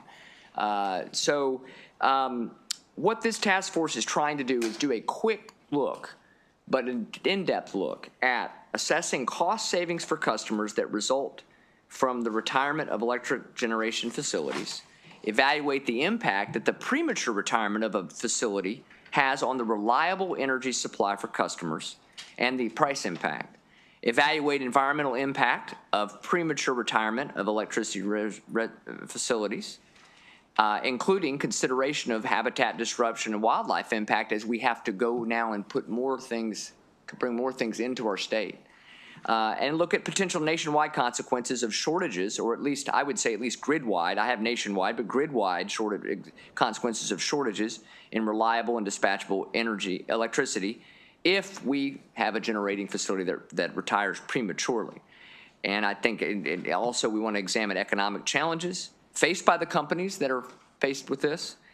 And we want to facilitate collaboration among stakeholders, including utilities, environmental advocacy groups, consumers, who I feel often get left out of some of these higher level policy discussions, and industry representatives. And so the task force should make recommendations to address challenges, enhance our decision making, particularly you all with this important committee, helping to guide the rest of our body with energy policy.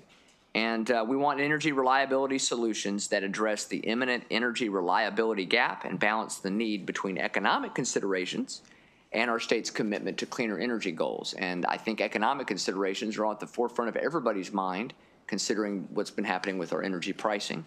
And frankly, the economic impact that things like NPRP will have on the people in the areas that I represent and some of you others in this committee represent in northern Maryland.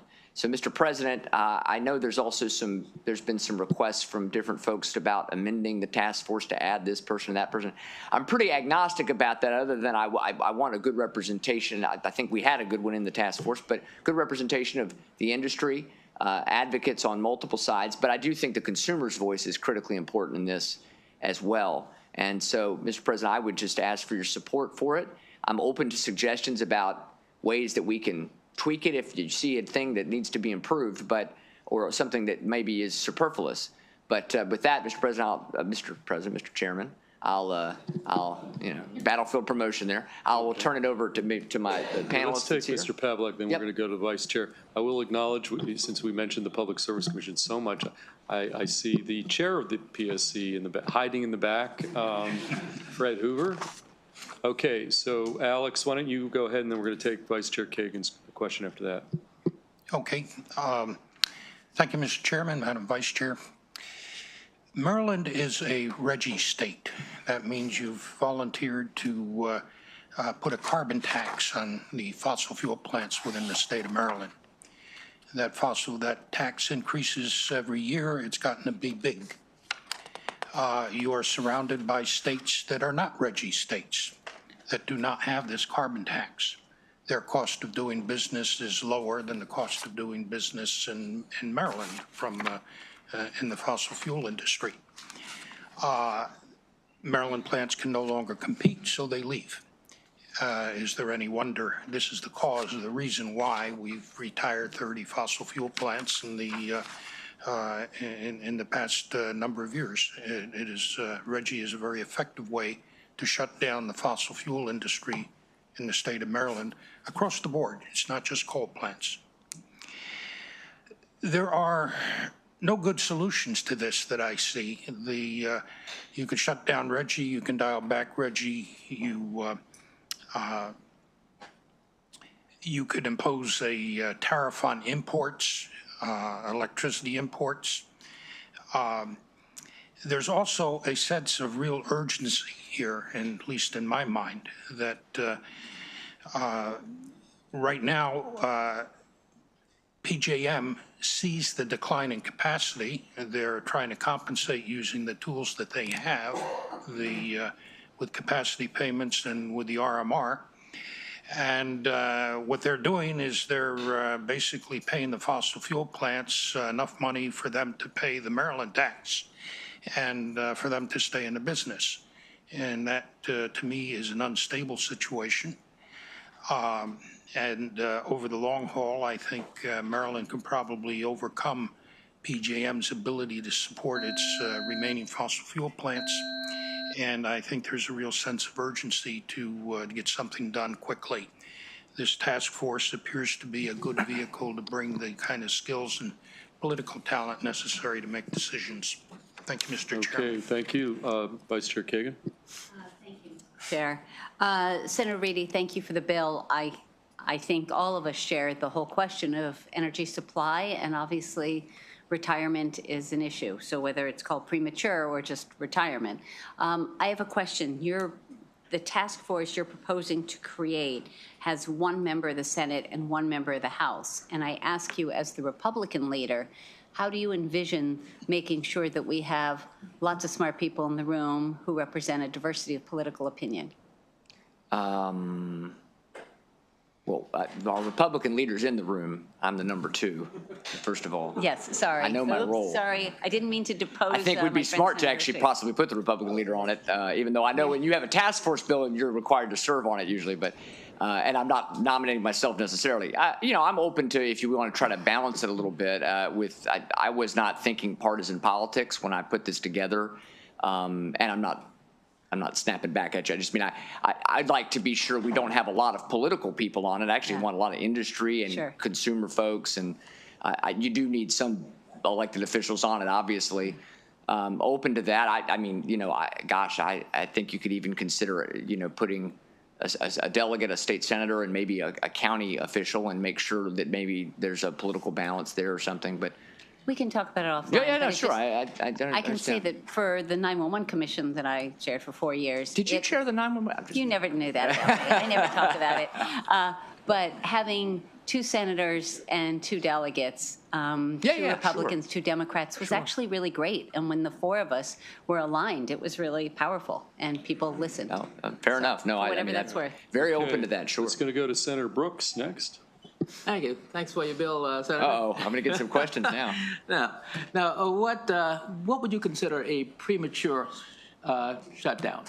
A shutdown that throws our energy system into chaos with skyrocketing energy prices is how I would look at it. I know that's a little bit overly simplistic maybe, but I think we may need to define that, but it may be part of the task force is to say what is premature. I can tell you, I don't have a specific answer to that question. I'll admit that I'm not the person who's brilliant on all this, but I would say that we can't have 30 power plants shut with no real similar replacement. And I know we've had some solar installations and other things, but as far as non-intermittent, reliable power, we definitely have a problem. Would a business decision be considered a premature shutdown? If a business decided that, hey, we're not making the profit margin that we want, so would that be considered a premature shutdown? Well, it could be. I think what I think has been missing in this conversation about energy is we always hear that such and such isn't profitable anymore. It's a business decision, and I'm all for businesses making financially profitable decisions that they need to make sure their shareholders are happy.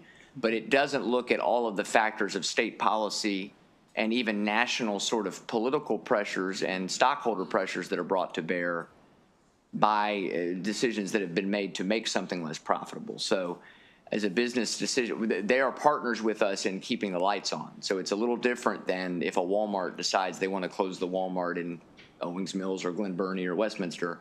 So I think a business decision could be a premature shutdown. Mm-hmm. Okay, yeah. Well, you led into my next one. Hence, that's the reason for that RMR, reliability must run at Brandon Shores. Mm-hmm. Yeah, that was, from what I'm told, that was a business decision. Yeah, but with the RMR, that was done for capacity. Maybe that can address the question that Senator Gallion asked. That was done primarily for capacity. Yeah, and then that, so they would do an RMR contract when you know, it's a deal, a contract where you are asked to stay online. Right. Just for capacity reason, not just to generate normal electricity. And then it's essential for the grid, that capacity. Just, you know, we got those peaks and, you know, so we want to make sure that the energy, that we've got something online just in case to make sure that we can cover those peak loads. Otherwise, they would be closed now, probably. Yeah, it could be, but if we had other capacity, then probably we wouldn't have needed Brandon Shores to stay online. That's true. But yeah, but it's definitely it's definitely there for capacity, not just for generating normal electricity. Yeah. So. Right. Yeah. Right. Okay. Yeah. Okay. Thank you, Chair. Additional question? Okay, we're good? Yeah. Okay. Thank you. Thank you, Mr. Senator Reedy, Alex Pavlik. We do have one witness signed up unfavorable. I know she's here. Olive Kisbilzer-Bad. That probably botched up the name here. Somebody here to signed up unfavorable on this bill. Seeing none, that concludes the bill hearing on Senate Bill 332. We're now going to go to the bill that Senator Gallion said that he really liked, but for page 10, let's go to with that. Other than yes. So you know you're going to love this bill. So Senator Brooks, why don't we go with Senate Bill 316, and then we're going to go back to Senator Hester on the Renew Act bill last. So Senator Brooks, you've got 6 panelists lined up.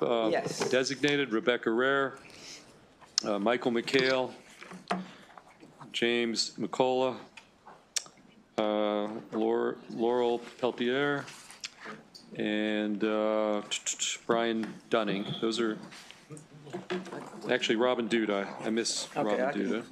Okay, so we got 6 and 6. Does that look right? Yeah, that'll work, Chair. Okay. That'll work, So Chair. Senator Brooks, we're on Senate Bill 316. Again, the bill that Senator Gallion likes a lot, but for page 10. All righty, Chair Feldman, Vice Chair Kagan, and my awesome committee. Thank you for the opportunity to testify before you on Senate Bill 316. That's the Abundant, Affordable, Clean Energy Act, better known as ACE. And I always say ACE is the place with a helpful hardware man. So this bill is a comprehensive response to the Maryland rising energy costs, increasing energy demand, and the urgent need for clean energy expansion.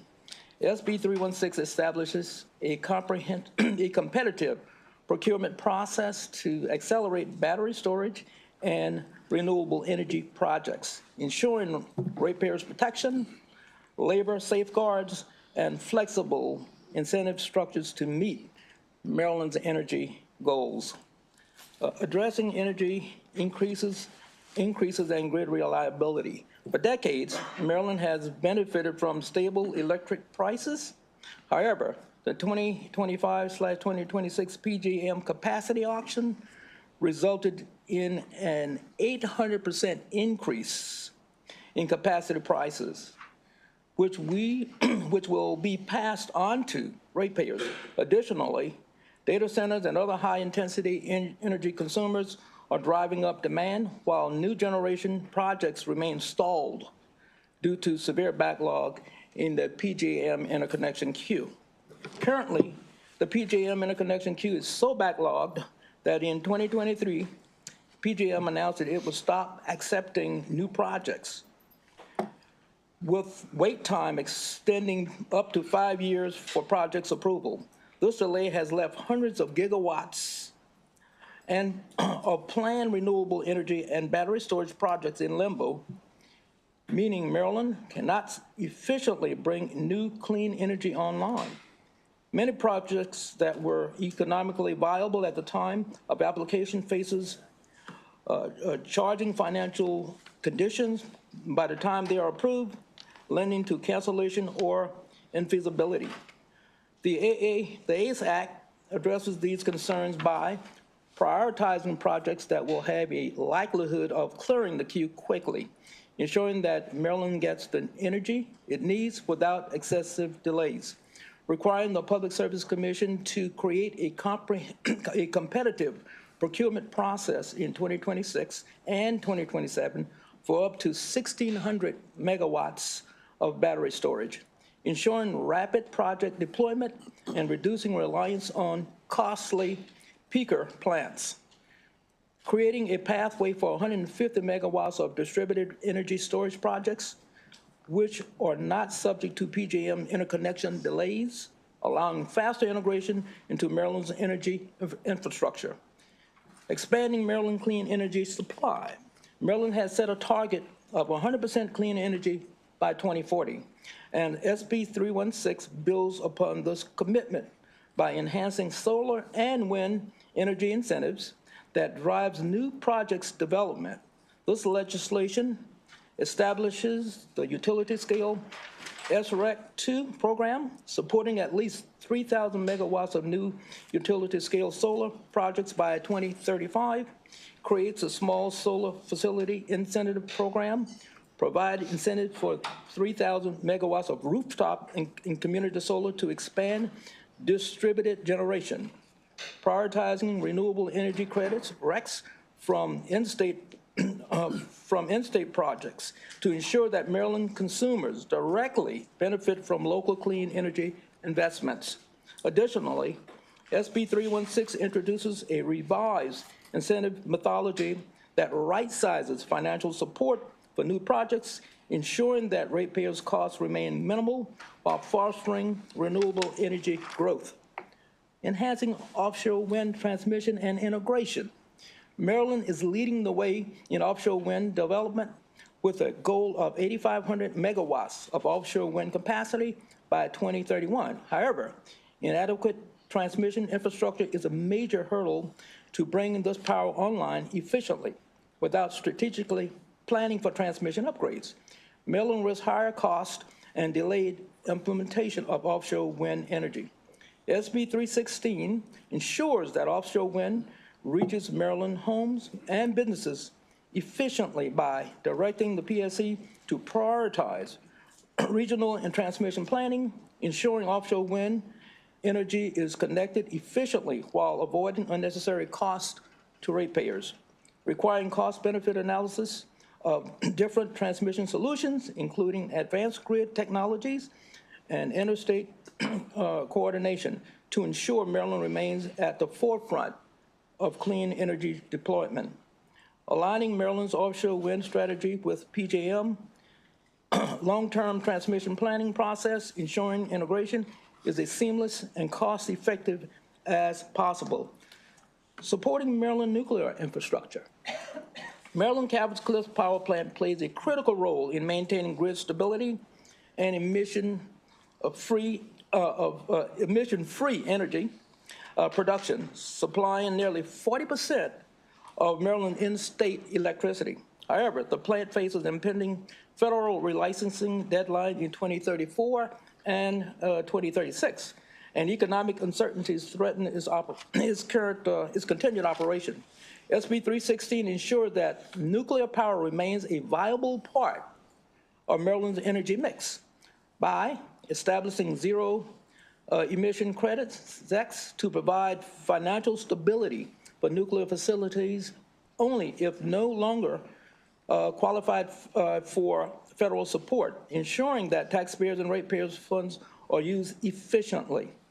Implementing strict cost controls to ensure that the ZECs are only granted as a last resort measure, preventing unnecessary subsidies while keeping the plant operational, requiring the PSC to conduct periodic reviews of nuclear energy contributions to Maryland's energy portfolio, ensuring that nuclear remains economically and environmentally viable. Ratepayers' protection and affordability. A key component of SB 316 is its commitment to protecting Maryland ratepayers from escalating energy costs. The bill establishes an escrow account for ratepayers' refund, redirecting alternative compliance payments to offset customers' electricity costs instead of being absorbed into the general budget. Redirect 75% of franchise and sales tax from data centers into escrow accounts, ensuring that the industry's driving demand continues to contributes to cost stabilization. Ensuring energy development benefits Maryland workforce. The ACE Act ensures that Maryland Clean Energy Transmission prioritizes local workers by incorporating strong labor protection. The bill mandates that all projects adhere to community benefits agreements, which includes prevailing wage requirements to ensure fair compensation for Maryland workforce, hiring mandates that prioritize local and disadvantaged workers to expand economic opportunities. Conclusion. Senate Bill 316 represents a transformational step forward in Maryland's energy policy. It tackles the most pressing issues facing our energy sector: rising costs, grid instability, and the need for clean energy expansion through a market-driven, cost-effective strategy. By investing in battery storage, renewable offshore wind, and nuclear power, this legislation guarantees that Maryland remains a leader in clean energy innovations while protecting ratepayers.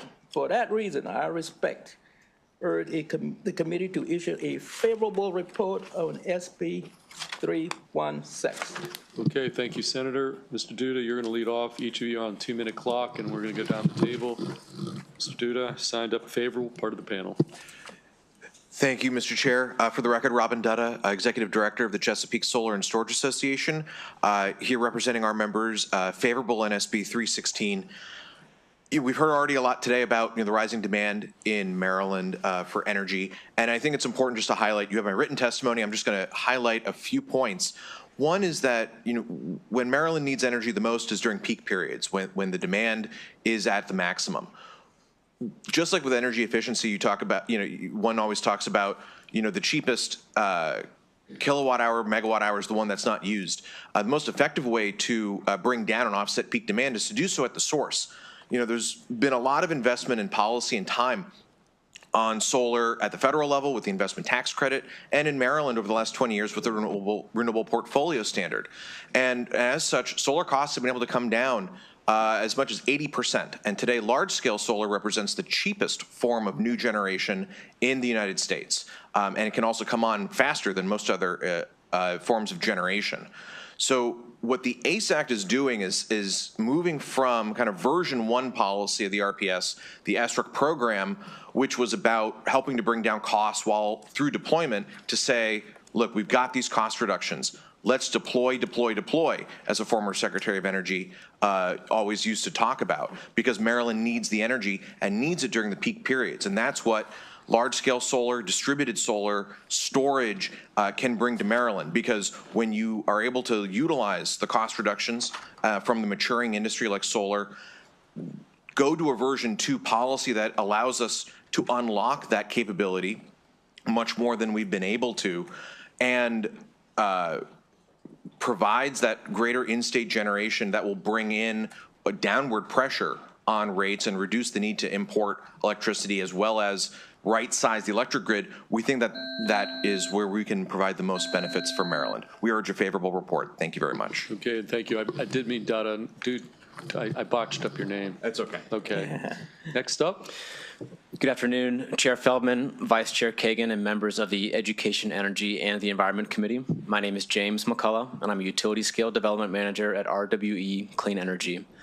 RWE is the 3rd largest renewable energy company in the United States, with more than 10 gigawatts of installed onshore wind, solar, and battery storage capacity.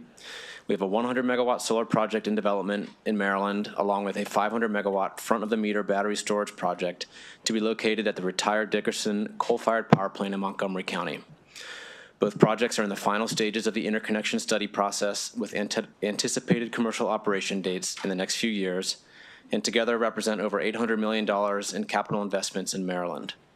RWE will invest the capital to develop these projects because we believe that Maryland is a place that supports growth, both for renewables and for its economy.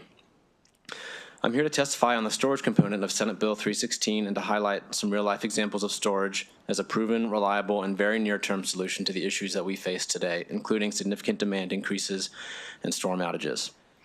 I'm originally from Virginia and currently live in D.C., but I lived in Texas for the last 8 years, where I worked as a geologist in oil and gas before making the switch to renewables. I lived through some of the energy emergencies in the state, including 2021's Winter Storm Uri that caused rolling blackouts, an estimated 246 deaths, and billions of dollars in damages. Between then and now, ERCOT, the grid operator for most of Texas, has worked hard to winterize and modernize its grid, including by adding nearly 10 gigawatts of energy storage in the form of lithium-ion batteries to the generation mix. Now, when summer or winter peaks occur, ERCOT can call on storage capacity, and batteries respond nearly instantaneously and provide cheap, clean power when the grid needs it most. The most recent example of this is Winter Storm Enzo this past January. While Enzo was not as cold as Uri, it still represented the third highest winter demand peak ever. Batteries ramped up and discharged 3,000 megawatts in the morning on January 19th and nearly 4,000 megawatts that evening, and real-time power prices, which reflect the difference between supply and demand, remain low. Thank you for your time. Okay, thank you. Would you pass the mic down? Sorry. Thank you very much. Good afternoon. Good afternoon. My name is Brian Dunning, a senior policy analyst at the Center for Progressive Reform. The Center is a nonprofit research organization that works on policy initiatives to make the greatest benefit to the public good. Thank you very much for the opportunity to testify here today in support of the ACE Act. I know that today's docket is long, so I'll try to keep my comments brief. In addition to echoing the support that my colleagues here are providing, I just briefly wanted to walk through a few strengths of this bill. ACE provides a pathway to address Maryland's energy needs within this decade. New generation takes time to bring online, and ACE focuses on the most rapidly deployable energy solutions, particularly battery storage. ACE's competitive procurement process for storage creates a robust but attainable timeline for bringing storage online in the state. Crucially, it also creates a necessary financial system to support storage development here in Maryland, recognizing the value, amongst other things, of avoided generation and avoided transmission costs. ACE also contains significant protections for ratepayers and a process to advance renewable development in Maryland. Critically, it right-sizes and prioritizes incentives paid by Maryland ratepayers that will be directed at projects that serve Maryland's load. I thank you for the time to testify, and I look forward to any questions that the committee may have. Okay, thank you. Good afternoon, Mr. Chair, Vice Chair. My name is Mike McHale. I'm the business manager of IBW Local 24 in Baltimore, and we are here in support of the ACE Act. It's a really big bill, does a lot of things, corrects a lot of things, helps move some things along. When I was thinking about what I was going to say, it was more about opportunity. This bill has an opportunity to relicense Calvert Cliffs. It has an opportunity in it to do battery storage, which is a big deal. It has an opportunity in it to reset the SRECs, to encourage solar, opportunities in it for labor standards. So everything that labor would support is in this bill. Big surprise that a labor guy would support building in Maryland, right? There was one thing, I always want to have something that people can leave with when I walk out of a meeting, and this is about apprentices. The labor standards do encourage apprenticeship. The IBEW, I checked before I came in here, has over 2,250 registered electrical apprentices in the state of Maryland. Think about that for a second. That's a huge number. That's 2,250 registered apprentices in the state of Maryland. Building in the state of Maryland, be it solar, be it offshore wind, be it nuclear, be it other kinds of generation, storage, gives us the opportunity to train the next generation of young folks for this industry. And with that, I'll yield the balance of my time. Please report out favorable. Thank you. Okay, thank you. Hello, Mr. Chairman, Vice Chair, and members of this committee. I want to first thank you for all of the enormous focus and time this session on addressing the utility rate crisis that has hit home hard this winter. Did you say your name? I know who you are, but for the record. Laurel Peltier. Yes. Well, Energy Advocates. I'm aware, just for the stream. Yeah, but You're right, and okay. I was too many sentences down. Thank you. But like you, I'm out in the field directly helping residents, and I'm also seeing and hearing about the utility rate unaffordability at firsthand. I chair the Energy Advocates Coalition, and we focus on low-income bills, and I want to share that 316 includes 3 very smart consumer rate relief ideas that don't cost the state anything, and I hope you consider. The positive ratepayer relief ideas fall into 2 categories, short-term ASAP and medium-term. The first one is a practical short-term idea to refund future ACP balances starting after bill implementation. The same ratepayers struggling today to keep on their power have funded this ACP balance. Given today's high compliance REC prices, electricity suppliers have paid the lower ACP fees, and this large ratepayer-funded account could be refunded after implementation. A similar refund process happened during COVID in 2021 under PC 53, when the PSC worked with utilities to distribute $83 million in COVID relief funds directly to residential utility bills. The second idea is medium term, and it's redesigning the SREC procurement process, which was modeled on New Jersey's state-run SREC market. Ratepayer investment should only go to new solar facilities that generate new local solar in Maryland. And another medium-term idea to consider for all your bills is about data center tax revenues. This critical idea, we think, should be incorporated into any Maryland data center legislation as this industry takes off. I wish I had better news about rates, but I don't, and I really appreciate your time. Thank you. Okay, thank you. Rebecca. Good afternoon, Chair Feldman, Vice Chair Kagan, members of the committee. My name is Rebecca Rear, and I am the Director of Climate Policy and Justice at the Maryland League of Conservation Voters, here in support of SB 316, the ACE Act. This bill is a priority for Maryland LCV as well as an environmental community priority. The ACE Act marries clean energy deployment with innovative ratepayer protections. The coalition supporting the ACE Act represents a robust group of environmental, labor, industry, and ratepayer protection advocates. These sectors' interests do not always align, and the diversity of this coalition is a testament to the balanced and thoughtful approach reflected in the bill. Decarbonizing our electricity sector to meet the state climate targets will result in up to $321 million in additional health benefits in 2031. Maryland LCV is committed to clean energy solutions that increase grid reliability and decrease ratepayer impacts. The provisions in the ACE Act taken together will ensure Maryland can generate the clean energy we need, bolstered by battery storage, while guarding against future increases in electricity bills. Along with our testimony, we submitted coalition testimony signed by 36 groups in support, as well as the coalition fact sheet. Thank you for your consideration. We urge a favorable report on SB. Okay, thank you. We're going to go to Senator Gallion for first question. Thank you, Mr. Chair. So back to my questioning about ag preservation. Oh, that's right. Now I'm on the. I'm not mixing your 2 bills together anymore. I'm on the right one this time. Yeah. So you've been a leader and talked a good bit about nuclear and technology the last 3 years that we've been on this committee together. So I was glad to see that brought out.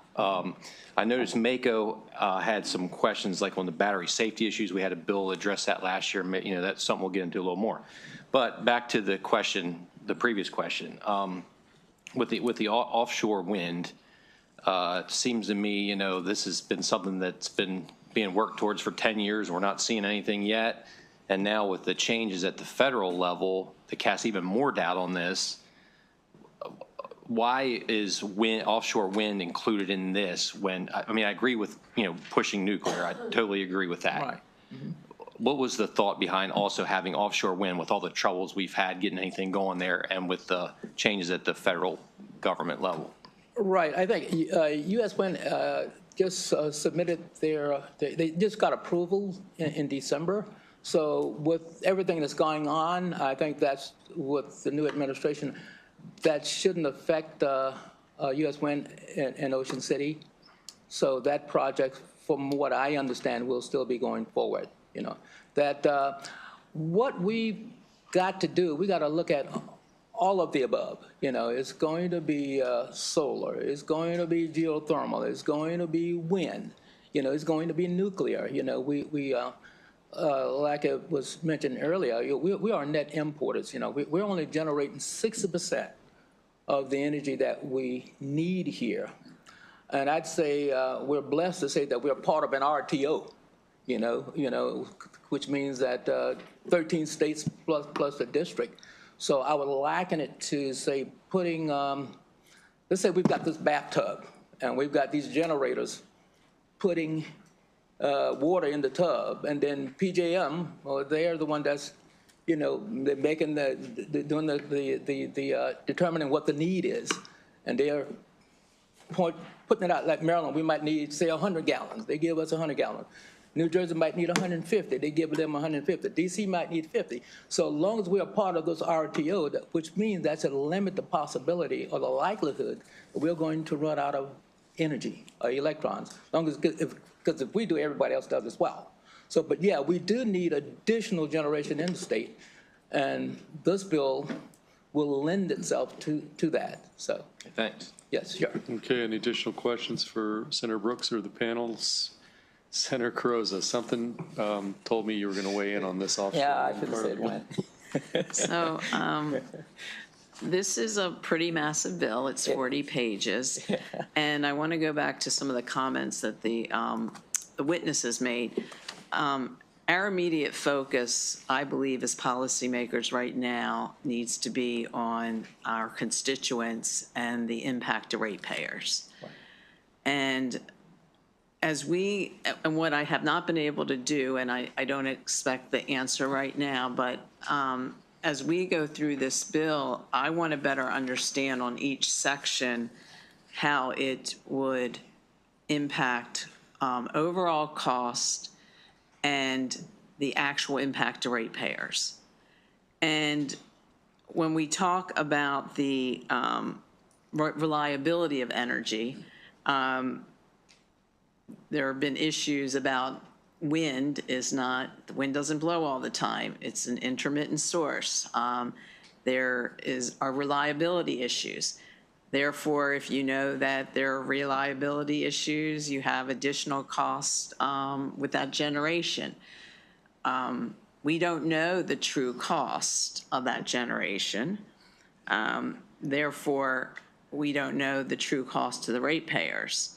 So I haven't done a line by line on the bill, but I'm looking to see where exactly it's clear on that we understand the true cost, because I think we as policymakers, as we move on, have to know the true costs and look at calculations that factor in intermittent sources.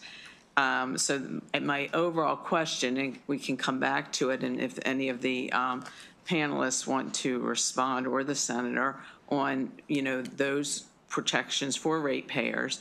But two, I do want to just give an update on the offshore wind project in Maryland.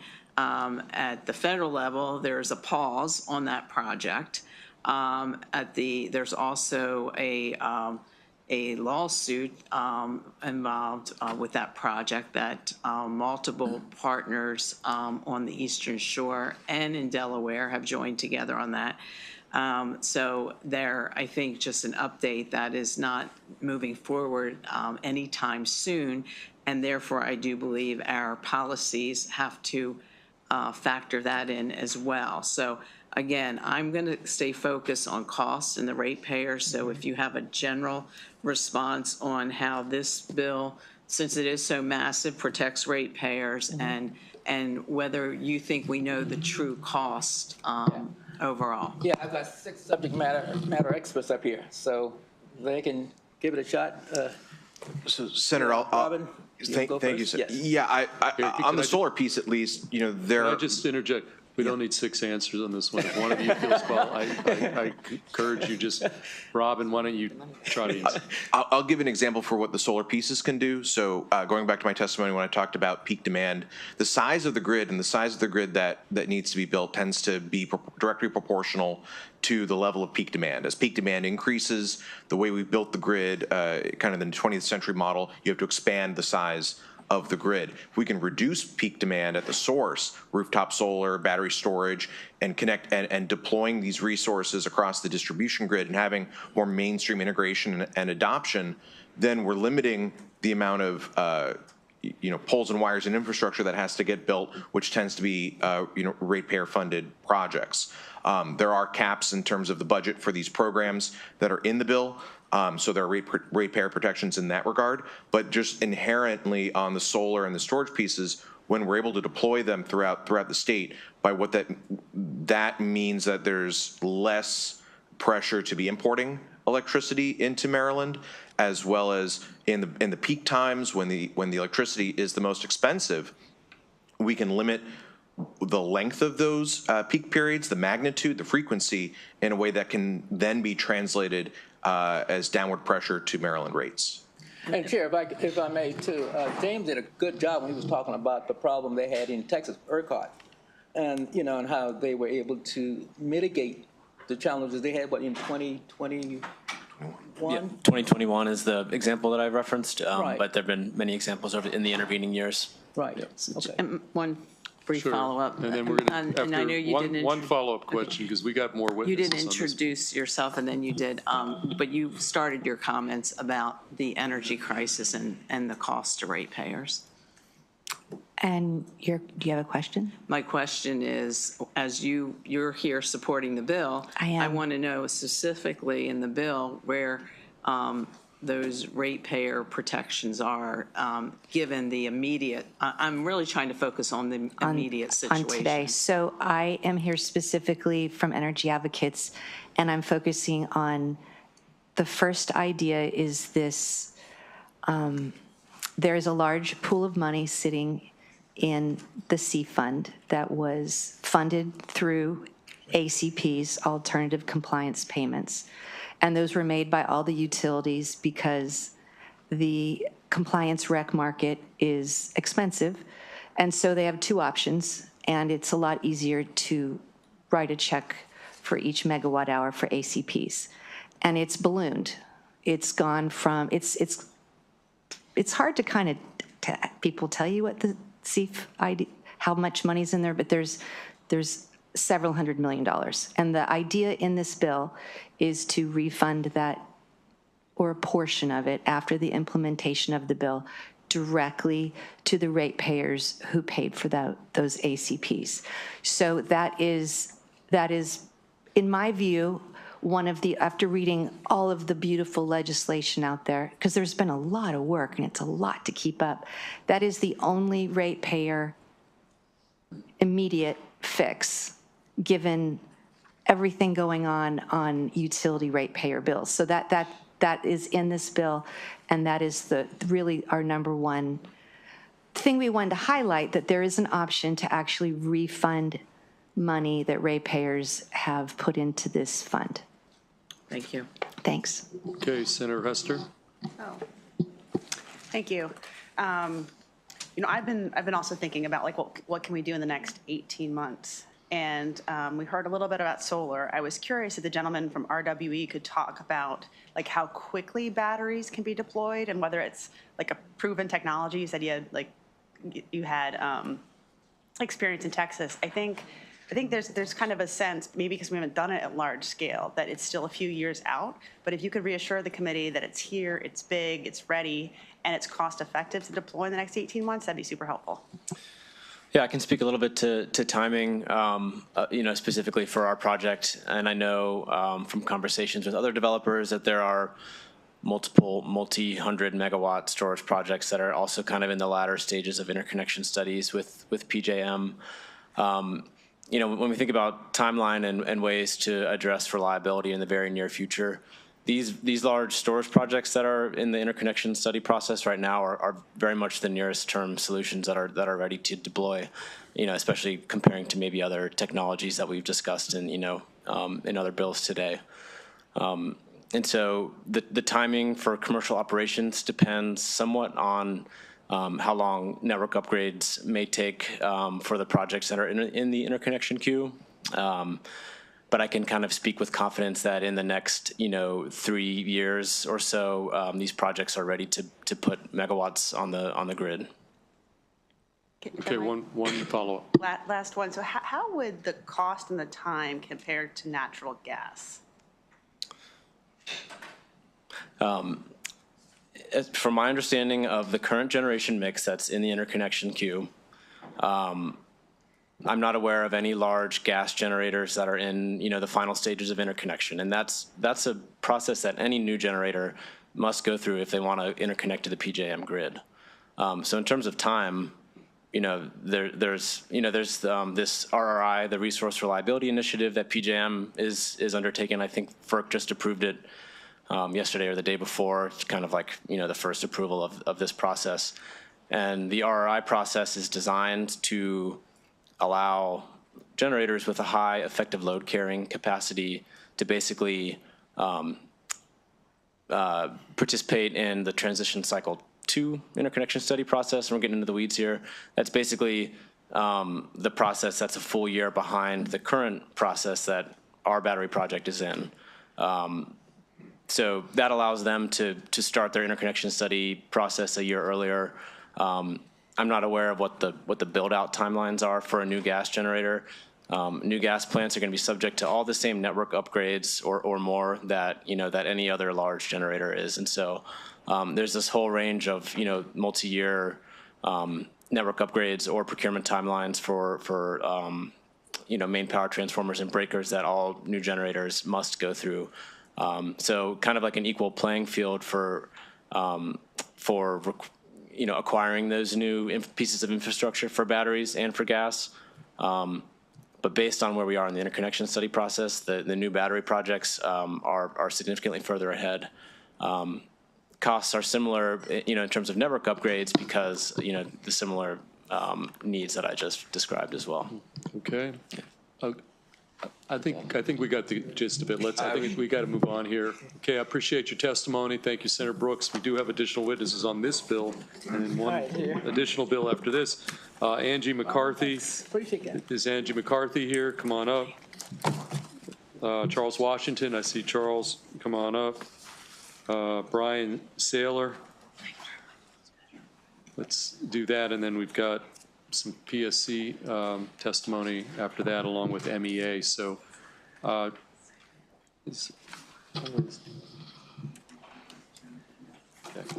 okay, Charles Washington, you're going to start, and you're going to have 2 minutes, and you're signed up favorable. So, why don't you start? Good afternoon, Mr. Chairman, Madam Vice Chairman, and members of the committee. My name is Charles Washington, here on behalf of BGE, supporting with amendment Senate Bill 316.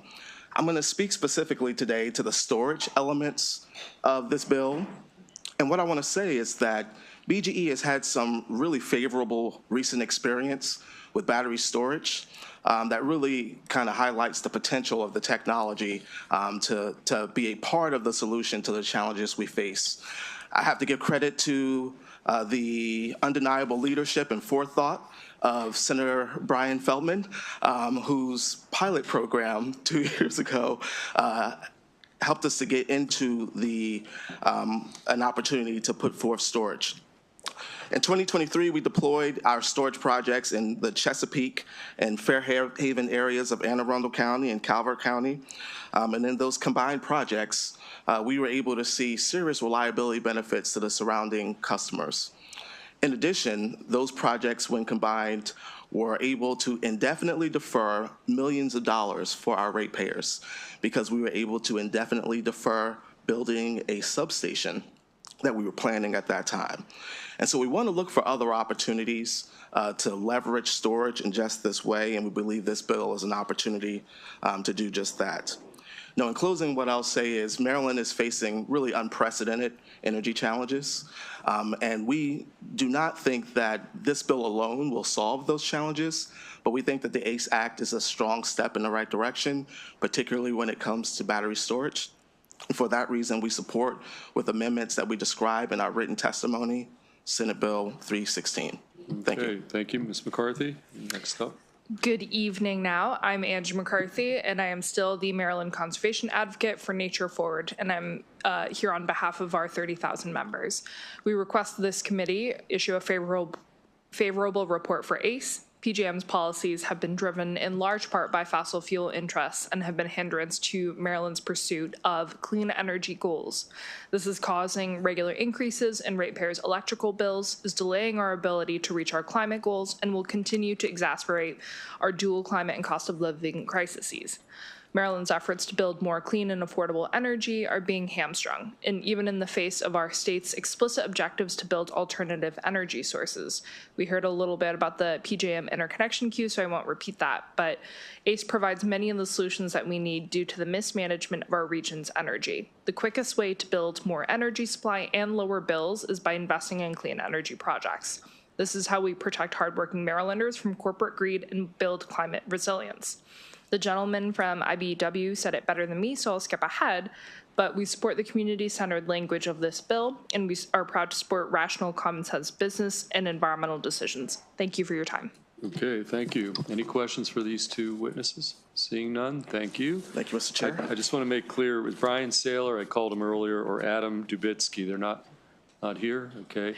Okay, I'm going to call up, we've got the Public Service Commission in the House, Chair Hoover, and I don't know who else you want to bring up. You've got Ben Baker is signed up, and John Borkowski is signed up. If you don't mind, we've got MEA here as well. Can I just bring, I see Landon Farrig and Evie Schwartz, so we have kind of a, MEA and PSC at the table, and I think that'll be the extent of the testimony. So Chair Hoover, you're signed up, favorable with amendments, and then MEA signed up for information purposes only. So Chair Hoover, why don't you start? Sure. So Chair Feldman, Vice Chair Kagan, members of the committee, I'm Fred Hoover, Chair of the Maryland Public Service Commission. We are here in favor of Senate Bill 316 with amendments. Our amendments are fairly extensive. We've had discussions with both the Senate sponsor and the House sponsor on technical changes that we would like to see made to the bill. But the upshot is that we are in favor of the policy proposals that are being put forward in this bill. I think Senator Brooks described it best. This literally is a all of the above approach to dealing with the energy situations that we have in the state of Maryland. I want to make a couple of sort of overarching comments about the proposals, though. The timelines, particularly related to battery storage, and battery storage technology is, in a lot of ways, the holy grail when it comes to electricity, because historically, the situation has been you had to make the electricity that you used at that time. And so this discussion about peak demand meant that we had to construct a grid that would supply enough electrons when everything was turned on, which usually happened in the summertime during heat waves, but now occasionally happens with the wintertime with polar vortexes. And so what batteries are now going to allow us to do is to make electricity at one part of the day and use it at another part of the day, which goes directly toward the issue about the intermittent nature of some renewable resources, so that you don't have to worry about whether or not the wind's blowing when you need the electricity or whether it's dark out, as opposed to solar. Because now, if you've made electricity during the day, it's there in this battery and you can deploy it. And as Mr. Washington indicated, batteries have been a fairly effective distribution technology to apply to our local distribution grid to offset some of the other investments they've had to make. The one hesitation I have about the bill is that the deployment targets and the timetable for the battery process are fairly aggressive. And as we found out with Chair Feldman's pilot project, the battery storage issues can be affected by other global economic and national security events. And so I think we need to sort of work to make sure that the deployment schedule is something that may need to be adjusted going forward based on situations beyond the control of the people doing it. The second issue is there's a section of the bill that would change the nature of what the Public Service Commission does. Right now, we review generation projects, whether they're fossil fuel, nuclear, or renewable, that are proposed to us by private sector developers. This bill would actually charge us with being a procurement agent and seeking, particularly related to battery storage, specific projects. It almost makes us a project developer, and it sort of becomes akin to a power authority. And so I think the General Assembly just needs to give some thought about, who is the appropriate entity to perform that function. If it's the Public Service Commission, we're going to have to staff up and hire different members of our staff to do that, to be involved as a project developer and making sure that we pick the right projects. Or, the authority could be given to a different agency, the one sitting here at the table, potentially MEA, or a creation of a new agency. But I think it's overall, we are in favor of the policy proposals that are proposed in this bill related to both battery storage, nuclear development, and changes to the solar incentive programs that exist in the state of Maryland, and we urge a favorable report. Okay, your teammates there just they're here to answer questions. It's Ben Baker and John Burkowski, who John oversees the battery storage issues that we deal with here. Ben has been intimately involved with the SREC process that we deal with. Okay, we're going to go over to team. Yeah. Oh, we have a question for. Absolutely. You guys are Senator charged with really doing this. Yeah, This is, so, like you were just talking about, I was just fascinated by this. This is really quite interesting. What would you think would be the interplay when you take on this additional, if you were given this additional role, and how it would interplay with PJM and their management, their grid management, and how those would interplay? Well, right now, I mean, PJM has been discussed, pretty much all day, oversees the deployment of resources across the region. Yeah. And, what this would do is charge us with, in particular, trying to procure a target amount of battery storage capacity, I guess. That Right, would but add the to assumption would be when we do that, that Right. it would be backfilling into capacity markets. Right, and so the idea would be that But to the you can't- extent that we, more efficiently use electricity by utilizing the batteries, it's a way of sort of offsetting the need for original generation, so to speak. Oh, go ahead. You had to answer what I'm asking. I think a good way to maybe think about it is we are going to be making, in order to make these contracts, or to say we agree that the ratepayer should be backstopping some of these contracts, we will have to be making projections about what we think that future is and how this generator will interplay with PJM's overall market. If that future, and that's going to be part of that overall evaluation of should you be allowed, should we basically give you this agreement where, because once again, what you're really purchasing out of, well, for the storage, it is a contract for that storage to get built.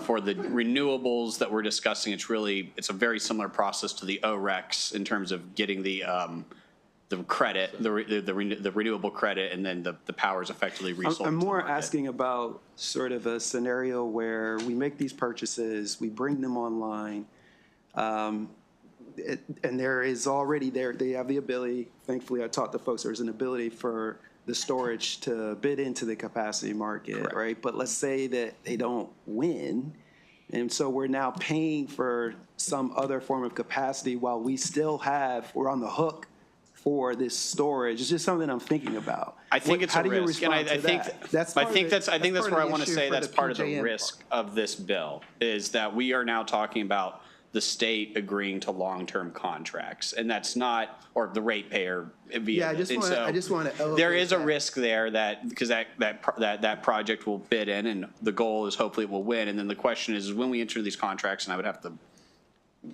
see if this tells it to us or we have to decide what those terms are. Yeah. It'll depend on the terms, and so if we enter into like we're going to pay you this amount of money no matter what, then it doesn't matter if they win or not.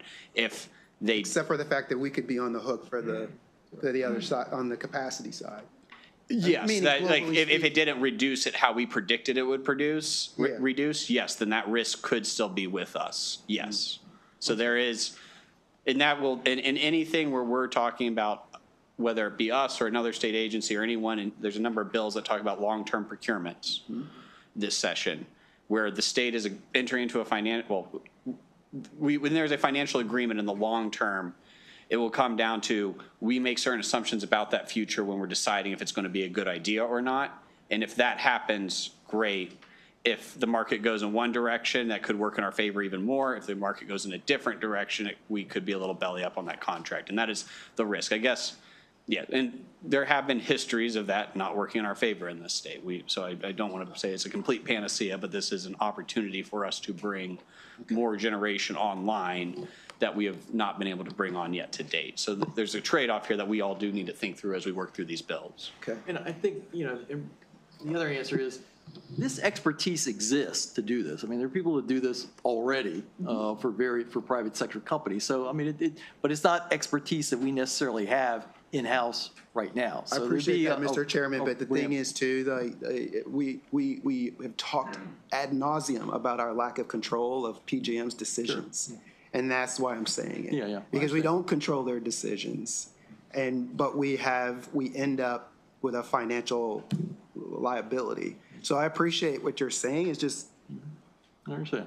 I appreciate that. Yeah. Thank you. Okay, before we go to Senator Carrozza and Hester, can we just get some information purposes testimony, and then we'll be complete with the panels, and then we can take questions. So I don't know, between the two of you, are you both testifying or just you, Landon? Okay, Landon, why don't you give your informational testimony, and then we're going to go back to Senators Carrozza and Hester for Certainly. Thank you, Chair Feldman, Vice Chair Kagan, members of the committee. For the record, I'm Landon Farrig, Legislative Liaison for MEA.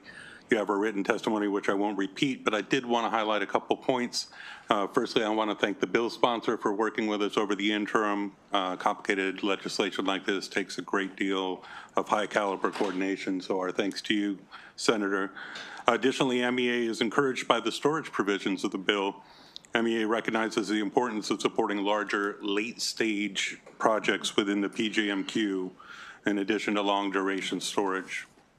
However, it would be remiss if we didn't address the diversion of alternative compliance payments, or ACP, 100% of which is currently used to support renewable projects in low to moderate income, overburdened, and underserved communities. Today, MB offers a suite of solar and clean energy programs which are majority funded by ACP. We're talking about solar on homes, public schools, higher ed institutions, public facilities, nonprofits, parking lots, and brownfields. These programs are expanding access to clean, affordable, resilient energy. This includes the Maryland Solar Access Program, established just last year by the Brighter Tomorrow Act. So with that, we just want to raise the issue of this opportunity cost. With me today is Evie Schwartz, Assistant Division Director for Energy Programs within MEA, who can answer any questions you have regarding that opportunity cost for ACP. Okay. With that, let's go to Q&A. We're going to go to Senator Carrozza, then Senator Hester.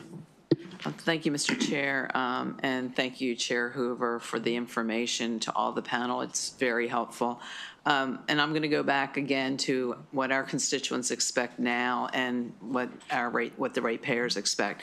They, and I say collectively we, so not we as policymakers, you as the PSC, MEA, other entities.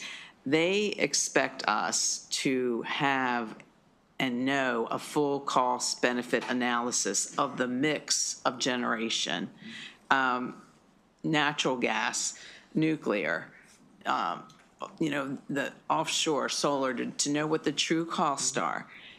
Then they expect us to, especially when you talked about the intermittent sources and how storage can address those issues.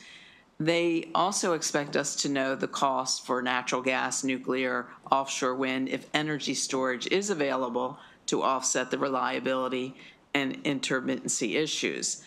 Going back to that information as a whole, with the whole mix, we do not have at this point to truly know the full costs, which means, that information is necessary to make good policy decisions for the future. And it still comes back to, as we look at that mix and the cost, and the expertise at this point would be with the PSC to look at as we develop these energy sources, looking at the lowest cost and greatest benefit to the ratepayers.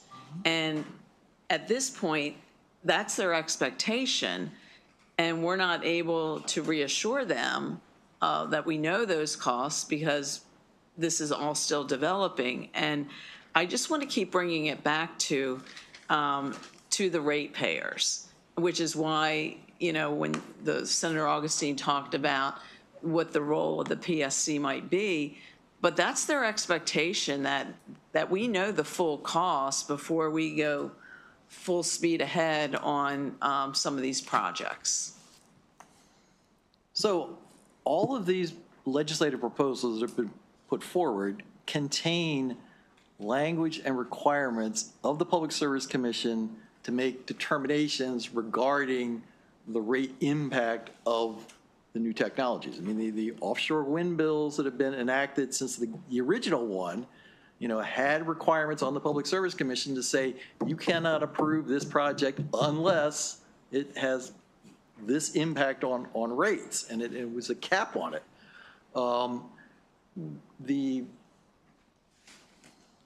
Before deregulation, we had that control over all of the generation sources because the company was integrated. So BG&E not only distributed, or Delmarva, I guess in your situation, Delmarva actually owned power plants and made the electricity and sent it to people's houses and businesses. And in order for them to increase their capacity to make electricity, they actually had to come to the Public Service Commission and ask permission to get the money to do that. Well, after 99, the decision was made that the generation of electricity was a competitive business.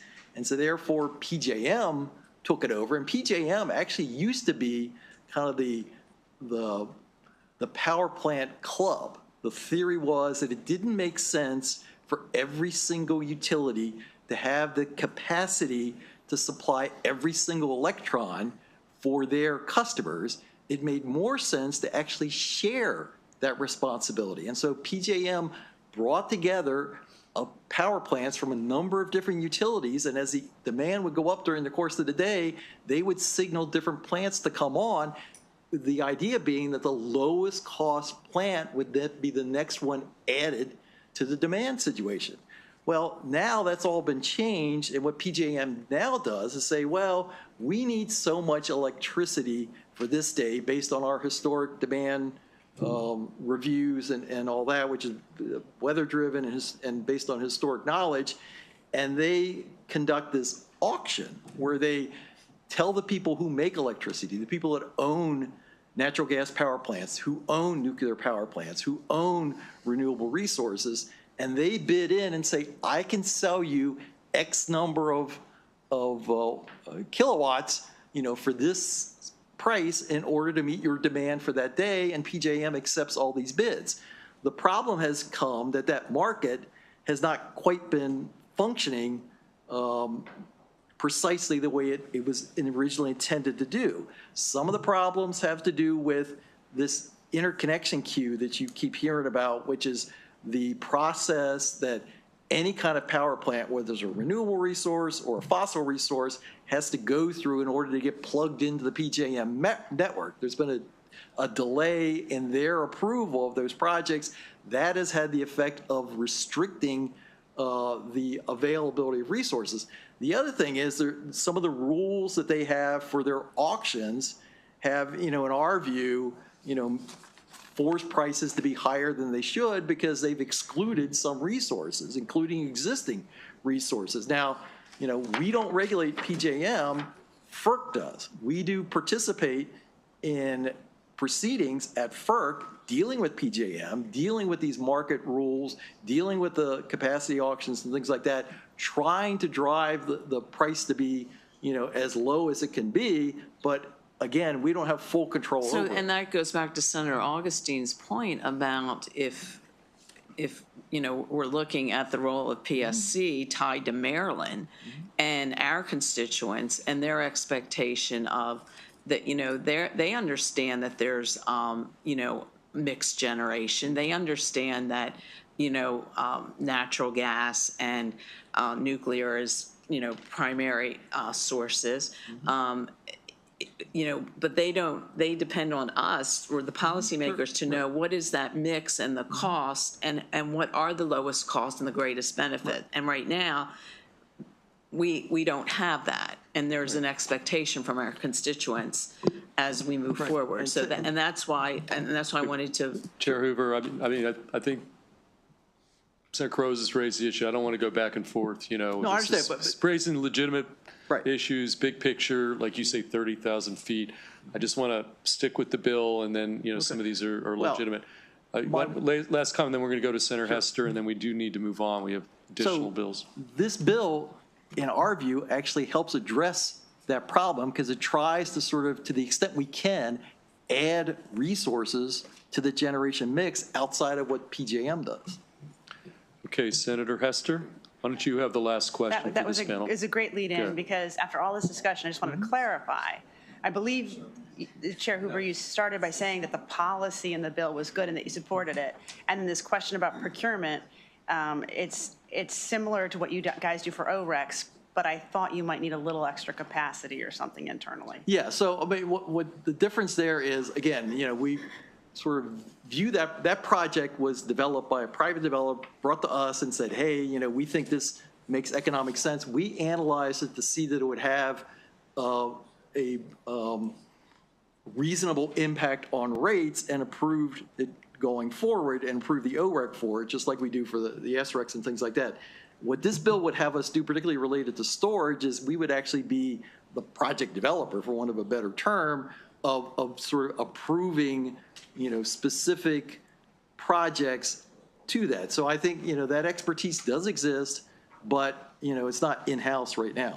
I think maybe a good way to also is the OREC process. It was discrete. It's supposed to be once or twice kinds of approaches. Now we're talking about, we have the 3,000 megawatt storage program that this proposal is going to complement. And so there's procurements now that we're overseeing. And I liken this a lot to how we run SOS. Third-party developers are going to show up and say, we think we got the best deal for you. We're going to evaluate and determine if that's true or not.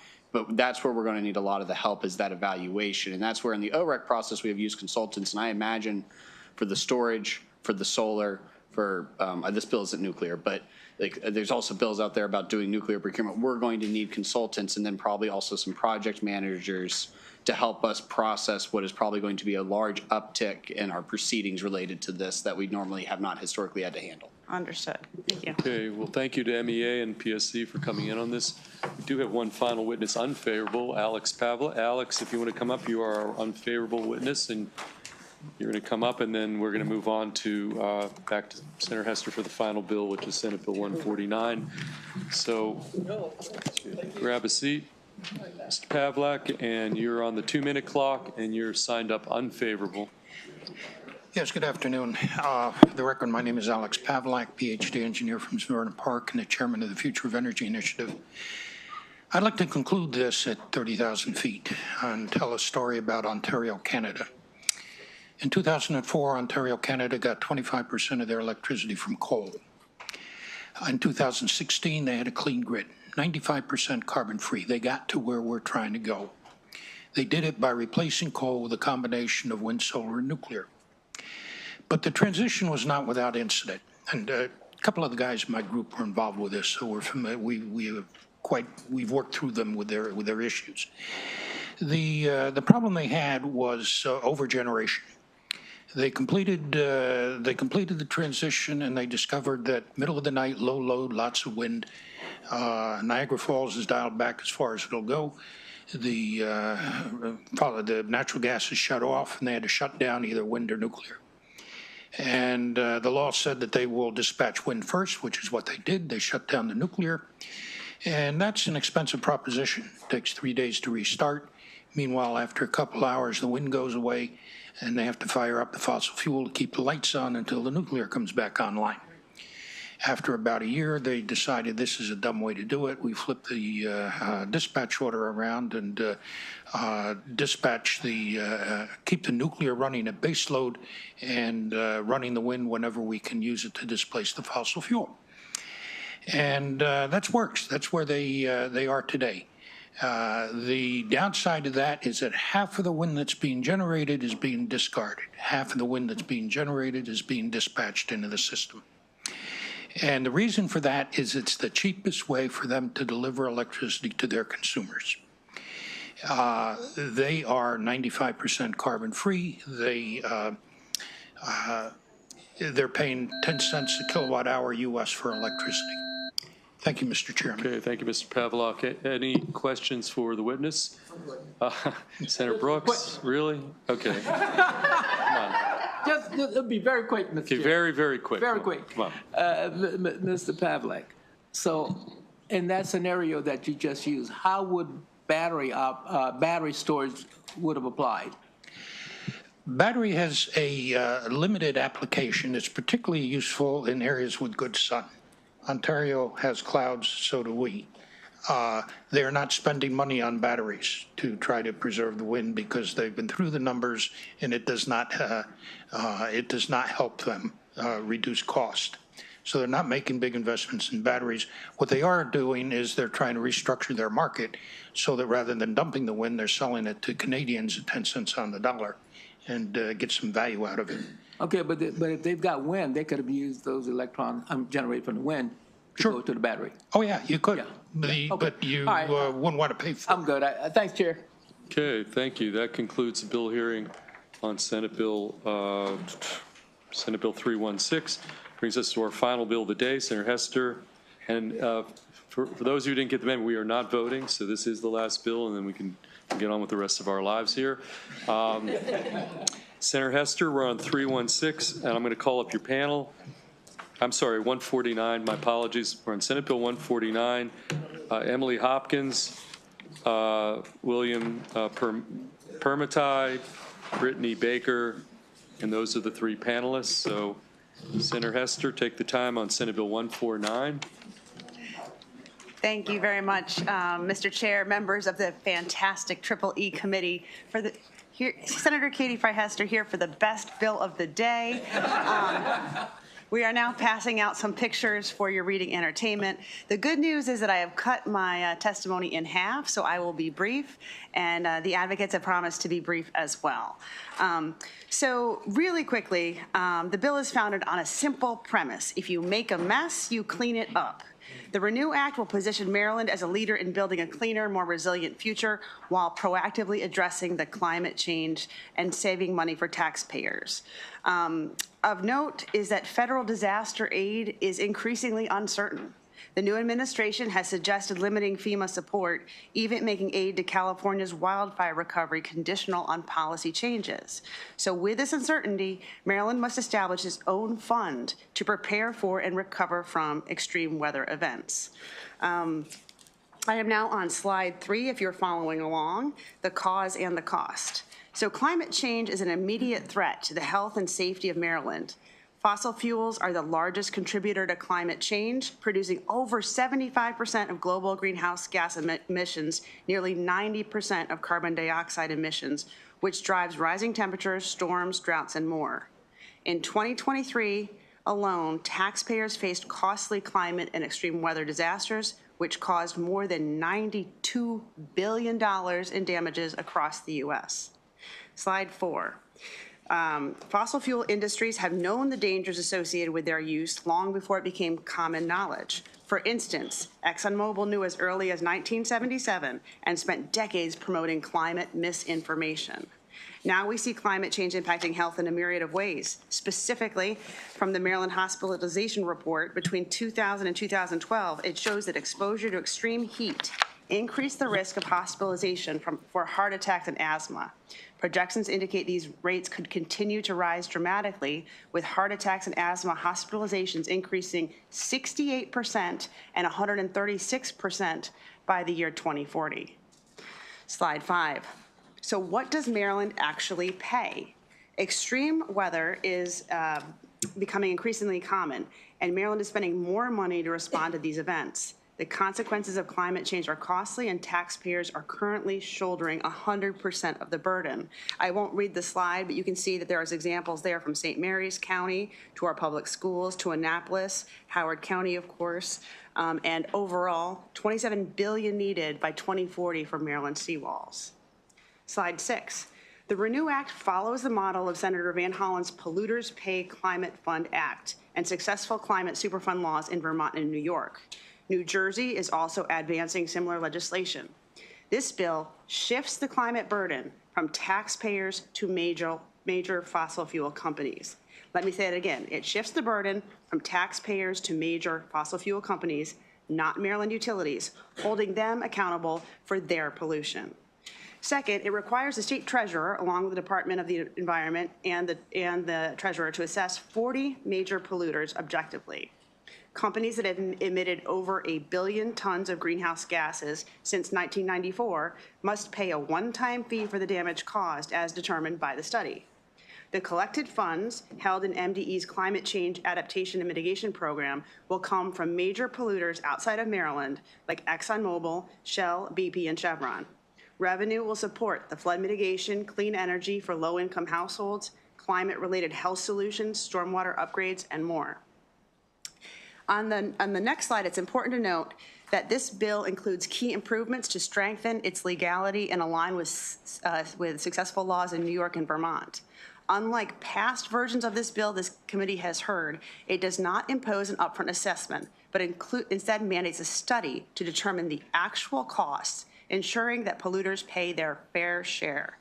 The Attorney General's office has confirmed this approach makes the bill more legally defensible, and you have a letter from the AG in your file. Similar laws have held polluters accountable before, like the 1980 CERCLA Act, which required companies to fund hazardous waste cleanup. The RENEW Act protects taxpayers by ensuring fossil fuels giants, not consumers, cover the costs. And the total payments spread over 10 years are minimal compared to their massive revenues. Next slide. The premise is simple, once again, colleagues. If you make a mess, you clean it up. Maryland taxpayers should not bear the cost of extreme weather. Fossil fuel companies have made the record profits while escalating the climate crisis and avoiding accountability. With the proposed changes, this bill offers a more legally defensible approach to keep our taxes low. Before I turn it over to my esteemed panel, I would like to make a comment about the testimony. First, in the bill file, you will have several additional documents. I mentioned the AG's letter. There's also a one-pager about the no consumer pass-through, a brief by the Institute for Policy Integrity, and a letter from an economist who talks about how the polluters pay model will not impact gas prices. Furthermore, there are over 85 pieces of written support, which I'm not going to read, including a letter from U.S. Senator Van Hollen, Maryland Citizens Health Initiative, the Office of our own Comptroller, Anne Arundel and Frederick County, the League of Conservation Voters, and the Chesapeake Bay Foundation. Given that we have 12 people here to testify in person, and it would take over an hour to answer their questions, I'm asking for those people behind me to say me too if they are willing when it comes to their turn. With that said, I will turn it over to my panel, including Brittany Baker from CCAN, William Pierre-Matte from the University of Maryland School of Environmental Law, and Emily Hopkins, a wildfire survivor and D45 resident. And with that, I urge a favorable report on Senate Bill 149. Okay, thank you, Senator Hester. Let's go to the panel, whatever sequence you all prefer. Oh, I go first? Yeah. Hello, my name is Emily Hopkins. Chair Feldman, Vice Chair Kagan, and members of the committee, thank you for the opportunity to testify today. I urge a favorable report on SB 149. I flew out from Altadena in Northeast Los Angeles to my home state of Maryland to speak in support of the Taxpayer Relief Climate Protection Renew Act. You may not think that a climate disaster will destroy your home. I thought the same thing until January 8th.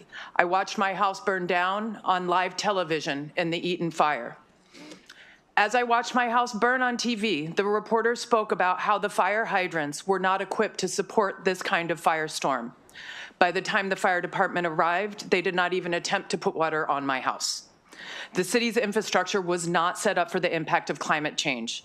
Take it from me, the best time to prepare for climate disaster is before it happened. I live in a working class urban neighborhood, very similar to the neighborhood I grew up in Northeast Baltimore. My home was 100 years old, as were my neighbors' homes that were also lost. We always assumed that we were safe, but we are learning there is no safety from climate impacts.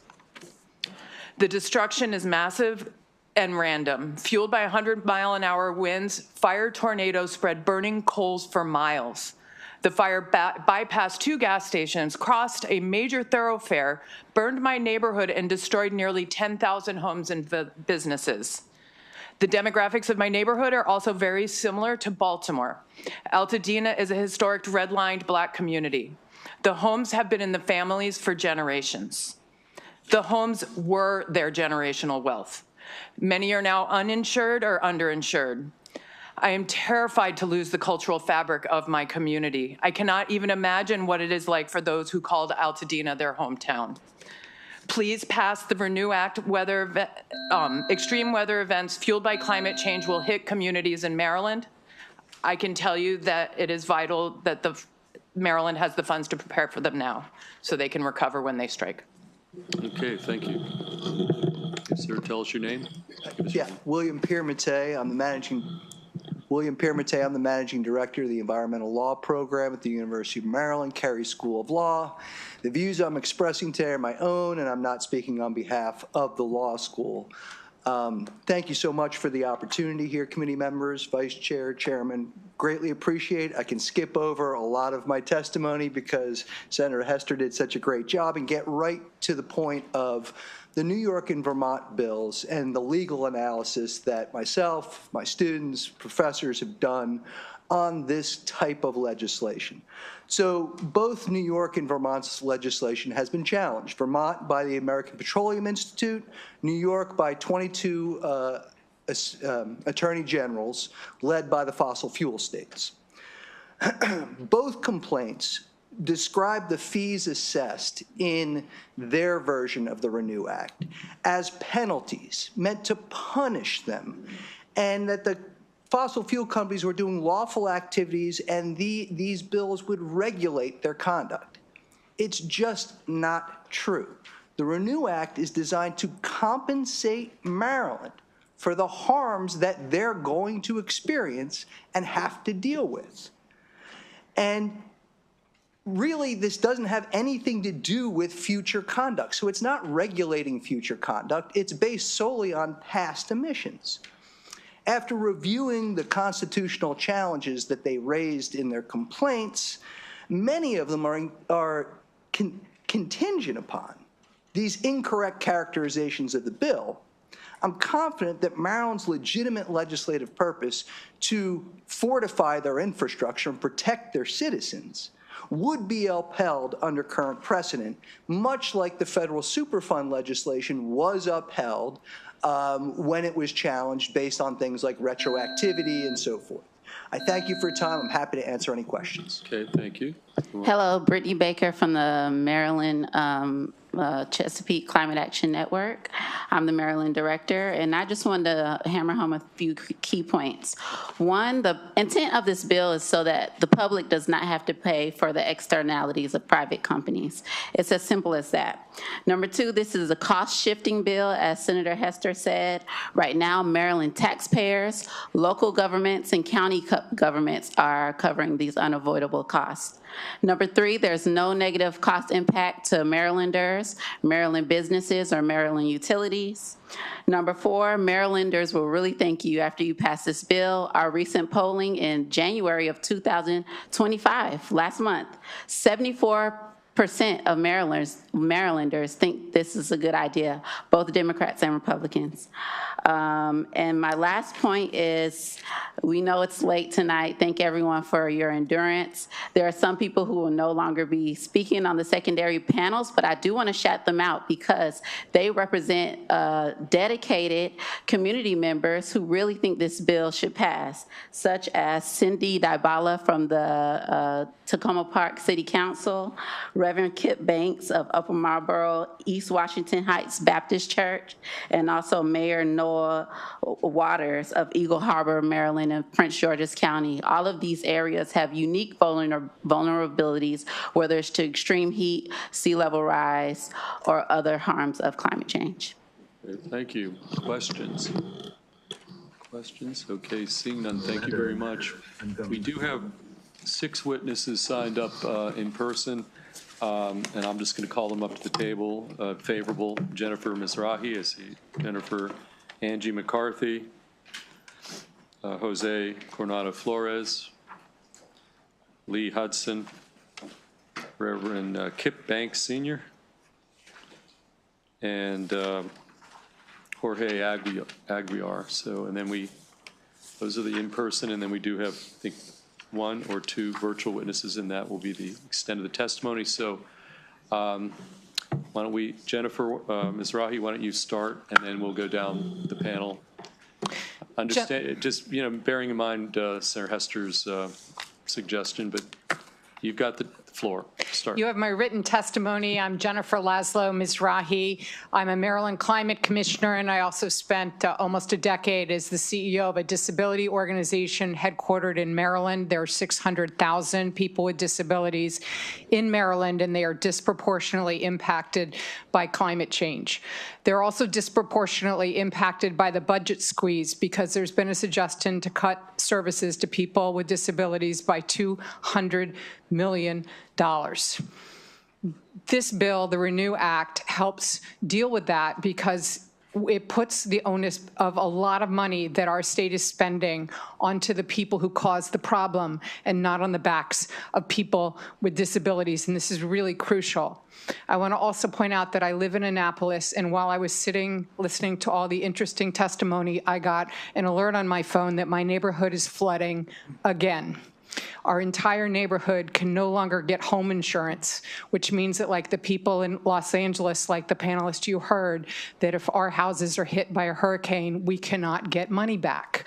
This is really damaging. And so our neighborhood put money together to create a plan to apply for money to fix the flooding.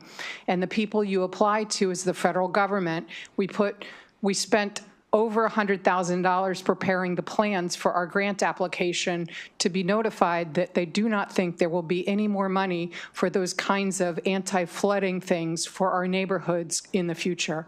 If Maryland doesn't do this, nobody will do this, and we're going to lose generational wealth and our neighborhoods, particularly for those of us on the coast. Thank you so much for listening. We really urge you to support this bill. We really need your help. Good evening again. I'm Angie McCarthy, the Maryland Conservation Advocate for Nature Forward. Me too.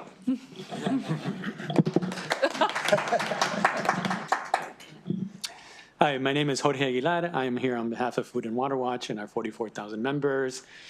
Clear choice. Do we make polluters pay or do we make ratepayers pay? So wave and support. Thank you. Okay, let's keep down the applause. I don't know how this plays back home in the million, because there's many millions of people watching us online. So I'm not quite sure. Okay, sir, come on. I am Lee Hudson. I'm here from the Evangelical Lutheran Church in America. We're a faith community scattered across the state of Maryland. The reason I am here is the Annapolis resident and the Altadena survivor. And I want to commend the committee on this brilliant hearing day. I know you've been here too long.